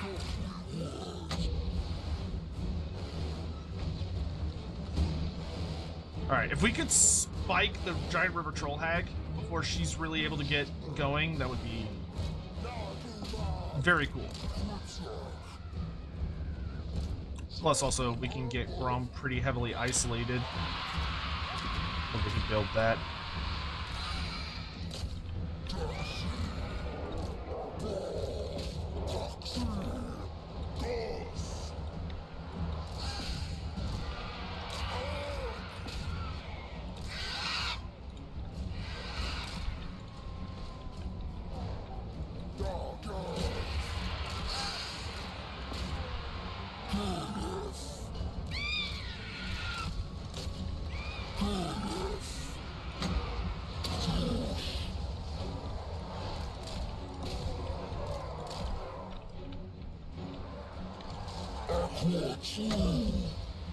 Okay, let's try and isolate Grom here.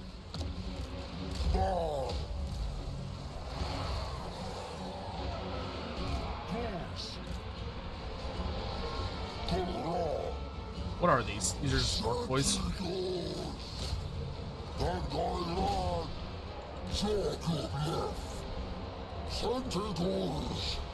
Okay, anyone that is not actually a really good fighter, push onwards. Vestigors, surround this bitch. And let us begin the pounding into oblivion. Okay, driver patrol hack's going down. Perfect.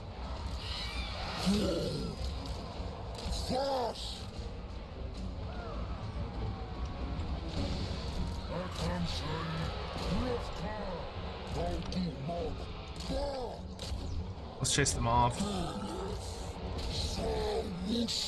Bring y'all over this way. You go after them.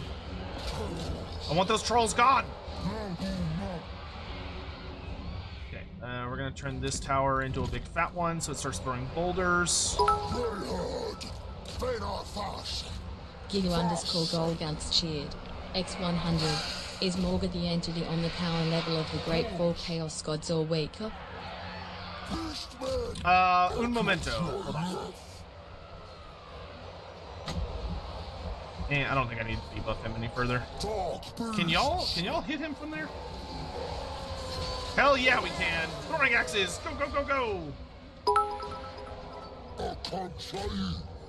Null_Captain_Hammond Okay, good. cheered. X100. Whenever you say babe instead of baby, my mind goes like, Croaky mate, put another shrimp on the babe. What? I don't even understand what you're saying. Bring him down! Bring him down! Alright, start getting on the walls in that direction. Okay, cool. Cool. We can run over this way, and we can let the throwing axes deal with Grom.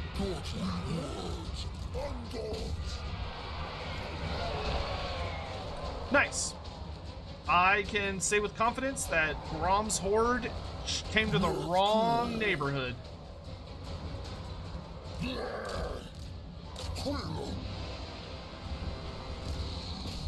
I'm a manticore.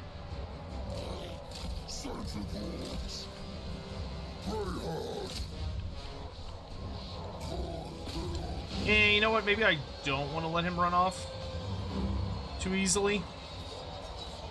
Because if we let him run off too easily, there's a chance he could rally and get a lot of health back. Because he is fucking Grom. And he's gone. Okay. You two go melee mode and chase him. Manticore, get your ass after him.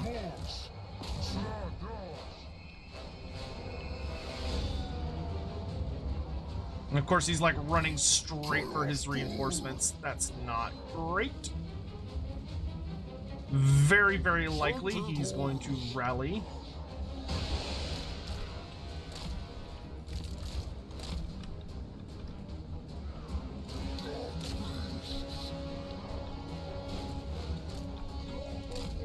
Well, let me get through this fight. You, and you. I was not paying attention. Run away!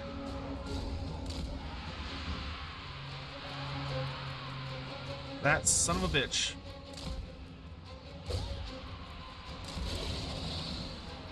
Okay, keep running, keep running, keep running. Okay, I think I should be able to keep going the run.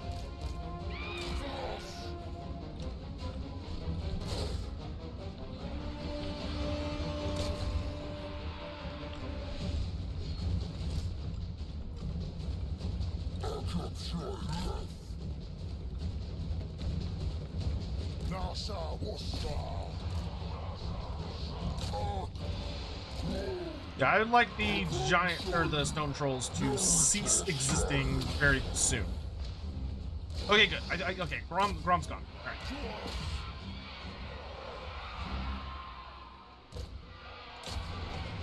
Manticore should chase him off.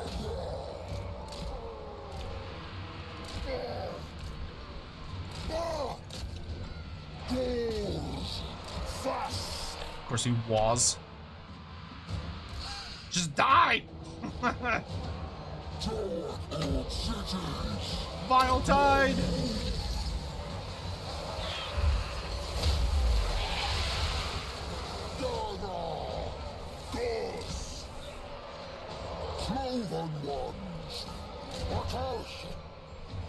Okay, Trolls broke.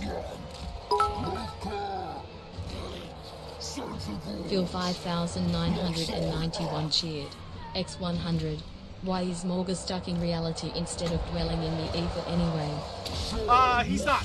So the big thing with Morghur, right, is that Morghur is not stuck in reality. Morghur is a entity that lives out in the ether, so, you know, a god, who is constantly trying to force his way into reality. And a lot of the gods are like that. There's quite a few gods who kind of their end goal, so to speak, is to get into reality come hell or high water. And that's what Morghur's deal is. He wants to be in reality more than anything else. He wants to come in here because this is where all the fun and games are, and if he can force his way in, he could find a way to start changing things to be much more to his liking. And he could, you know, have fun with the world. You know, it's very similar to kind of what the Dark Gods want, where a lot of what the Chaos Gods want is that they want to essentially break the rules. The rules being that the gods are not allowed in the mortal plane. Now, whether that's because there are literal rules against it, or because, you know, reality's just going to break down and collapse should they attempt to do so, and they're aware of that, so they're trying to find ways around it by messing with reality in A, B, C, D, E, or whatever way, is kind of a matter of interpretation. But for the most part, it's generally agreed that the Dark Gods can't come into reality because if they were to do so, reality would just cease. Basically, there would not be enough. It would just break down under the strain. I was doing so well, and now there's just all these, like, annoying pockets of, like, stealth goblins and rallying fucking trolls that are coming back and being a huge problem. Die.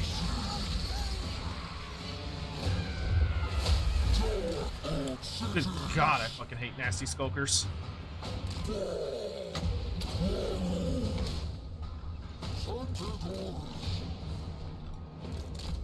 Ah, we were doing so well. What happened?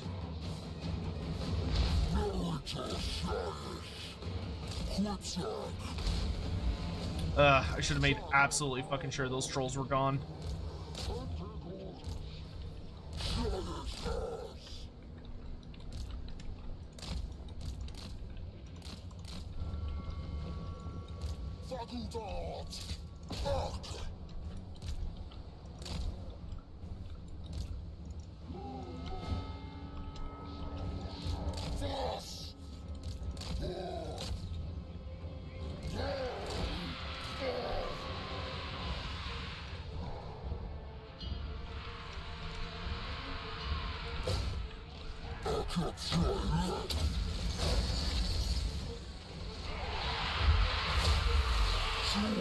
Grom's Wah is so fucking painful because of the regen.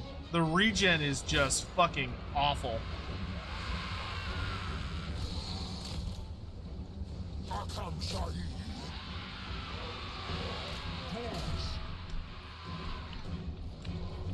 Yeah, I think we're done.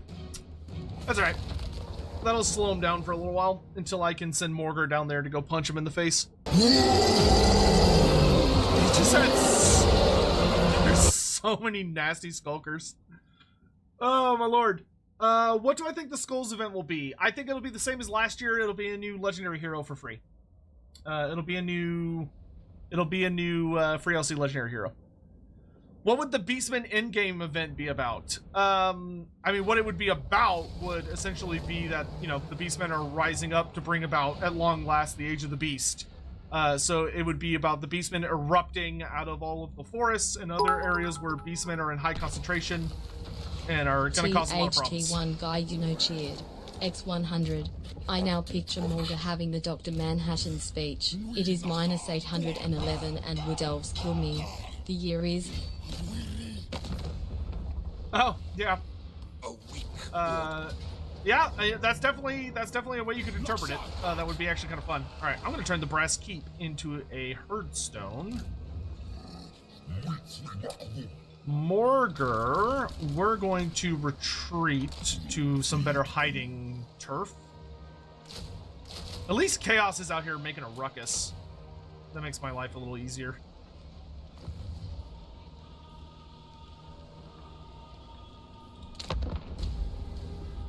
Or, Kimmler, rather. Streaming until AOS starts? No. I will have to stop because I've got some other prior engagements I have to take care of today. I also have to eat lunch.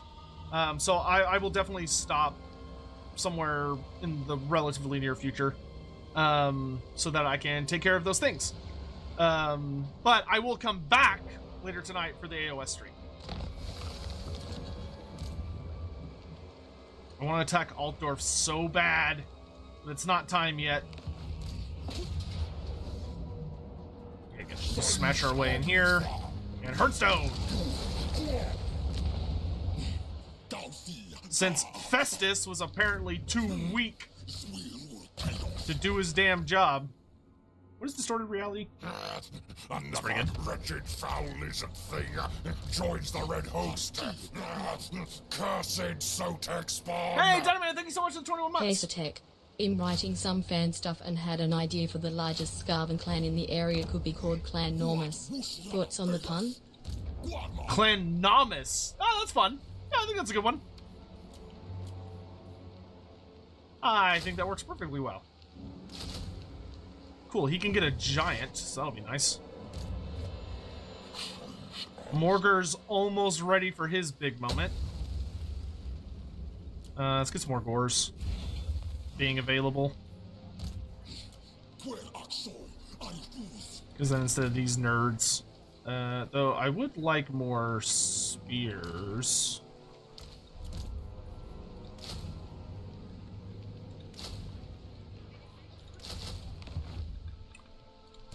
And then with Morghur, we can do...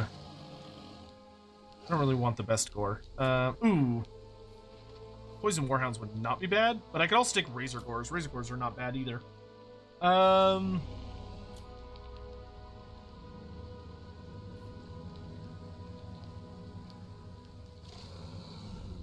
need archers. That's what I need. Yeah, that'll do. Alright. Any lore about 40 Morghur? Yes, so Morghur is the god of the Beastmen.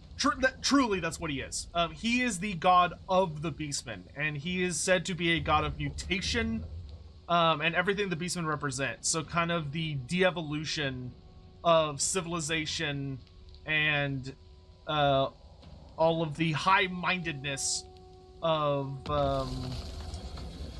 them civilized folk down back to a primordial age of the what's the best way to describe it? The primacy of the beast.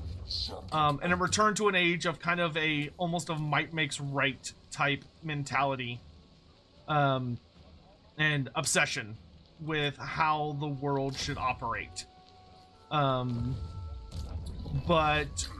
And what Morghur's whole gimmick is that he is a creature in a constant state of change, in a constant state of alteration, which very much makes him want to continue doing that, and to make reality fit the kind of wild, endless lens that he sees it as, which is kind of very much just chaos.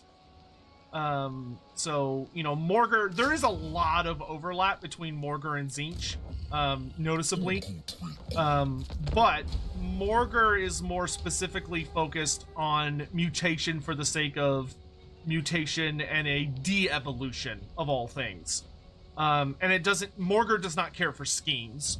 Morghur doesn't care for, you know, extremely clever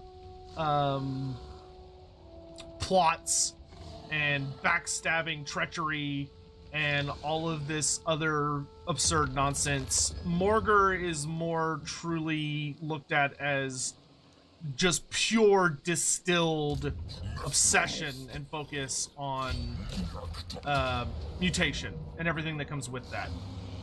Okay, so now I can start applying these gifts onto all of my Chaos Spawn.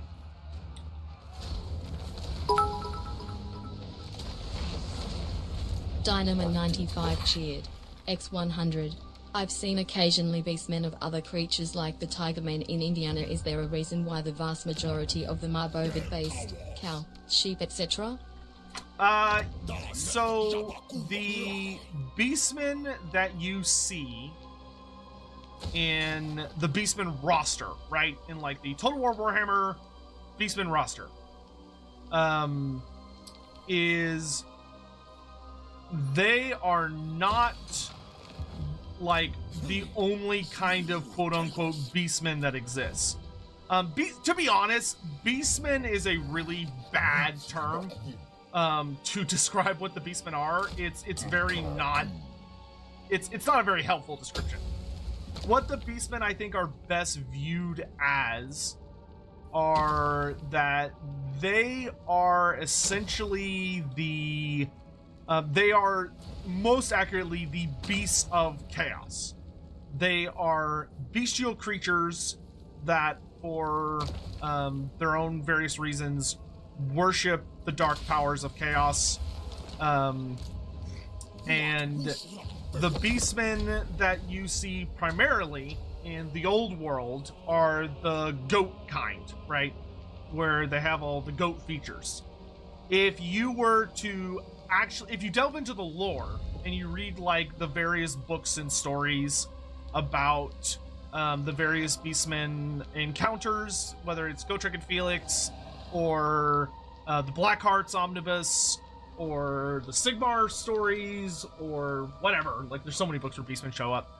A lot of the time the beastmen will not show up as they do on the tabletop or in Total War, where they're all goats. That's not actually what they look like. Beastmen, in the vast majority of cases, are going to be a very bizarre amalgam of a bunch of different concepts and a bunch of different critters all together as one big, horrifying, nightmarish horde that is just without end and is just awful. That is more realistically what you're going to be looking at, where they're going to have bits of snakes and insects and reptiles and herd animals and wild animals and wolves and all this other stuff, for the sake of, you know, not going like losing $1 billion. Games Workshop had designed the Beastmen where they had a fairly universal look, but in like the actual stories, that's not what they would look like, because they'd be just like a fucking mess. But in game, the reason you see them, you know, looking all weird and stuff, is unified, is just because it's really simple from a design standpoint. It's a lot more simple. Now, you could argue, if you wanted to, that the Beastmen of the old world perhaps have a more unified appearance, because that when the Beastmen initially formed, way back when Chaos first came screaming into existence, the stories that we have tell us that the way that a lot of the Beastmen formed initially during that first horrible moment was that a lot of them were humans who were in very early communities, like just the very earliest days of humanity, where some of them had just started really approaching the concept of like keeping animals as livestock, and making herds that they could like do stuff with, like raise them for food and clothing and yada yada yada yada. And as Chaos came screaming into existence, what it then proceeded to do was that it, as those initial waves of just raw etheric energy came plowing into the Warhammer world, especially the old world, it resulted in a lot of these people turning, or like fusing with the animals around them. So they became hybrids, where like you had men and women and children fusing with their pet wolves and the cats they kept around them, and their cows and their goats and every other critter that just happened to be living around humans at the time. And they all got amalgamized into singular entities that brought out the worst traits in both humans and beasts. And that was the creation story of the Beastmen. Now, whether or not that's where they all came from I would say it's very unlikely that that's where they all came from.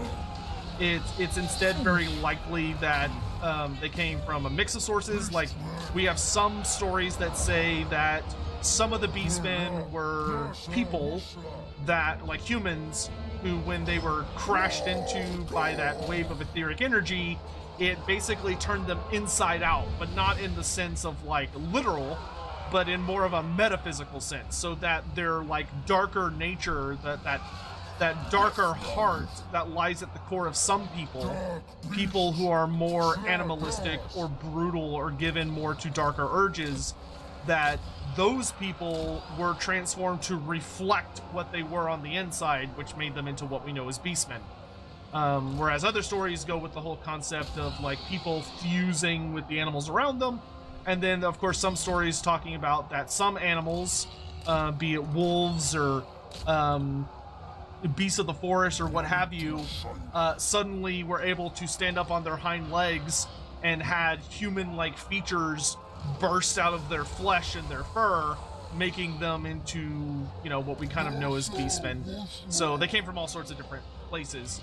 But over thousands and thousands of years, as these various creatures bred with one another, and slowly but surely stabilized into kind of a consistent species, that the Beastmen, as far as like all of the goat features is concerned, are just the primary breed. Like, they are the most common and the most likely you are to see, but they aren't by any means like the only thing you would see. Tactico, thank you so much for the 18 months. Really appreciate it. Thank you so much. Okie dokie. Good. We killed a lord. Dynamo 95 Ooh, cheered. that's really good. X100. Is it also possible we see armies of cow/goat beastmen because it reflects the animal's herd nature, whereas other kinds are more solitary? Yeah, you could argue that. But yeah, like, it ultimately just comes down to, like, if you go read the stories, like, you will see all different kinds of beastmen with all different kinds of features all over the goddamn place. Like, it's, I mean, even within the army books themselves, they will often describe that, they will often kind of talk about how, when you're talking about beastmen, like, the concept of a gore, what makes a Gore, an Ungore, a Bestigore, a Wargore, or a Beast Lord has nothing to do with like their features as far as like how goatish they are is concerned. Instead, it is purely focused around how large and grand their horns are. The shape and the size of your horns is all that matters. Like everything else doesn't matter at all in the slightest. None of the other features are important. It's just the horns. The horns are the one true unifying feature to the Beastmen. Though it also seems very likely that hooves are also, you know, good old show hooves meme, insert here, is also quite important because the Beastmen are often referred to as the cloven ones. Yeah. Am I gonna kill Karl Franz? Of course I'm gonna kill Karl Franz. Jethro, good to see you. Welcome to the stream. How you doing? Jasset, thank you very much for the 33 months. Good lord. Those are some big old numbers showing up these days. Centaur milk? Yeah, Grom's favorite. Grom just can't get enough of it, can he? Another wretched foul lizard thing. Oh, I thought I ambushed him. Cursed Sotek spawn. Apparently, Yo, I thought I Lawmaster wrote up ambushed him. some rough drafts of what we would have made if we'd wrote Tamerk and siblings. We put them in the Discord a couple of days ago. Oh, okay, help here. I'll be sure to check that out. I mean, that's what we're gonna do for next Wednesday, so. Like, I could take a peek in there, but we're gonna talk about it next week, anywho. Alright, we're gonna deploy really far away.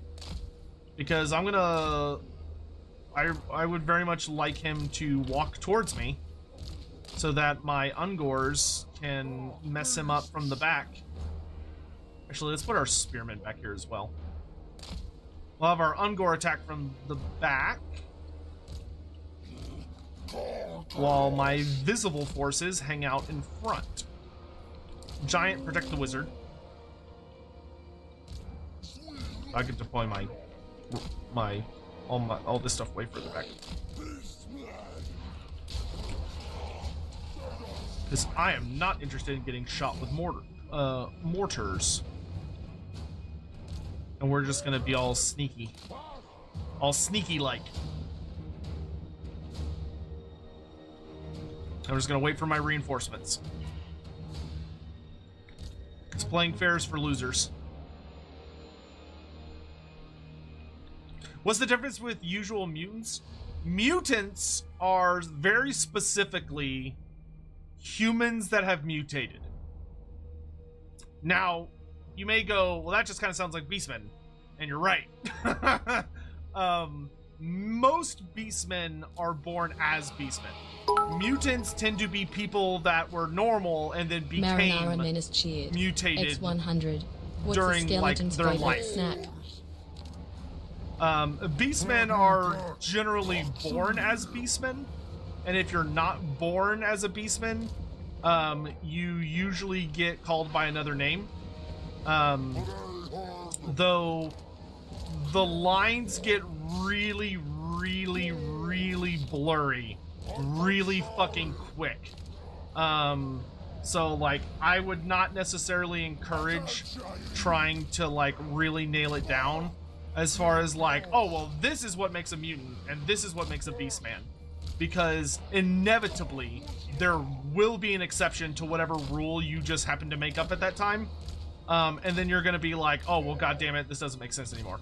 So I would heavily recommend not worrying too much about the specifics, because the concept of what is a mutant and what is a Beastman it's a very razor thin line. Razor thin.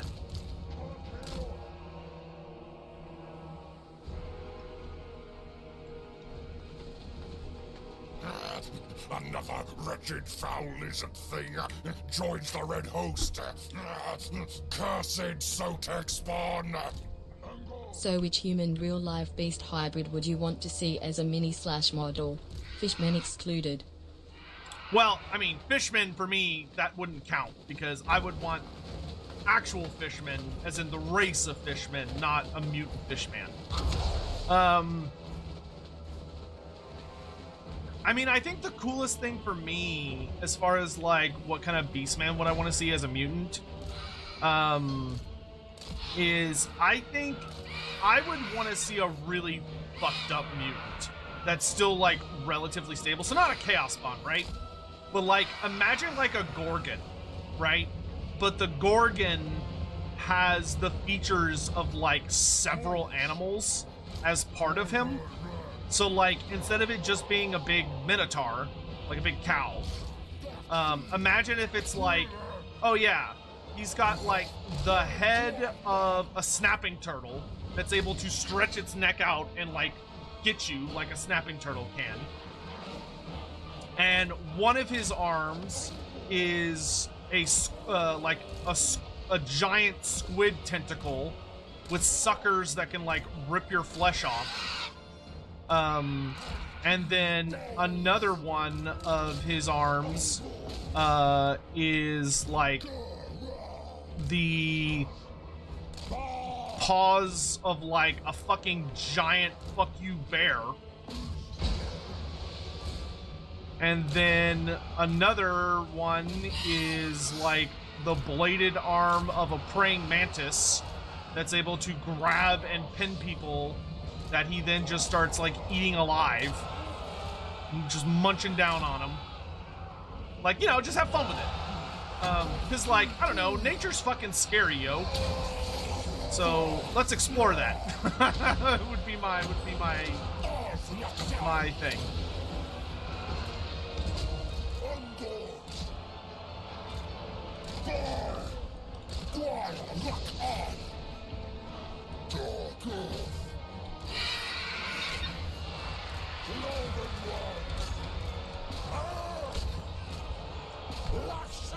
Dude, Franz is getting toasted.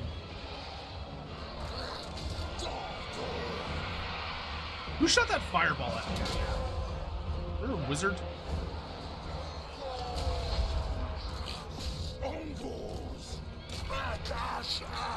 Razor Gores, come here.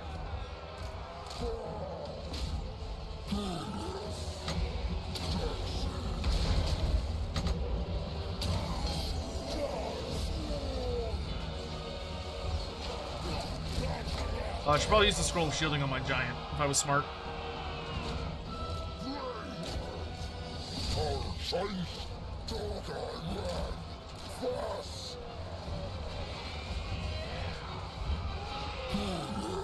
Don't even think about it! Punks my wizard. Oh, he's the one shooting fireballs. Harpies, kill Carl Franz.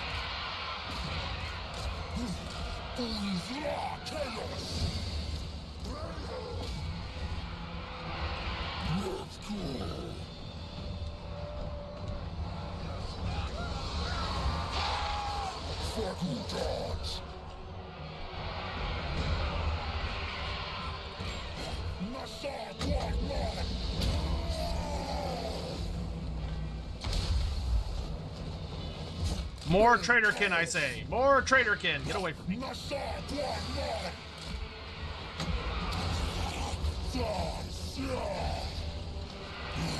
can go hide next to the giant.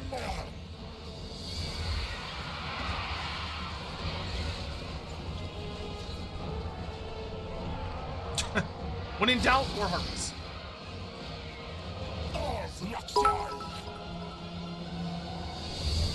Hellfire Ultimate Cheered. X100. A horrific fusion of sloth, mammoth, octopus, gorilla, tiger is kind what we made Americans call a sibling cause it's cool. A horrible fusion of sloth, mammoth, octopus, gorilla, tiger. That's a lot. That is a lot of things. What's up with the hairy giant with horns? It's the Beastmen variant of the giant, because, you know, he's mutated. He's a mutated giant. So he's a giant that likes to hang out with Beastmen, so he is apparently mutated so that he fits in better, which is kind of hilarious.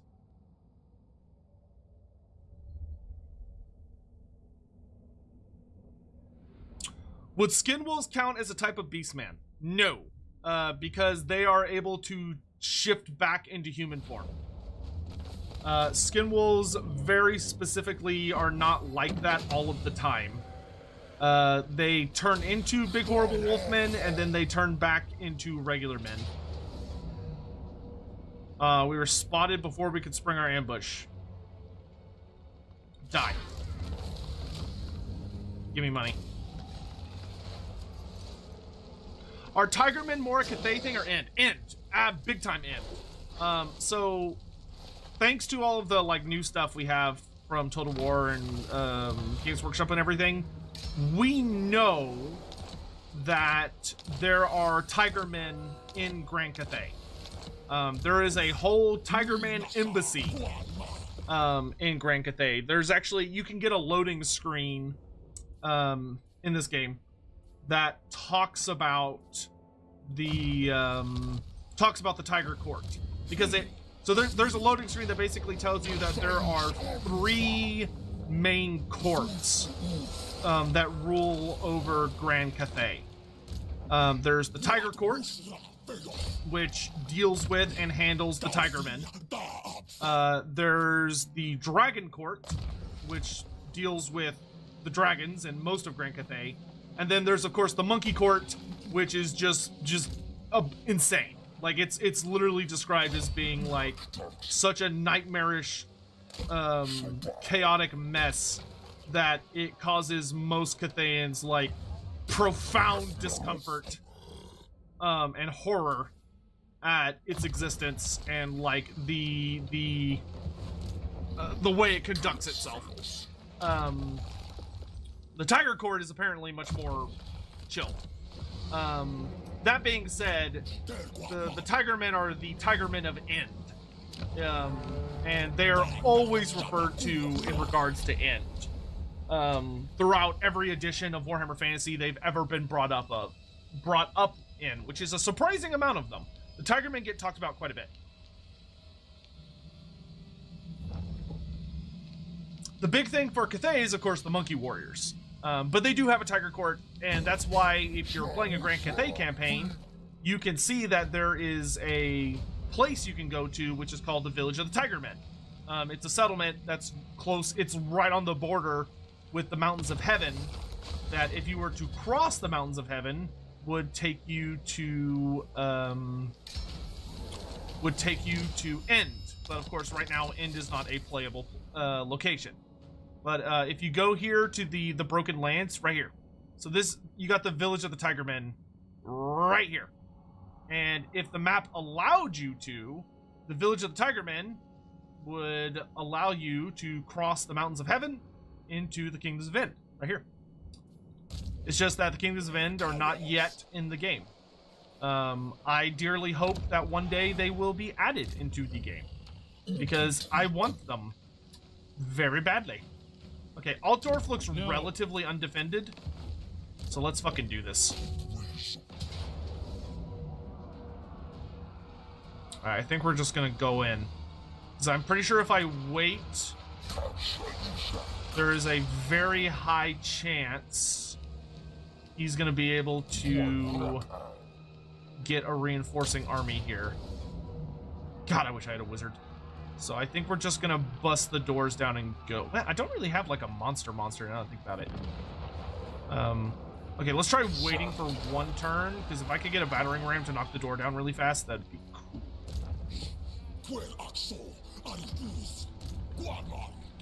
Okay, you... I can't quite reach Adalbert there. So we're just gonna stealth and move down into this... Oh, nope, okay, apparently this mountain pass is much better for that. Okay, so we're just gonna hang out in the mountain pass.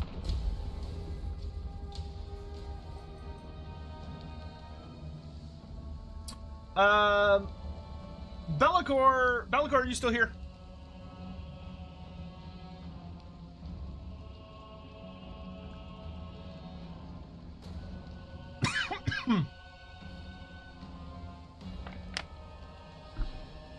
Cool. Okay, I do see your lore story here.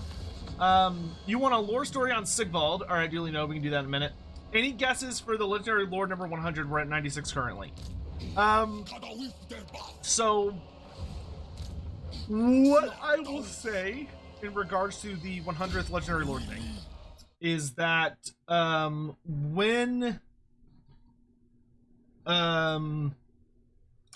I don't know if CA is still going to do that whole thing. I'm gonna be totally honest with y'all. You know, when they made the whole gimmick or concept or whatever you want to call it, like ramble about like, oh yeah, we're gonna do a big thing for the 100th Legendary Lord. That was quite a long time ago, and a lot has changed since then. So I'm not entirely sure that's really still on like something they really want to do. I think it is, but I don't think it's a guarantee. That aside, I would feel pretty confident saying if they're going to do a special celebration for the 100th Legendary Lord, I think it's going to be Nagash.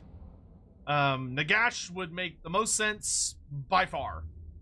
There is no character in the setting that is still not in the game. There is not a single character that is as important as Nagash.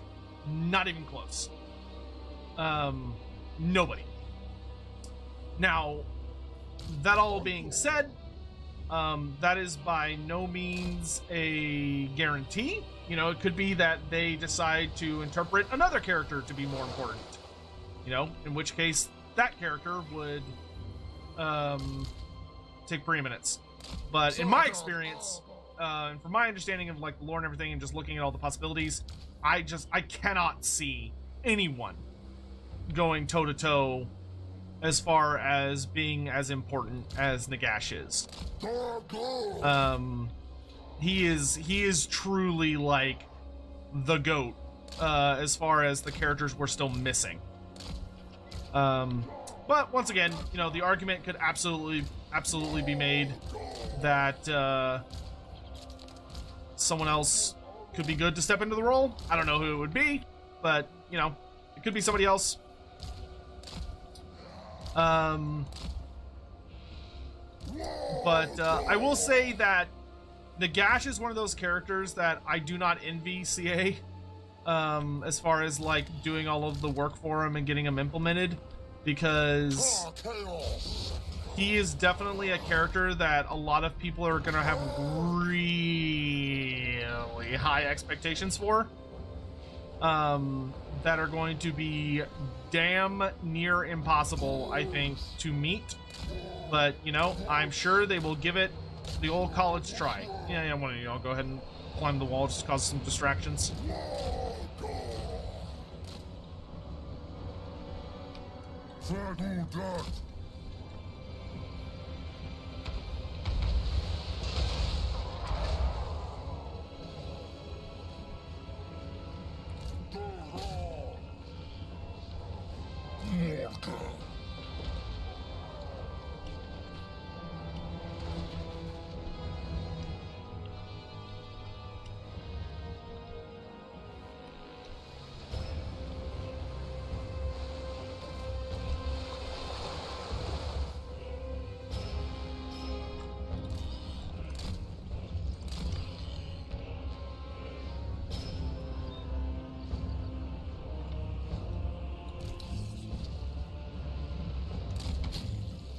Alright, let's move!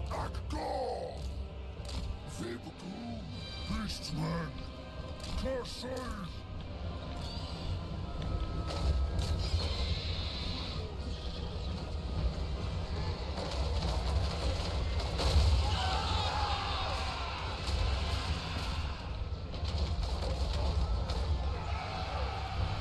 Go, distraction, cockatrice.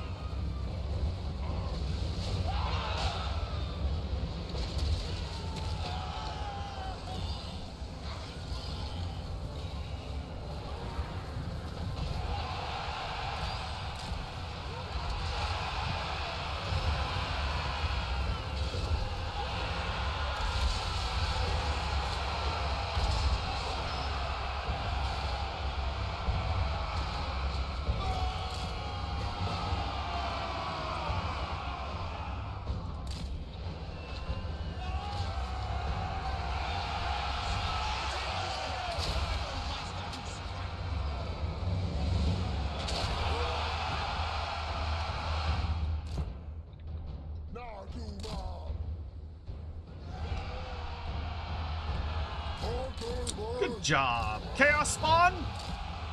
Kill them all.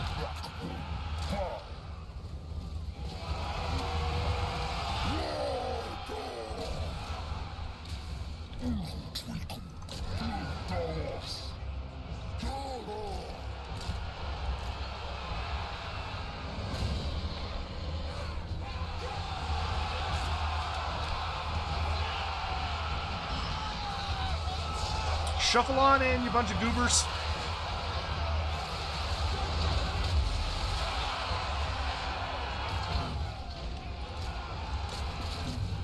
Everybody in. Come on, let's go.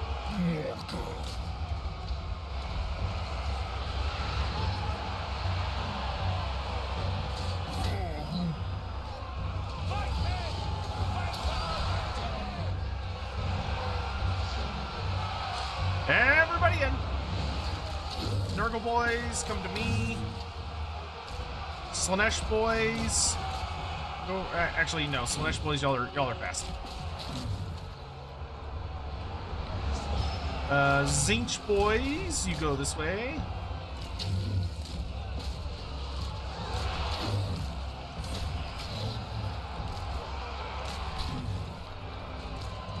Morghur, you go kill the huntsman. Oops. Standing in that, aren't I? Silly me.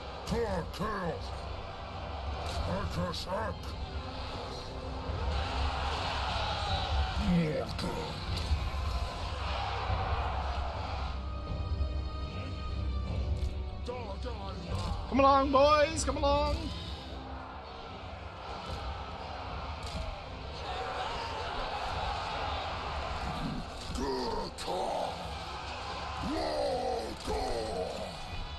Get out of the way! Fucking fat chaos spawn. Ooh, nice. Freshly transformed.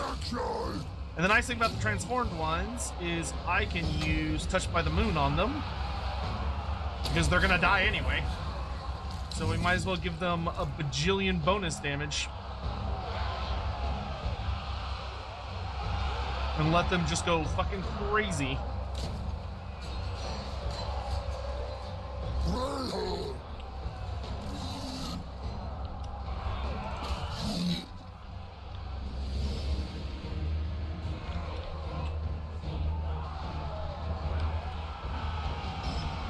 Who do I think will be the next DLC? If it's going to be the Slaanesh DLC, I think it will be Slaanesh, High Elves, and Norska.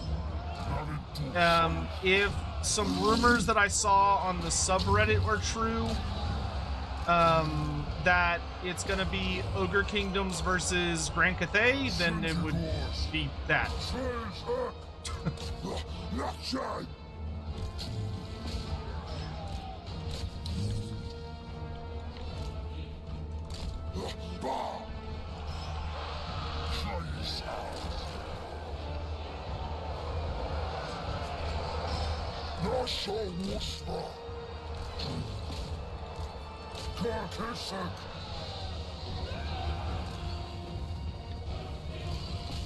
And I would be fine with either. I mean, I think either could work really well.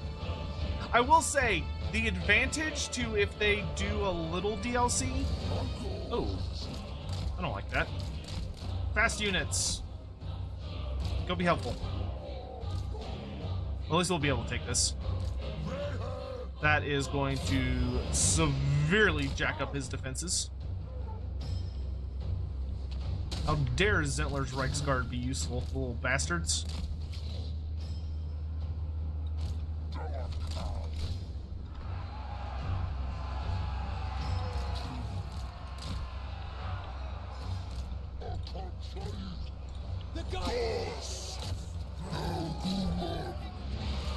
I have my last unit sit down there menacingly.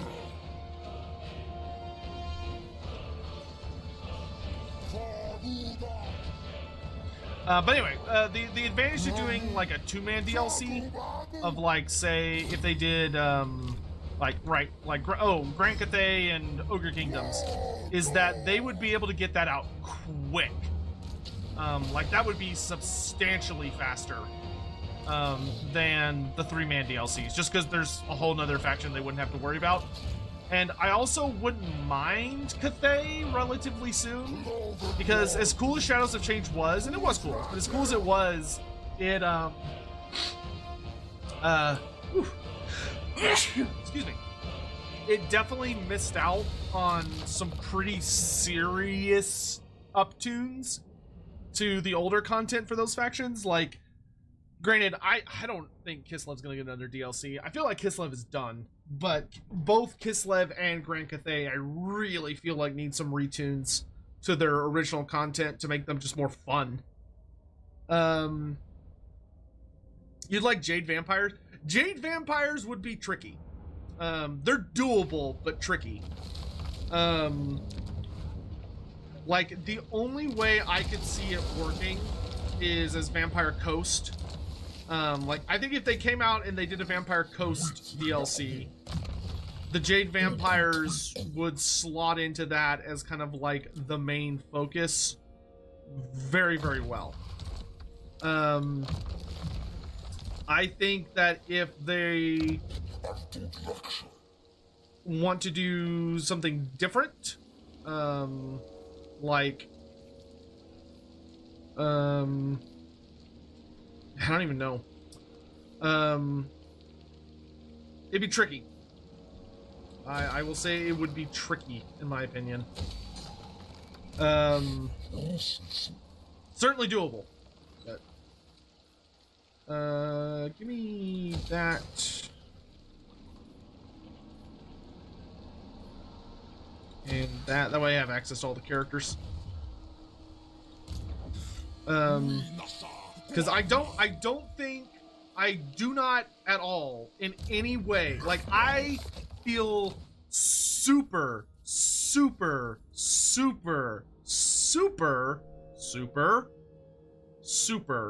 very, you might say, confident that Vampire Coast will not, under any circumstances, be or Jade Vampires will be a Vampire Counts. No, like, not in a million years. I think the only way you're going to see them is if they show up, as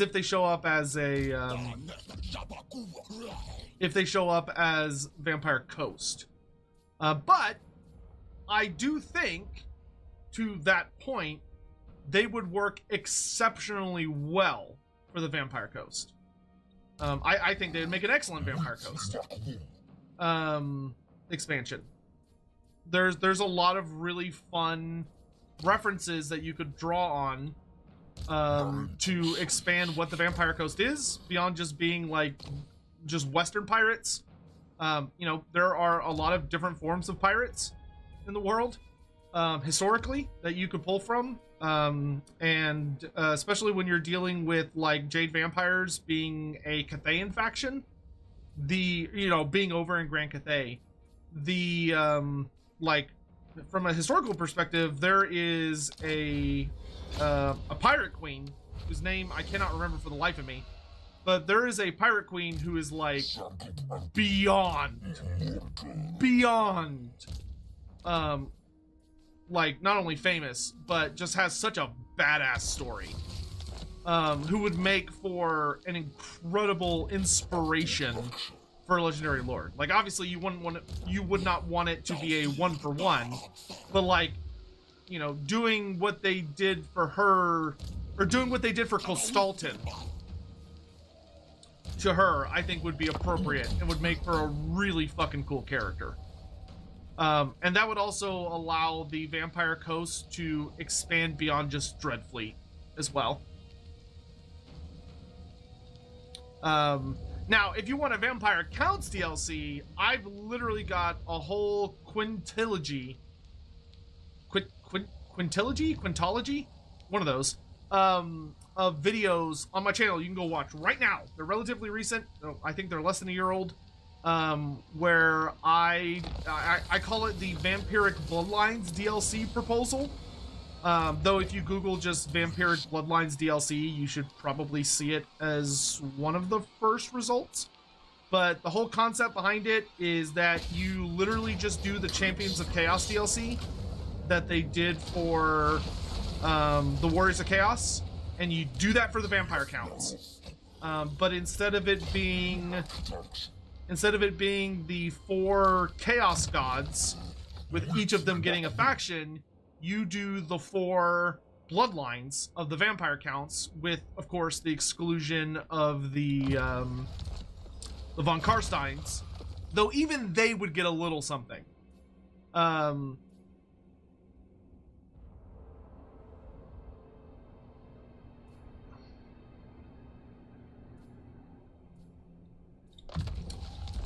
Because with them, you would at least get the, because the von Karsteins would get my proposal for the legendary hero, which would be Conrad von Karstein. Because he would make a very good legendary hero, because dude's fucking insane, doesn't have much in the way of family loyalty.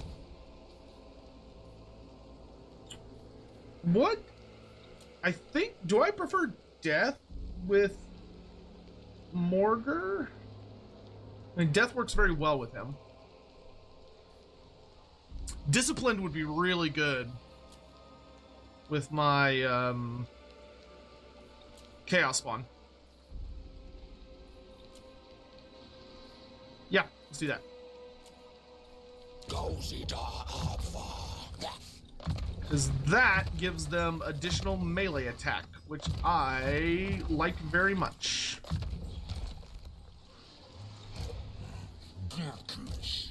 That can also get me a new Doom Bowl, I would say, if I had any money. Oh, but look, Hergig is willing to donate. How generous of you, Hergig.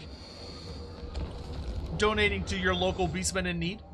Who would be the 4 legendary lords? Yeah, it'd be Neferata for the Lamians, Zacharias the Everliving for the Necrarchs, Wallach Harkin for the Blood Dragons, and I would do Vorag Bloody Tooth for the Ghoul Kings, or the Strigoi.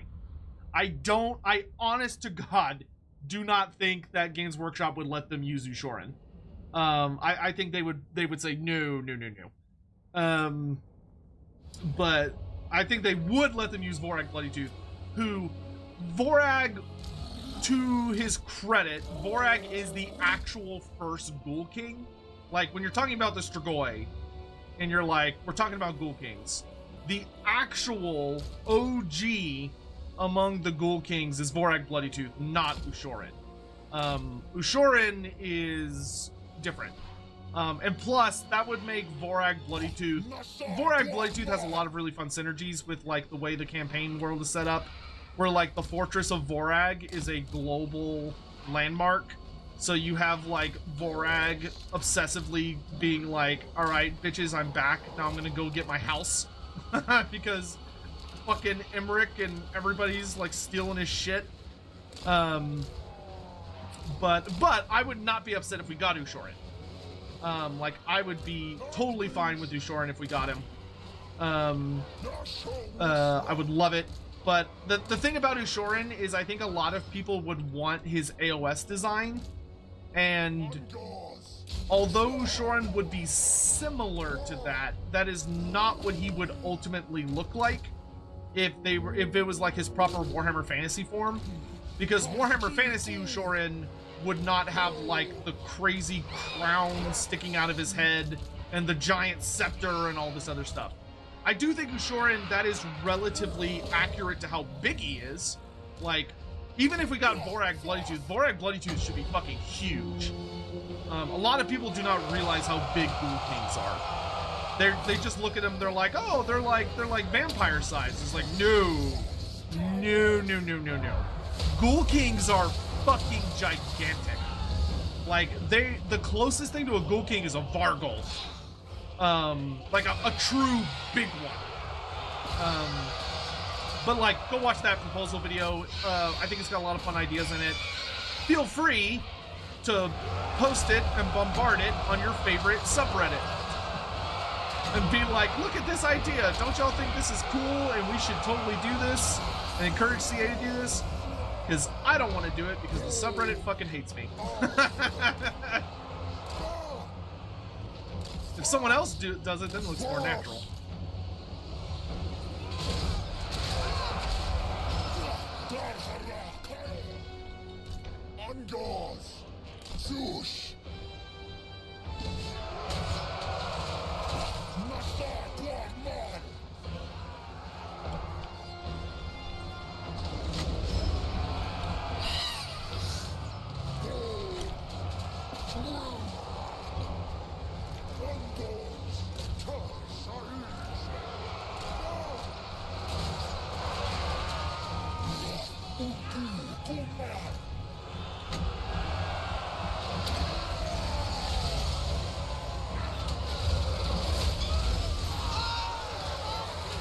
I love when people fall off the walls. It's just instant death.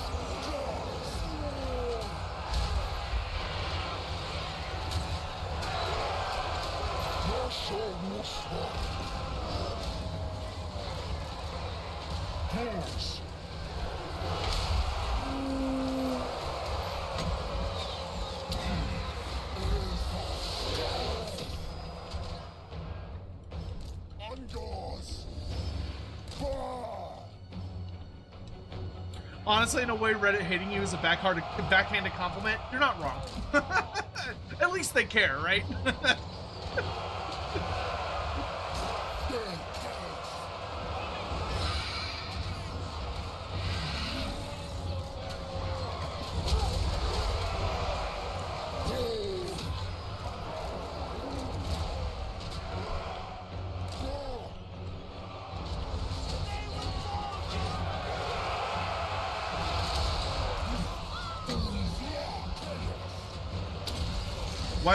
Why don't they like me? Well, to be fair, like, it's a lot of random people, so, like, you know, there are people that just aren't gonna like me just because they just don't like me, and that's totally fine. But, you know, there are some people that really don't like me because they think I am a quote-unquote, what do they call me? It's Soy Master of Sotek, I think. Or it's either Lore Master of Soytek or Soy Master of Sotek. I forget which one it is. I think it depends on which, like, group. I don't think they're very consistent about it. But that insult I always just find funny because it's just not a very good insult. It's very lazy.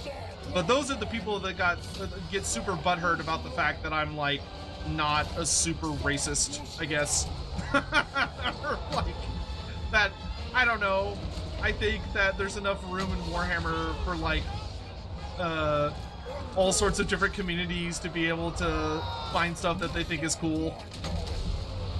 And I understand the fact that the lore changes with time and that you shouldn't get super butthurt when things change.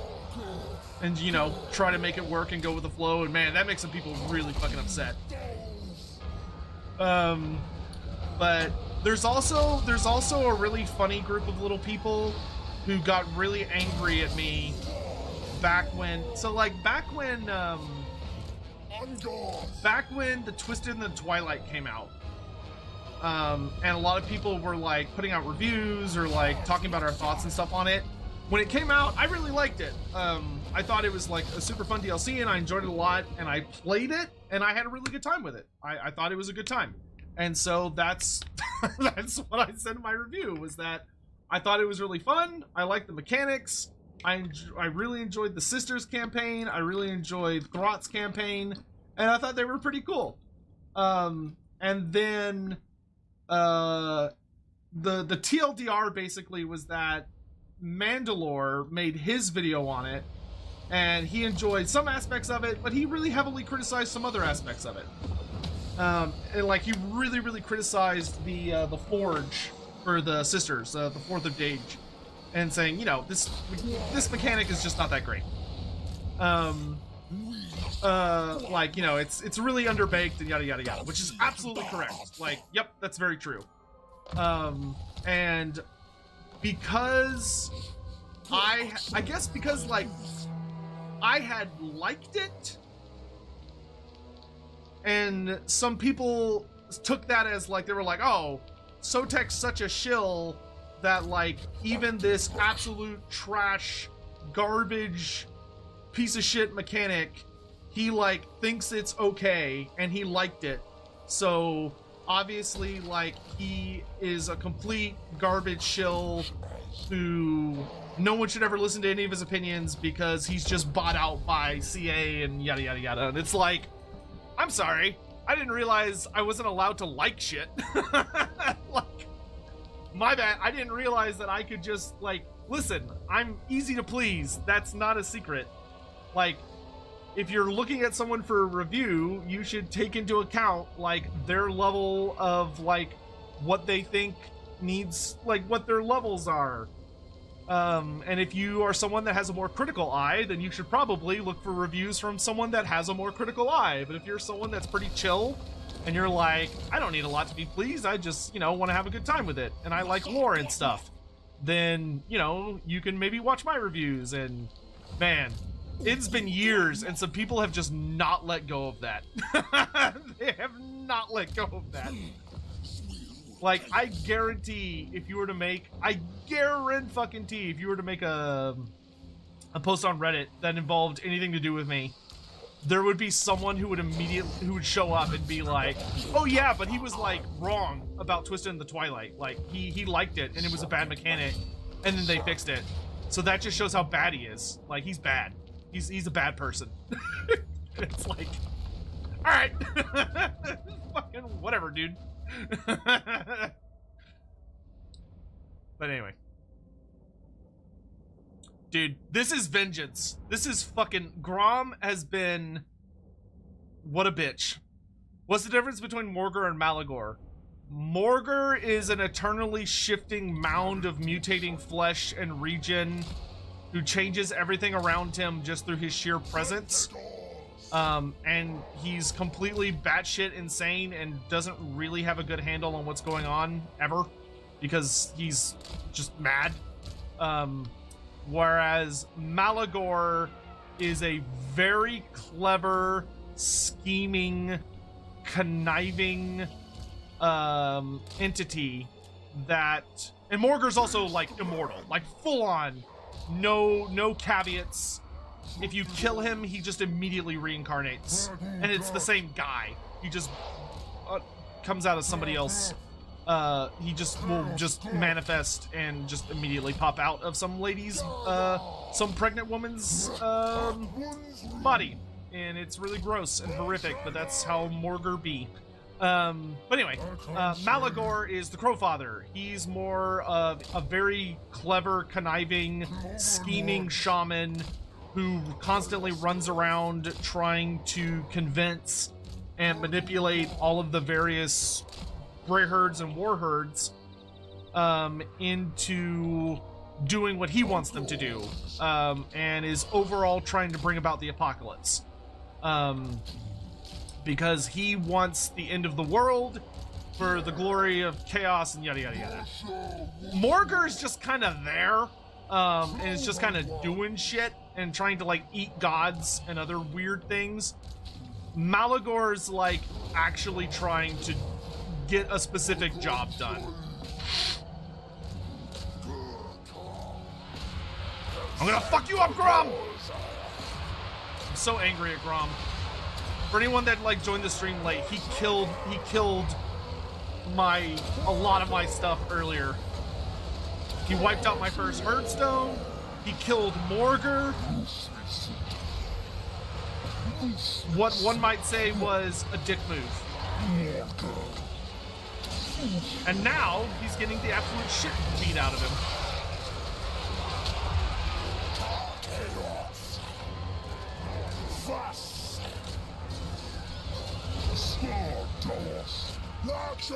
Morghur's actually a pretty gnarly hard counter to Grom once he gets his, like, poison, because he'll just keep hitting Grom for, like, tons of damage.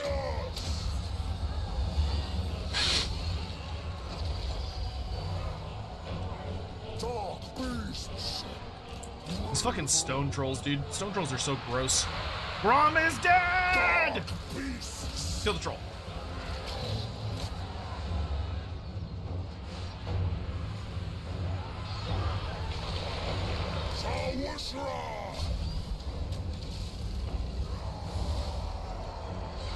Yeah, the titty muncher is going down. She will munch no more titties. Not in this life. So saith Morghur.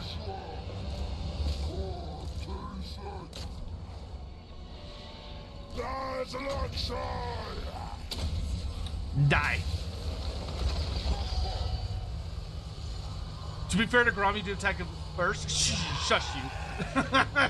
Quiet in the peanut gallery.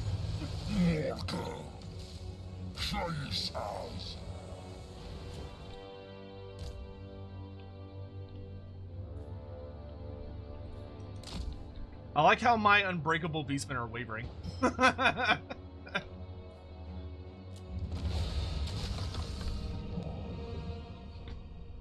So no, the chicken, I'm using a mod. You can find it in the top of the description on the YouTube stream for this. I'm using a mod, a very, very well done mod that adds the cockatrice to the Beastmen roster. I have been pestering the shit out of CA about it. I know it's on their to-do list. They just haven't gotten around to it yet. But trust me, I've been harassing them about adding the cockatrice.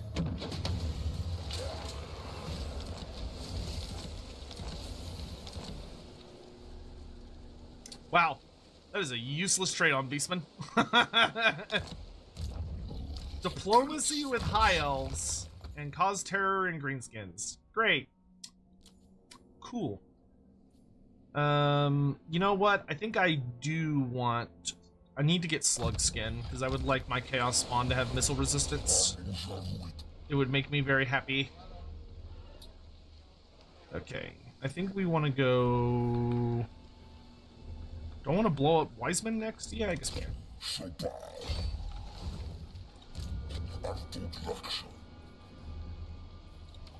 I would like to hire a Doomful.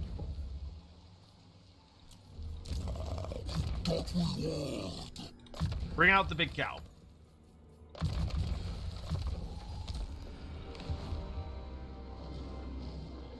If Tigermen come with the Monkey King, do you think Beastmen should get access to them as they're technically Beastmen? No.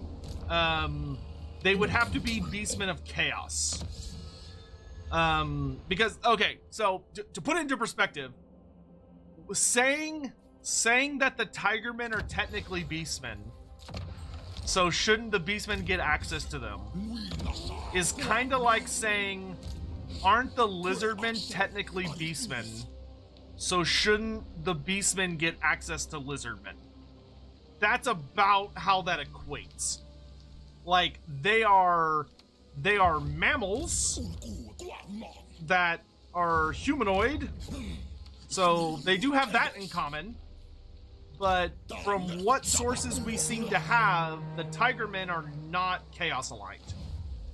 They are like a completely separate can of worms.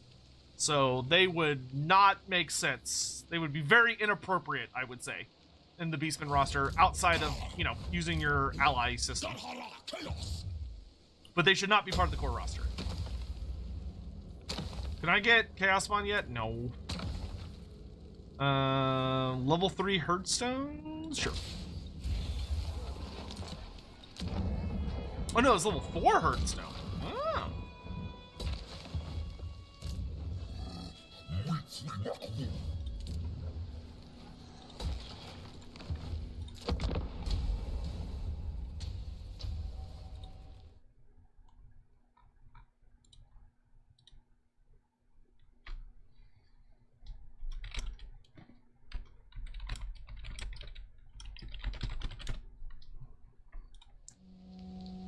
Would the Naga count as Beastmen? No. Because they would be a very stable species. That'd be like saying, are the Skaven Beastmen? Many people would mistake them for Beastmen, but that would not make them Beastmen.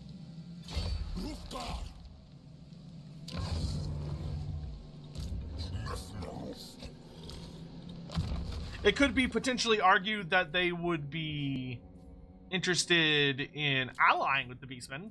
I don't think they would, though, because the Naga, have a nation and seem to be implied to, control their nation and to run it. So the idea that they are actively have and are controlling a nation of creatures likely indicates that they have a civilization and that they like make buildings and do research and have all the trappings that you associate with Okay, so think of it this way. This is the best way I can describe it. The Beastmen are anti-civilization.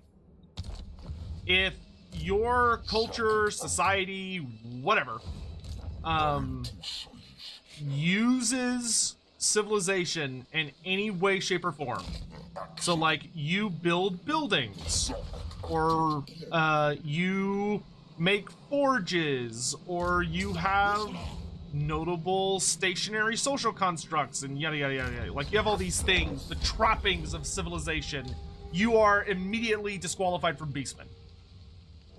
Immediately disqualified.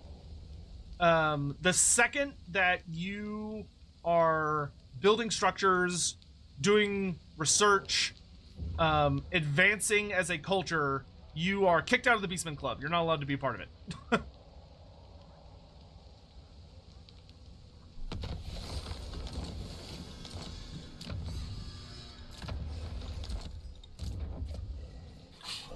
No nerds. No nerds are allowed.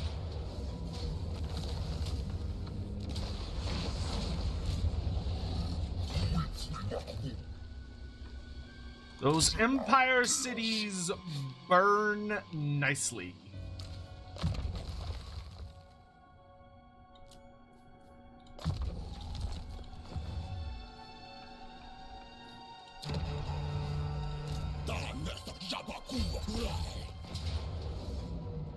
Yes. You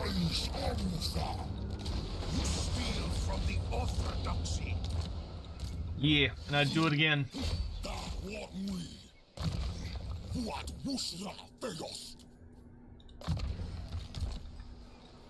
I would very much like to get some characters in this dude's army.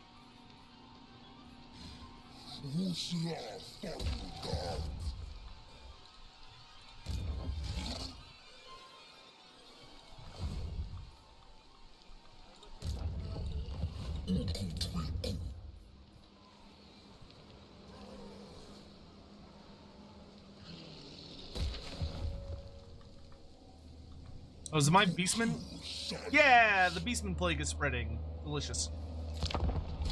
Outside of Enda Koresh, what race do I think will likely get in game? I would say the three races that I think you are genuinely likely to get in Total War Warhammer 3 before the end are the Dogs of War, the Naga of Koresh, and the Kingdoms of End. I think those three are very, very likely. I would say and Dogs of War in my mind is like Talea Nostalgia. Now when it comes to hello Marius, when it comes to the maybes, like it could happen, but I wouldn't count on it, but I hope for it, but I wouldn't count on it. I would say that is where I would put Nippon and Araby. Like Nippon and Araby, I would love to see both of them. Would literally give up one of my limbs happily to get both of them, but they're pretty fat maybes. Another wretched foul lizard thing. And then the cursed Sotek spawn. RBZ Panic Sot Ben Sot Wog W4 Stead Y W4 Stead RW4 Stead GH. Blue Tiger, thank you for that. I appreciate the 11 months. And then the race that I would the last like 3 races that I would be super happy to see, but I just don't think there's a chance in hell, but I would be so happy. I would be so happy to get them. Would be the Fishmen. Tech 27 SS cheered. X100. What are the units that you are most excited for in Indiana and Kash? I'll come back to that in a second. I would say that the last big the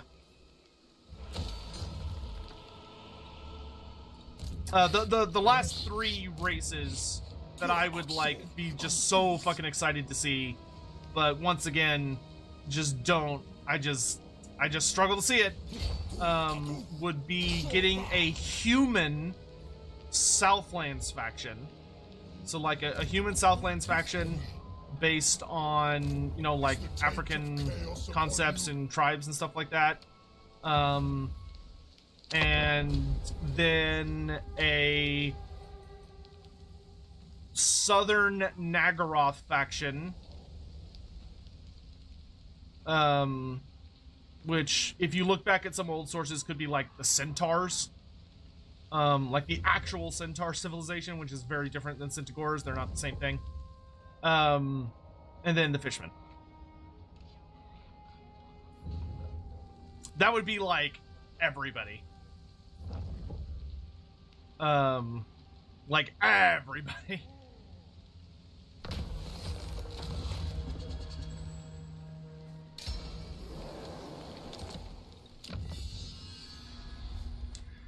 Is Epidemius a wizard in the lore/tabletop? No. No, he is not. He does not use... No, he is not a caster. That is why, in Total War Warhammer, he does not cast magic. CA, trust me, CA did not, like, randomly be like, oh, we're just not gonna make him a wizard. He was intentionally designed that way. Alright, so we've got a lot of wood elves beaming down on Altdorf to give us a really bad time, so we need to kill this woman, the person next to them, and then Orion, which is a lot. But we do have Vile Entropy, so we're gonna... Oh, wow, she has, like, 0 ranged units, which I'm totally fine with. That's so much anti-large. Why does she have so much anti-large? What is this, like, hard counter to my Chaos Spawn build? This is bullshit. Okay, so this is gonna really, really suck. And I look forward to doing this fight next time. Thank you all so much for joining me. Unfortunately, as fun as this is, and as much as I'm looking forward to this, I have to get going because there's some other things I need to do. I need to get lunch, and then there's a couple of prior engagements I have to take care of today. So yeah, that's gonna be it for the Beastmen today. But we will be doing, oh, the Sigvald lore story. You know what? I'm gonna give you your points back, and we'll do that next time. But I give you your points back. We will resume this probably tomorrow. Another wretched So that should be fun. I'd really like to do this tomorrow. That way we could raid Andy's Lawhammer stream tomorrow as well. Like, that way we could raid into Andy's stream. Here's hoping. So, Yeti, thank you so much for gifting a sub to Tropical Penguin. Very cool. Thank you so much.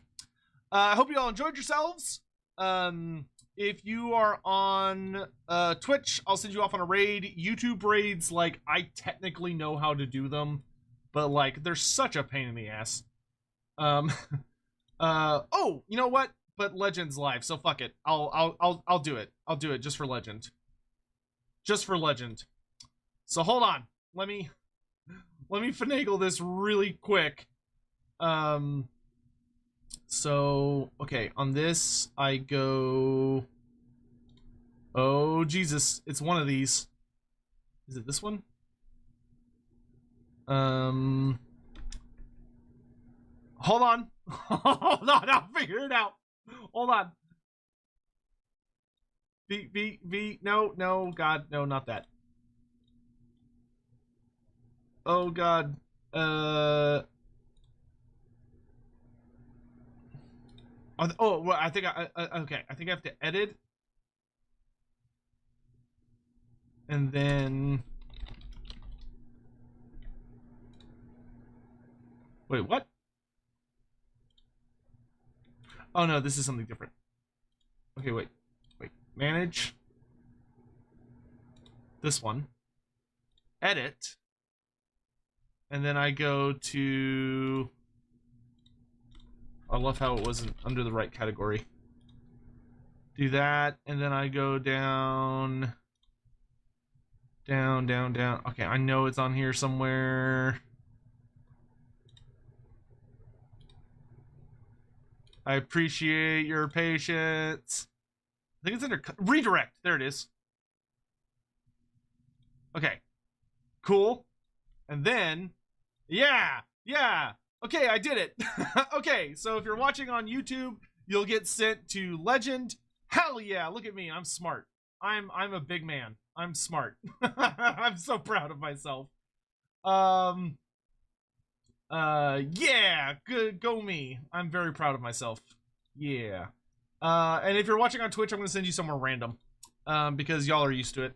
I'm gonna send y'all to a very strange place. So thank you all for watching. Hope you have a great day. And I'll see you later.